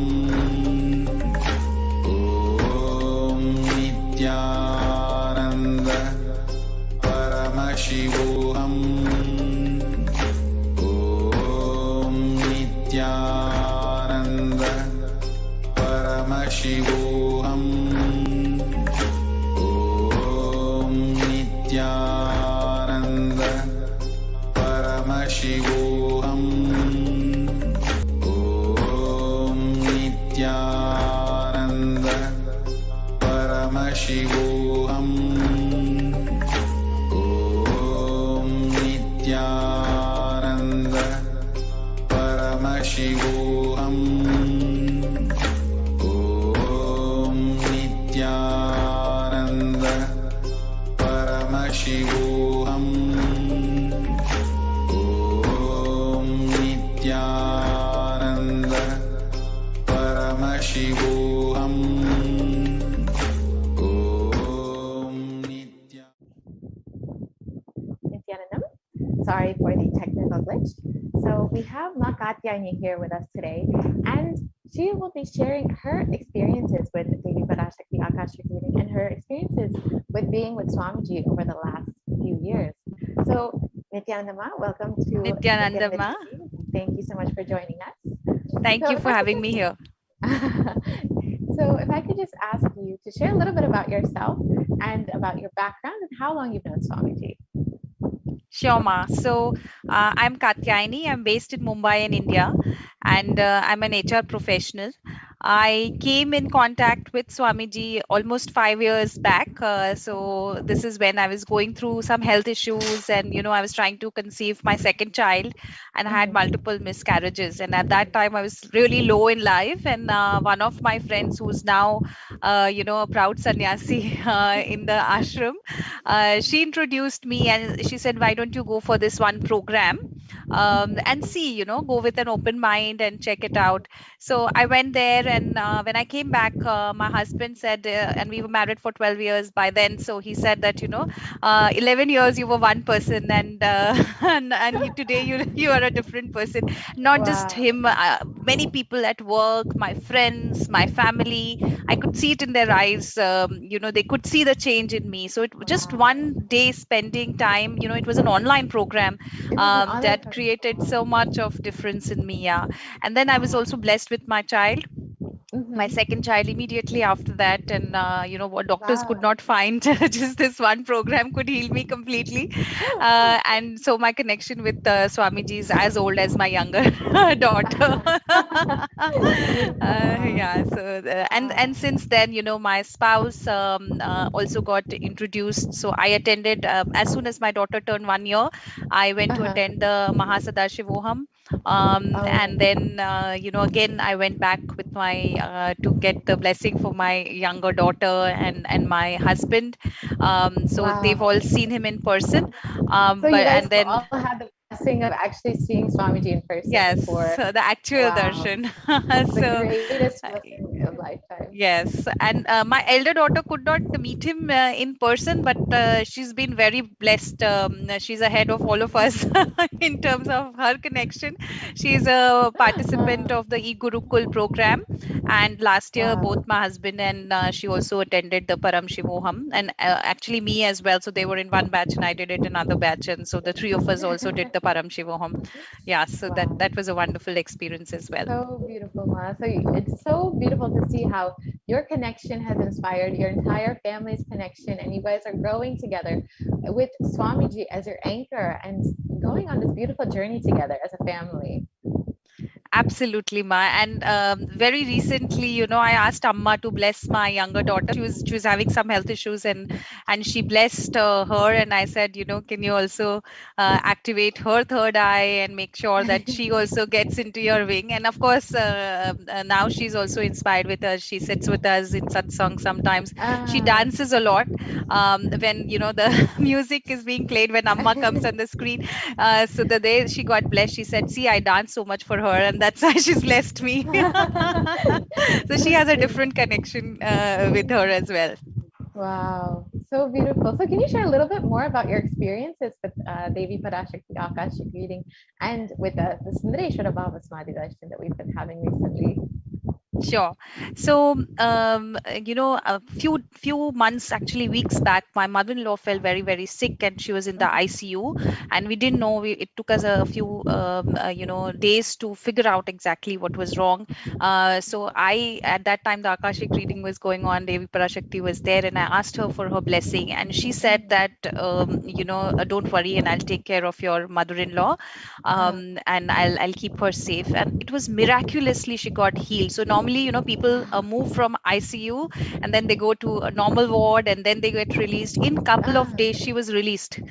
So just from ICU to, being so critical, we didn't know whether she would live, to, being healed and moving into a ward, and the next day she's out. and now within a few days of baby's walking. blessing. Yes, and it was so miraculous. And I got her blessing, and I knew that now we are in good, safe hands. So she'll be fine. So it was quite a relief for all of us. Multiple. I have many such instances of Devi Parashakti. We have an internal competition in my house that whether I get more blessings or my husband does. But a few days back, I was getting all these nightmares. So every day I would sleep and I would get a lot of nightmares. So when Devi Parashakti actually blessed me, she said that a lot of people are living in a fear because of the pralaya. And she said it's not just you, many people are facing these nightmares. And then she asked us to chant the Mahavakya before sleeping, and I've been doing that. And many times, I actually feel her presence in my sleep as well. So it's been very, very nice. And multiple cases where I've asked for healing, for people who've not been well and things like that. She's given me a tathastu as well. And the latest one was for my daughter, but she claims that it is because of her dancing. So your daughter was also faced immediate healing immediately after the Parashakti. Absolutely. My husband, my daughter, they've been having health issues on and off, and they get immediate healing whenever I ask for it from Parashakti. That's beautiful, Ma. So Devi is attending to all of your health issues. Devi is attending to your dream state, your waking state, and every possible state that you could be in, and bringing such a beautiful connection between you and your family, it sounds like. Absolutely. I close my eyes and I just see Devi. The last darshan that we had in the Devi form, I just see her like that. So, my third eye, the way it looks at the form is also becoming so aligned to the Parashakti now. Wow. So beautiful, Ma. And how is your experience compared to many of your friends or family who have not yet connected to Swamiji, especially during this time when so much of suffering is happening, especially for those who are living in India after this pandemic and so many other natural disasters. So much is going on in the world. And those who are devotees of Swamiji and having the blessings of Devi Parashakti have been completely protected. So how has your experience been different from those of your family or friends who are not yet connected? Yeah, I think we are very, very blessed to have a kind of a protection. I feel that what they call in Hindi a suraksha kavach, right? I feel there is a cover around me which is protecting me, and that's really her hand that's on my head, right? So it makes sure that I don't go through any deep troubles, and in the ups and downs of life, I'm not so bothered because I know that she's there or he's there to take care of me. So that in itself is a very positive feeling. So while people around the world, whether they've gone to major health issues, so thankfully me and my family have been safe, and it's completely because of Swamiji. People are going through depression, frustration, all those thoughts, right? And somehow I feel our job is to help others and bring them to a more positive mindset, where yes, in that space of Param Shiva. So I think that way we've been extremely blessed. And I was talking to one of the sannyasis before, and I was talking of some of the incompletions that I was working on with my mother, and because I've not been able to pull her into this yet. So she was saying that you should understand that you're much more blessed than the rest. So you have to act accordingly, right? So you keep trying, and yeah, and that's where I saw the difference, that we take it for granted, but it is a huge privilege that we have, and a huge blessing that we have. Sometimes we forget that how much more blessed we are than some of the others who are still not there. Even our feeling connection is just by His divine grace that we are able to have that experience and enjoy that space with Swamiji. Absolutely. And today I only want myself and my family to be in the constant space of oneness. Beautiful. That is all you need in this life, that having that oneness and that feeling connection with Guru, and especially when Guru is Swamiji, Paramashiva himself. You have the most auspicious blessing in your life. Absolutely, Ma. And is there anything else you would like to share with the viewers that you want the viewers to know about your experiences, about how Devi Parashakti and Swamiji have changed your life? Yeah, I mean, it is difficult to express because it's experience, right? So I always tell people that I can put it in words, but it is indescribable. You cannot describe it in words. So you really have to experience it yourself, and each one has their own experience. And when Makirti was narrating her story, I could feel so many points where I could also connect with her. Yeah, so if you want your life to be Nithyananda, if you want your life to be blissful, then you have to experience it, right? That oneness, that feeling that we can only talk about, is a feeling that is inside. So you need to kind of go through that journey yourself, and and see how your life, your kids' life, any your things which are very close to you. So as a mother, things that are very important to me, the first and foremost is my children, my spouse, health of their wealth, and you will see manifestation in everything. I remember a few years back, my husband was looking for a new job. He had a dialed avatar at that time. We used to have that, and Swamiji said 21 days. And within 21 days of, he just left the job without having a new one. I was like, what is he doing? And in 20, we had so much confidence in Swamiji. In 21 days, he landed up into a much more, a much better job as well. So whether it is your career, I was, I was thinking of changing my job, and I asked my daughter to scan, and she would see the logo of my same company. I didn't understand at that time what's going on, and then I realized I got a promotion in the same job, in the same company. I didn't have to change the job, and that's what he was trying to tell me. So whether it's your career or any wealth issues, sometimes there was a time when my money was stuck somewhere. We'd given an advance and the person was not returning, and I prayed to him, and immediately I got the money back, and it was several 100,000 rupees. So that happened. I've spoken about how I got my daughter, how in terms of there are sometimes there are minor issues. You have work issues, or it's not doesn't have to be always a major thing. But even there, you can feel the divine intervention, that you really want something badly. You've not even spoken about it. Right.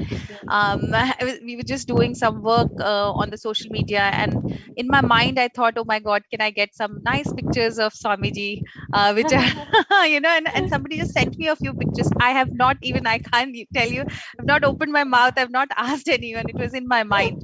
But you'll just see, miracles happening all around you, and you living in that space. The more you live in that space, the more miracles happen. So the only prayer and blessing I need is to be in that space all the time, and then everything else just happens. Beautiful, Ma. So literally all of your prayers, asked, unasked, all your dreams, wishes, everything Swamiji has taken care of over the last 6 years. Absolutely. Wow, that's such a beautiful space, Ma. Thank you, Ma. Thank you so much, Ma, for coming and sharing. Thank you. And thank you, Ma, for having me here. Thank you.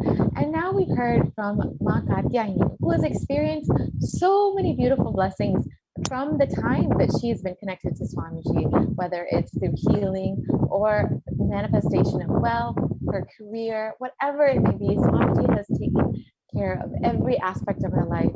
And with the Devi Parashakti Akashic readings, she has experienced tremendous healing in every aspect of her life as well. You too can have that same experience by staying tuned today and connecting to Devi Parashakti Akashic readings. Now we have Ma Nithyananda Prajna. Nithyananda Ma, I think you're muted, Ma. Sorry. Sorry, Nithyananda Ma. Thank you so much for joining us, Ma. Nice to see you as well. Thank you. Very happy to be with you and to share with others the experience of the blessings of Devi, which we are all overflowing with. Yes, Ma. So can you first introduce yourself a little bit, Ma, and how long you've known Swamiji and what your background is? Sure, Ma. Thank you. So I was really blessed to be introduced to Swamiji in 2005. And by his grace, I've been involved since that time. And it's just overwhelming to have a life with Swamiji for all of these years. I live in the United States, and my background is in healthcare. So I work in a major healthcare organization. Yeah. Wow, beautiful, Ma.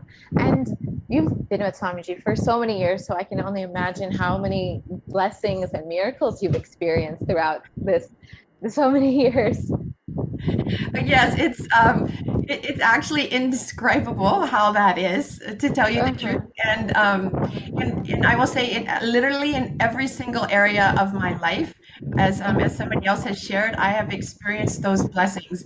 It's been major health blessings, which I've shared previously, where a congenital heart situation has reversed.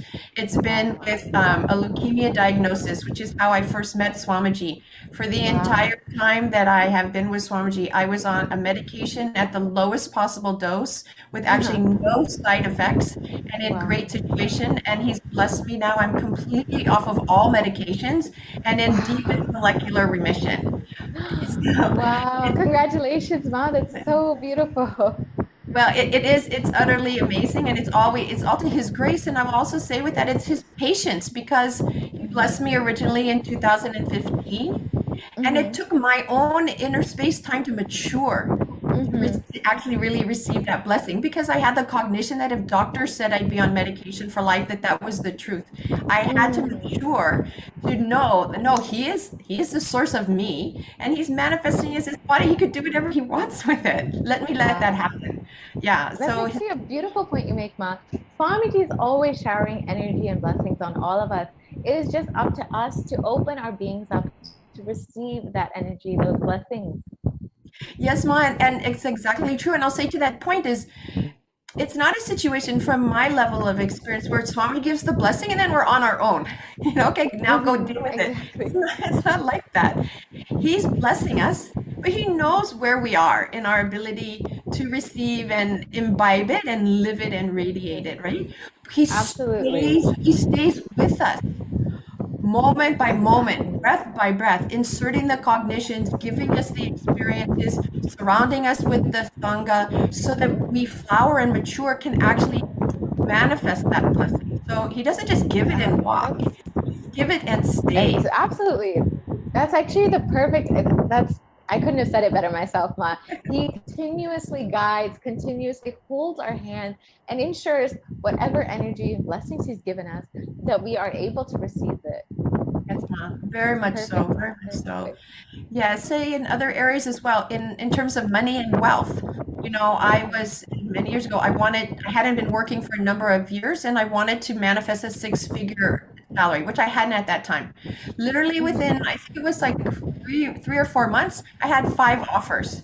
And there's been times where somebody, just very casually, I was talking to somebody about how to manifest, and I just said something, and somebody walked in my office and gave me an unexpected bonus. I mean, that's just it's a few examples, but it's continuous like that. Yes, I mean, recently I said, Swamiji, I want to offer Pratyakshapara Puja for you and Guru Purnima. Please find a way. Literally, I got somebody was paying back to me a debt that they owed me that I didn't anticipate. And they paid me back $1,008. Exactly.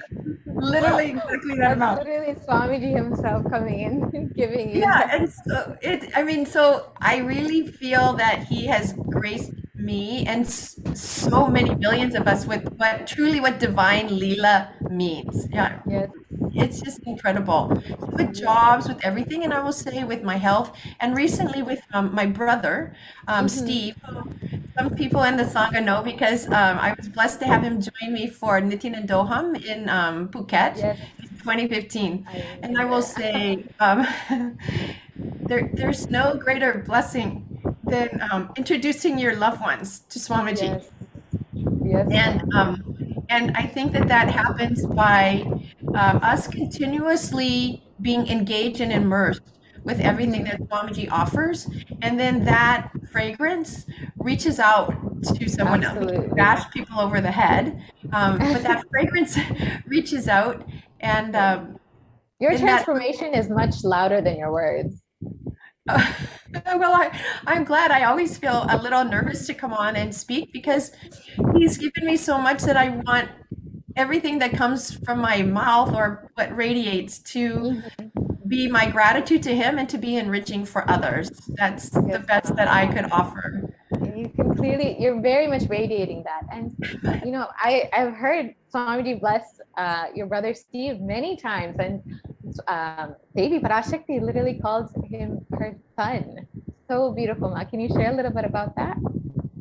Yes, Ma, thank you. So I will say, with my brother being in the program with Swamiji, literally it awakened that direct relationship. And he always would say, I am Shiva. And he would talk to Swamiji, and Swamiji would come into his dreams. And, and sometimes he would say, I'm talking to Swamiji. He's not listening. He's not answering. I said, no, maybe you're not listening. He's answering. So he had a very sweet, his own relationship, very much with Swamiji. But his health was not great. And sometimes Swamiji would say, Steve, listen to your sister. He'd tell me in his dreams. But most recently, these last 3 or 4 months, he's been very sick, in and out of hospital, in and out of ICU. And Swamiji's taking care of him. In fact, the last time I was with my brother, we were on two-way with Swamiji during satsang as well. It was very beautiful. But then he was critically ill with really, really end-stage heart disease. And Davy had blessed, and she said, don't worry, I'll save him. And I shared that with him. And it was such a relief. And I know sometimes when Davy blesses us, the energy is so overwhelming, but it gave a relaxed feeling. And immediately after that, all of his ICU, his numbers with his heart rates and the heart rhythm, etc., all improved. Wow. So immediately after Devi gave the blessings. Yeah, within like 12 hours or so, it improved and things were stabilizing with him. And in that time, we're in the United States, as everyone knows, we're in the midst of another COVID, and all the hospitals are in lockdown. So there's no going to see him. But I will say that because Swamiji also gives us its spontaneous intelligence, we know how to act. So when I realized hospitals would go on lockdown, I literally just left my job and went to the hospital. And I was able to be with him for 5 hours, which was so precious to me, right? And then immediately the lockdown happened. But then his son had not been able to see him. And once again, Devi and Swamiji, with those blessings, they always give me the intelligence. Obstacles? What are obstacles, right? When you have Paramashiva himself with you. Exactly. He shows us how to weave along the road to get through. It's like two buses on a narrow road heading up in the mountains, right? How they get through. So in that time, and using that will persistence, I was able to have my nephew, my brother's son, get in to see him and spend 30 minutes with him. And it was so very precious there because his mother had died unexpectedly when he was young, and he didn't get to see her before she left the body. So this is very precious for him. So with Devi's blessing, and also Swamiji private messaged me and gave me a lot of support, because usually death by Swamiji's grace is just, my face is usually just so calm. And I've worked in hospice, and Swamiji's taken me through literally, the psychological death process multiple times. Yes. I'm usually very calm, cool character. But with my God, just like overwhelming grief would hit me, realizing he was gonna leave the body. And so Swamiji was just holding me up. I was like, Swamiji, I'm having a hard time. He would just hold me up. And I want to share one more thing, because it's so important, I think, in the whole point for me. So then everybody got to speak on the phone. He couldn't speak, but they could share their messages of completion in the family. And I was facilitating all of this. And then he left the body. And when he left the body, my sister was just been completely calm since then. And we were able to offer Maheshwara Puja the next day. Wow. Oh my gosh. What a blessing. Within a few days, we were able to offer that. And my inner space is just completely at ease. Wow. No issues. And then Devi was offering Akashic readings, and I asked Devi to please, to liberate Steve. And in my space, it's like, I know you are taking care, but somehow I need to hear this from your, I need to hear this, Devi. But if you don't, it's okay. It's your choice. It's not my decision, right? And she gave such a beautiful blessing, saying, he is my son. He is with me. I am with him. I am taking care. Wow. So beautiful, Ma. It was so beautiful. And I will say like the after effects of that, a few things. One is that she also gave me the clarity because she showed me then I could see that my brother made the decision to leave the body. There's no victim here. He made the decision to go now, and he knows that Swamiji is with him. And then Devi is assuring me of that. Wow. And then what I realized is the person and personality of my brother that I knew is dissolved. There's all, yeah, it's merged with Swamiji. However, it's between them. It's not my business anymore, right? It's between them. I can release. So then I had this realization: I don't even have to like hang on to any memories. Because it's not even who he really is, because he had a lot of physical sufferings and patterns and stuff, whatnot. And there was a lot of taking care that I needed to do. But it's like none of that exists anymore. He's just in a beautiful space that is by his and Swamiji's design. All that I need to do to relate with my brother is just to relax and unclutch in oneness. Beautiful, Ma. Wow. That's such a beautiful cognition. And just, you can see how much Swamiji has held your hand and given you the intelligence to handle such a situation. I mean, certainly it's not easy to handle a loved one passing away, and in such a time in our lives where so much of suffering is happening, but you are able to handle it with so much of completion and peace and so much of gratitude for everything that you've had. So beautiful, Ma. Yes, Ma, it's true. And I will just say, there was another gift that Swamiji gave, and there more will unfold. There's no, more will come. I'm sure of it. But as I said before, usually I have just such a peacefulness. I'm not clutched around death. And in this time, and I'm in healthcare, right? So many people are suffering. Literally, yes, he had me go through a situation where now, as a being and as a healthcare professional, I can relate literally what these families are going through. I know what that overwhelming grief is. I know what it means to not be able to get in to see your relative. I know what it means for my coworkers who are suffering so much because they can't let family in and everything that they're doing. There is, the depth of Swamiji's compassion, I can't even imagine. But what I feel is another gift that I'm so grateful for is he carried me through this, like you say, in such a beautiful way that it's a gift now that I'm able to relate and support other people. Beautiful, Mom. That's so beautiful. And you know exactly what people are going through. You're able to have that empathy and completely give that the same beautiful hand-holding that Swamiji's done for you. Now you will be able to carry that to others. Yes, Ma, exactly. I appreciate exactly how you're saying it. So not only do I have all of the powerful cognitions and the experiences and knowing what happens after death, I have this gift of that empathy of having gone through it, which makes me to be able to be more able to fulfill what I want to fulfill, to be able to support and enrich people. Wow.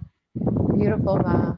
It's so stunning, beautiful. isn't it? Swamiji has literally been holding your hand, and you had the greatest blessing of course, having your brother, having had Swamiji's physical darshan before leaving the body. Oh my God. That's the greatest gift that you could have given him. And of course, growing together as a family in connection with Swamiji.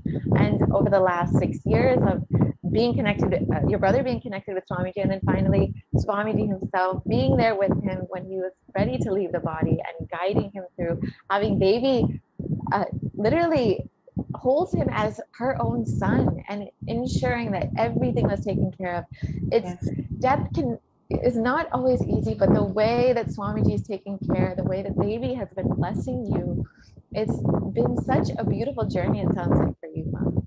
Yes, Ma, thank you so much. It has been exactly that. You know, continuing, like Swamiji, I've heard enlightenment is not final, it's ultimate. And I will say that he continuously is maturing us as much and experiences he's given to me around, and I've experienced what happens when we leave the body. Still, he matures. He never stops giving us all we have to do. No, we just have to say yes and be here. That's it, you know. And the last piece, and I appreciate your patience, but I'm just overflowing with all the things. Please share. I love hearing devotees who have so much of devotion and gratitude for everything that Swamiji has given. And it's such a beautiful space that you're holding. So please continue. Oh, thank you, Ma. Thank you. It's His grace, really. So, absolutely. So what also is that, when Devi said she would save him, and then we had that extra time, but then I could see things were going along the route that they did. I was wondering, okay, now Devi said this, what is it? So it just also made me see that that we're in a relationship with the divine. We have choice. Right? And I remember in many programs, Swamiji say, for example, don't sleep because the code of ethics, I can't go in and do things if you're not conscious. All you, or in a program, he'll say, all you have to do is just give me your yes. Right? Exactly. We always have that free will. And so I realized that to impose even the best blessing, if somebody is not wanting it, would be a form of violence. And there can be no violence in Devi. There can be no violence in Nithyananda Paramashiva, right? There can't be. So instead, she aligned with Steve, and she aligns with me. She aligns with each one of us, right? And as I said before, like with the healing of the cancer, they stay with us and help us mature. We just need to keep coming back, just keep being here. Not even coming back, that means somebody left. No, we just keep being here. Yes, and he himself will guide, Devi herself will guide, ensure that you are understanding, that you are maturing and able to receive what Devi is giving you.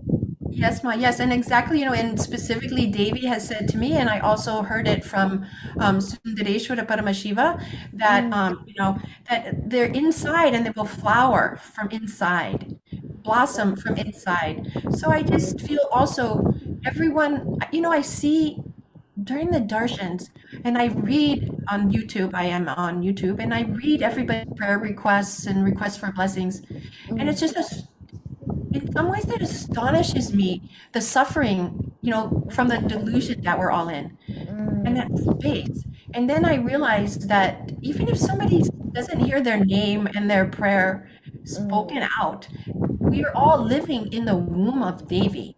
Exactly. Actually, Oh, please. No, I was just about to share. You were saying that even if someone doesn't have their prayer read out or their questions answered, recently many devotees have come and shared, even just whether they've gotten whether Devi has blessed them directly or not, or whether they've even asked the question, Devi has blessed them, and immediately they've seen the grace and compassion flowing into their lives. So it does not have to be a direct answer. Swamiji, Devi are directly attending to you, whether you realize it or not. You just have to decide to go for the ride and open up yourself to all the blessings, all the grace of Devi Parashakti and Swamiji. Yes, so true, Ma. So very true. Thank you. Thank you so much, Ma. Thank you so much for joining us, and thank you for sharing your beautiful experiences, your journey with Swamiji. And thank you so much for explaining and sharing your experiences with the audience and the viewers to make them understand how Devi has been continuously guiding, blessing, and Swamiji has been literally holding your hand from the time that you've met him. Yes, so true. And before. Yes, though you did not realize it, maybe. Yes. I'm very grateful this time, and I wish the best for everyone. Thank you so much, Ma, for giving me this opportunity. Nithyananda. So now we've heard from Pragya, who's had such a beautiful journey with Swamiji, over a decade of being with Swamiji, and has had the opportunity to connect her family with Swamiji, and finally see her brother leaving the body with so much of completion, and with Swamiji himself, with Devi herself, directly attending and taking care of that being. It's such a beautiful journey when you are able to live with the avatar, when you have the avatar, Paramashiva himself, as your guru, to continuously guide, continuously bless, and continuously hold your hand through this journey of life. So if you would also like to experience this beautiful journey with Swamiji, with Devi Parashakti, you can stay tuned for the live Devi Parashakti Akashic readings, and you can ask any question that you would like answered, any boon that you want answered, any prayer that you are requesting. You can stay tuned and ensure that Devi will guide you, will bless you, that Swamiji will be there with you, as we've seen with every devotee that has come here and shared with us today. So please stay tuned for the upcoming Devi Parashakti Akashic reading. We will be preparing ourselves to receive Devi with the Paramashivoham mantra very shortly. So please stay tuned. We'll be right back after a very short break. Thank you, Nithyanandam.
Shivoham. Om Nithyananda Paramashivoham. Om Nithyananda Paramashivoham. Om Nithyananda Paramashivoham. Nithyananda Paramashivoham. Om Nithyananda Paramashivoham. Om Nithyananda Paramashivoham. Om Nithyananda Paramashivoham. Om Nithyananda Paramashivoham. Om Nithyananda Paramashivoham. Om Nithyananda Paramashivoham. Nithyananda Paramashivoham. Om Nithyananda Paramashivoham. Om Nithyananda Paramashivoham. Om Nithyananda Paramashivoham. Om Nithyananda Paramashivoham. Om Nithyananda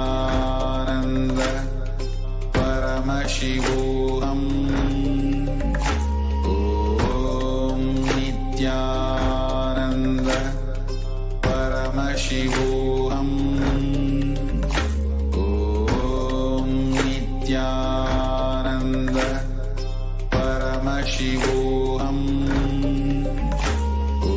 Om Nithyananda Paramashivoham. Om Nithyananda Paramashivoham. Om Nithyananda Paramashivoham. Om Nithyananda Paramashivoham. Om Nithyananda Paramashivoham. Nithyananda Paramashivoham. Om Nithyananda Paramashivoham. Om Nithyananda Paramashivoham. So, joining with us today, we have Ma Sarita Pasupaleti, who is joining with us to share her journey as a mother, as a woman, how she experienced Swamiji in her life, and how Devi has showered her. Nithyanandam, Ma Sarita Pasupaleti. Nithyanandam. I think we can just wait for a moment till she's shown. Yes, so we're just going to have her projected.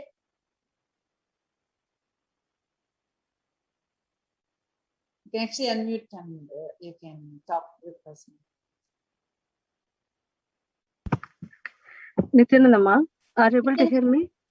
Yes, Ma, I want to tell the first thing, I'm so happy to have you here to share, because just to keep you informed, every viewer that are watching, everybody who are seeing this now, all of them are so excited. All of them are definitely they're also curious to listen to you, to share how as a mother or as a woman and as, you know, in your life, how you have seen Swamiji's just the blessing that Swamiji showered upon you, and most importantly, Devi's blessing very recently, how that has empowered you in your life. So would you want to just introduce yourself to all the viewers? Yeah, Ma. I'm Sarita Pasupaleti. I'm in Tennessee, USA. I mean, I know Swamiji from 2007, since 2007. Like every day, it's like a miracle. Like he's taking care of me like a kid, and then day to day in my day-to-day life, he's taking care of me everything. And not only like a work side and the family and the kids, everything he's taking care. Especially Devi Parashakti blessings recently, when I asked a couple of questions. Like when she read my name, I was first shocked. Is it my name or not? Because I didn't realize she's going to read my name. Then I was listening. Then she said she's going to take care of everything for me. And she said, don't worry about the kids. Leave it to them. I'm going to take care. And whatever I asked her, she said she's going to take it. It's like amazing. No, just to add one thing. In Tamil, she told, not just taking care, she told, I will go to any extent to take care of you. I will go to anything just for you. That was the exact words of Devi Parashakti. There are thousands of people who are like, will Devi not just tell me one she'll go to any extent to just take care of you and attend to you? Exactly, Ma. Exactly. That is amazing blessings to me. And the connection also, like I was 2 days before that reading, I was connecting so much to Devi Parashakti. I was seeing her and whatever Swamiji explained, how we can connect to cosmic energies. So every day I was watching the readings. Then before the day, I felt she was so beautiful. When I watching her, I felt, oh my God, how beautiful she is.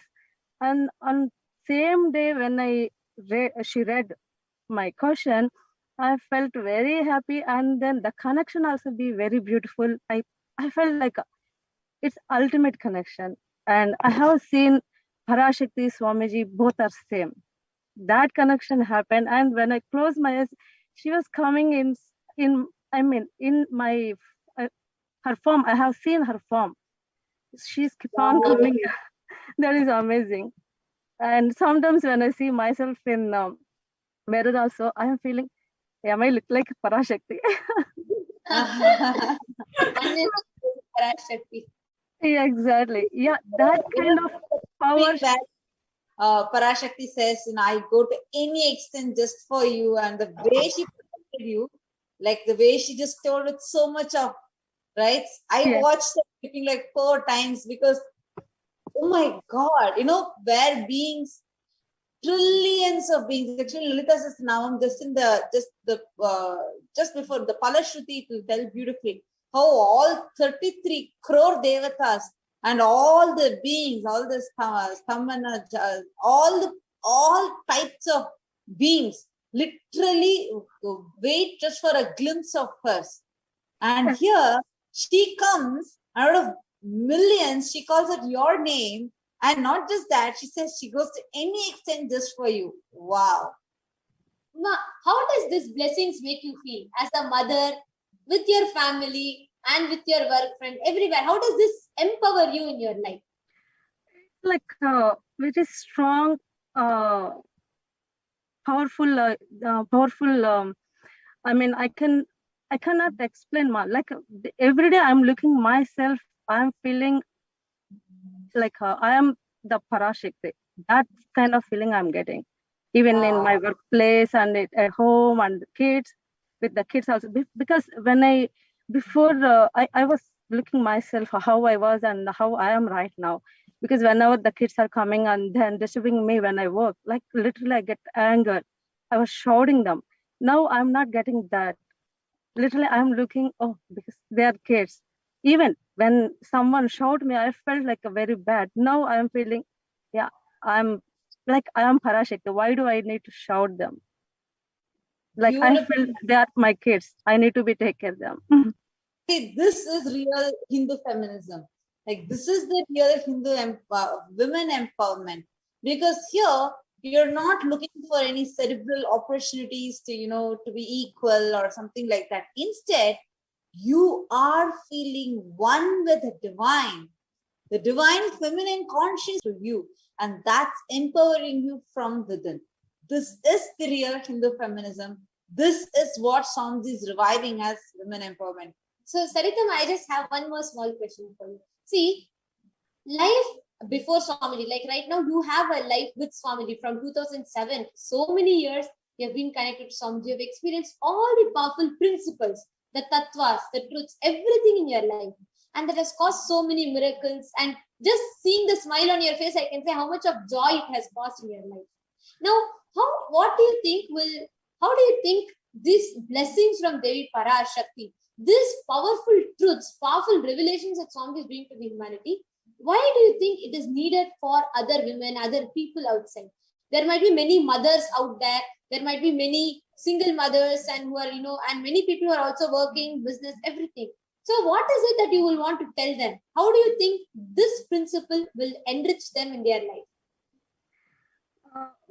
Because like usually has I mean, in the society has a woman or a mother, we feel, oh, everything we are taking care. We are taking care.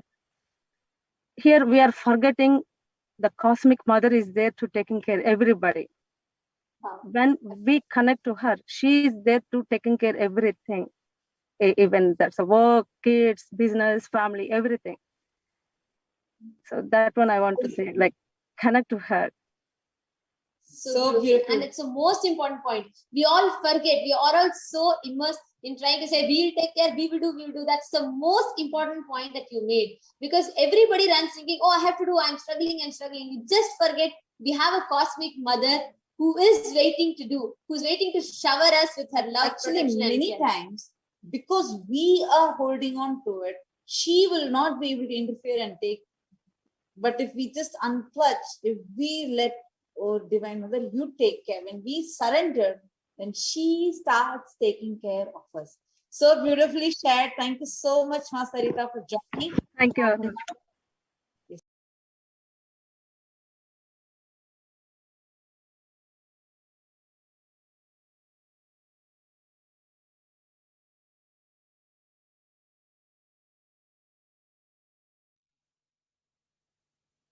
Nithyanandam, dear viewers, and due to intense samadhi of the Supreme Pontiff of Hinduism, we will not be having the live Devi Parashakti Akashic readings right now. We will be moving into the power manifestation session very shortly. Stay tuned on all social media platforms to hear when the next live Devi Parashakti Akashic reading will be scheduled. And do stay tuned for the power manifestation session starting very shortly. Thank you, Nithyanandam.